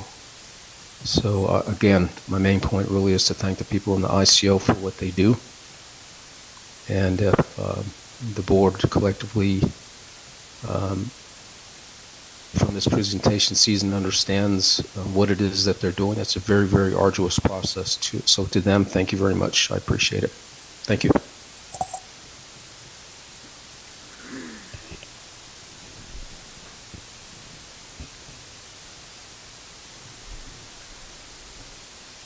Board President, may I?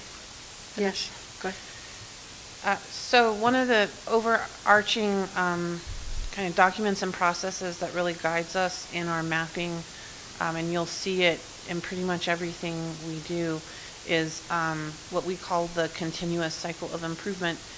And so step one is really an identification of gaps. And so the graduate profile work has actually been helpful because it's given us a pretty good indicator from the community about what they want graduates to have. And in addition to that, as you saw that bigger mapping document, we literally took each issue and identified what's working, what's not working, what is it linked to, etc., so that when we do bring that information to the other departments, we'll have a really good foundation to spring from. Now, as you know, with the equity policy, we've also started to unfold the strategic planning and the community outreach.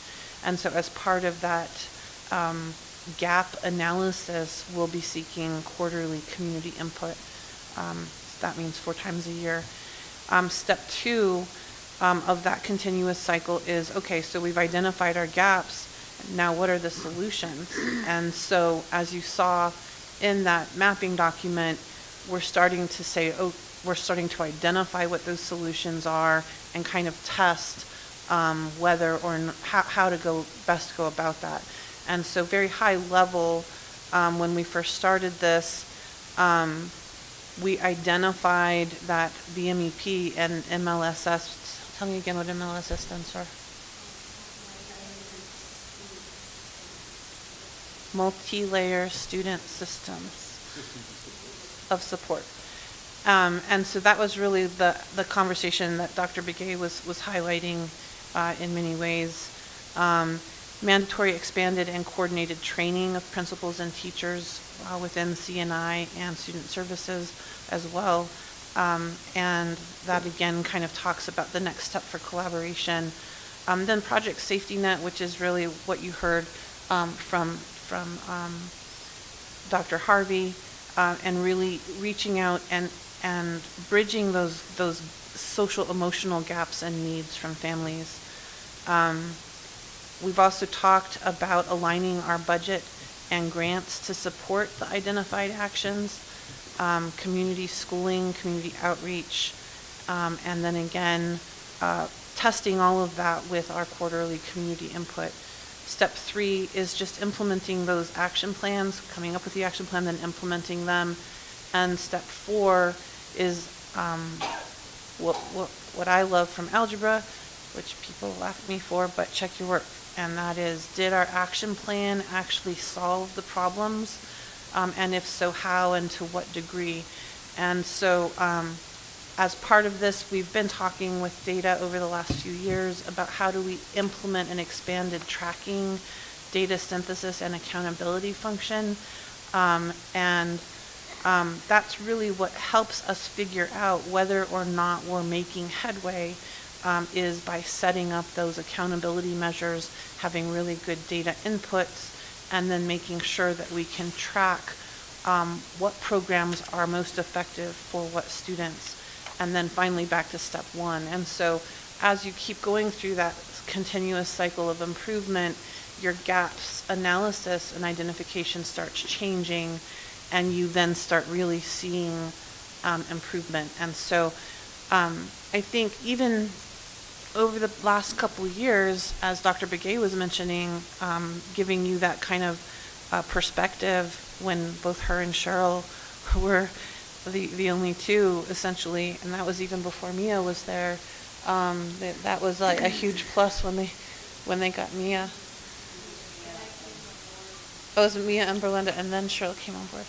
Okay, sorry, my bad. So the point I'm making there is, just in that span of time, which was only a few years, we have already seen movement on these gaps. And so I just kind of wanted to leave the board with that image of that continuous improvement cycle, because that's really where we're headed. 3 years, 3, 4 years. Right. And so it's really exciting to be able to be part of that and see those improvements for our kiddos.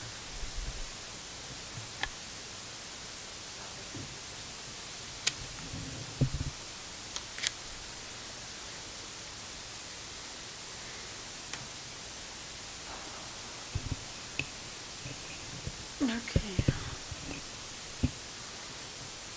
Any questions, board members? Comments?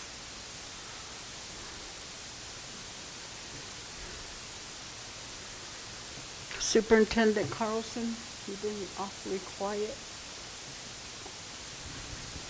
Just taking it all in. Thank you, ICO members, for all you did here today. I know it's a little bit longer than you may have expected, but I think it was incredibly thorough, and I think that was something that the board needed to hear. And so thank you all for spending your day in Kirtland, even though you probably expected to spend about half a day here. So thank you for all you do. And I did hear the comments about making sure that district-wide, it's not just ICO worrying about Yazzie Martinez. And we will have those conversations, and we will make sure that we're all thinking about Yazzie Martinez, because it does affect all of our students. So thank you. Okay, so we'll go on to item 3, which is our executive session. And you're not invited. They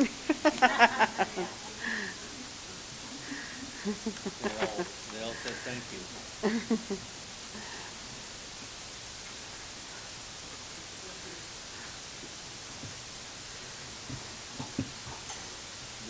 Not to be invited. Yeah.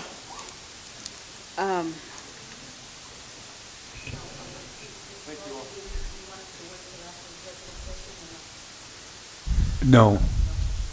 No, you're good.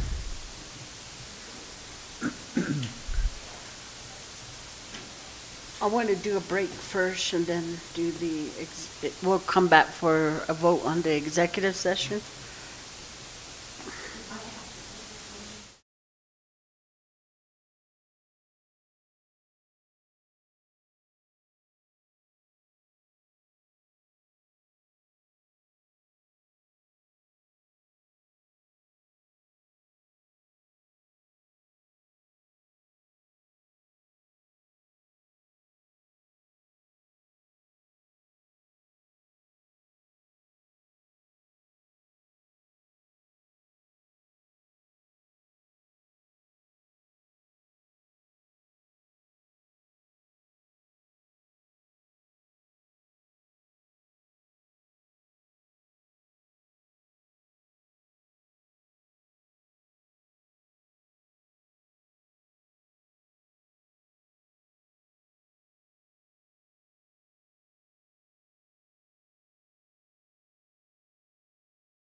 Back from break.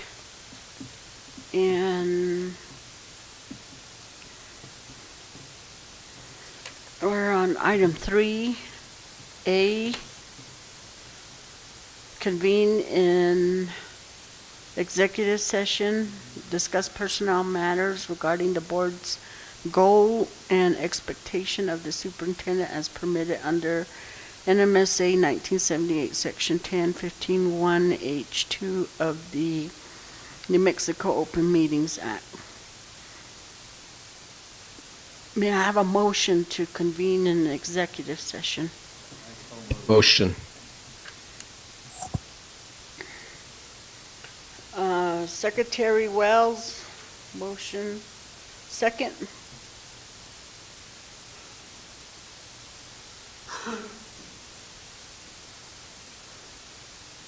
Need a second?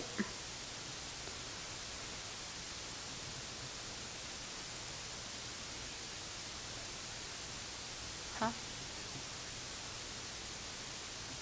I'll second.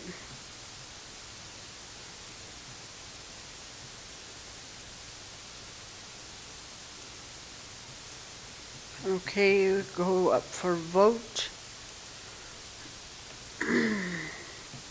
Vice President Haskell.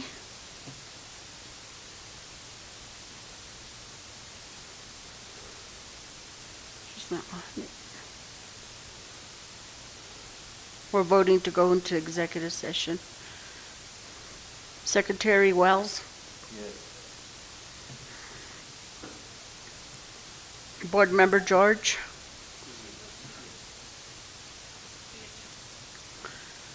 And Board Member Montoya. Yes. And I vote yes. Ford. Okay, we are now in executive session 334.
We are reconvening.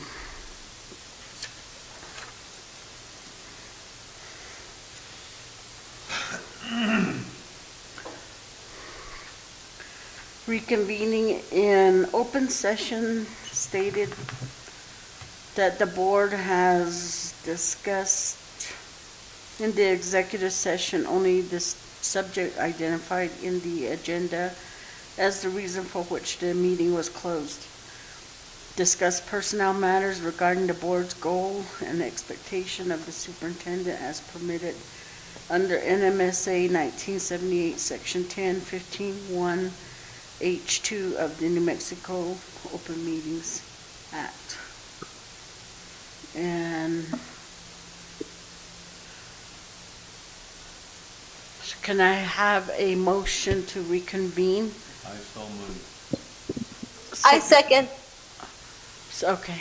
Secretary Wells, motion, and Suzette, second. Vote. Vice President Haskell, Yes. Secretary Wells,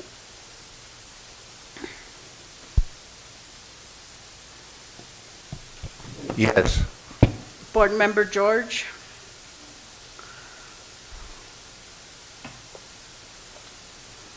She said she votes yes on via chat. Board Member Montoya, Yes. so we have a 4-1 and no item C. And we're at number 4, motion to adjourn. Madam President, I make a motion, we adjourn. Second. Can I have a second? Yes, I'll second. Okay. Roll call. Vice President Haskell, Yes. Secretary Wells, Yes. Board Member George,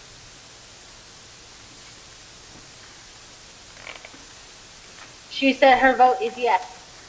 Board Member Montoya, Yes. and I vote yes. Bye.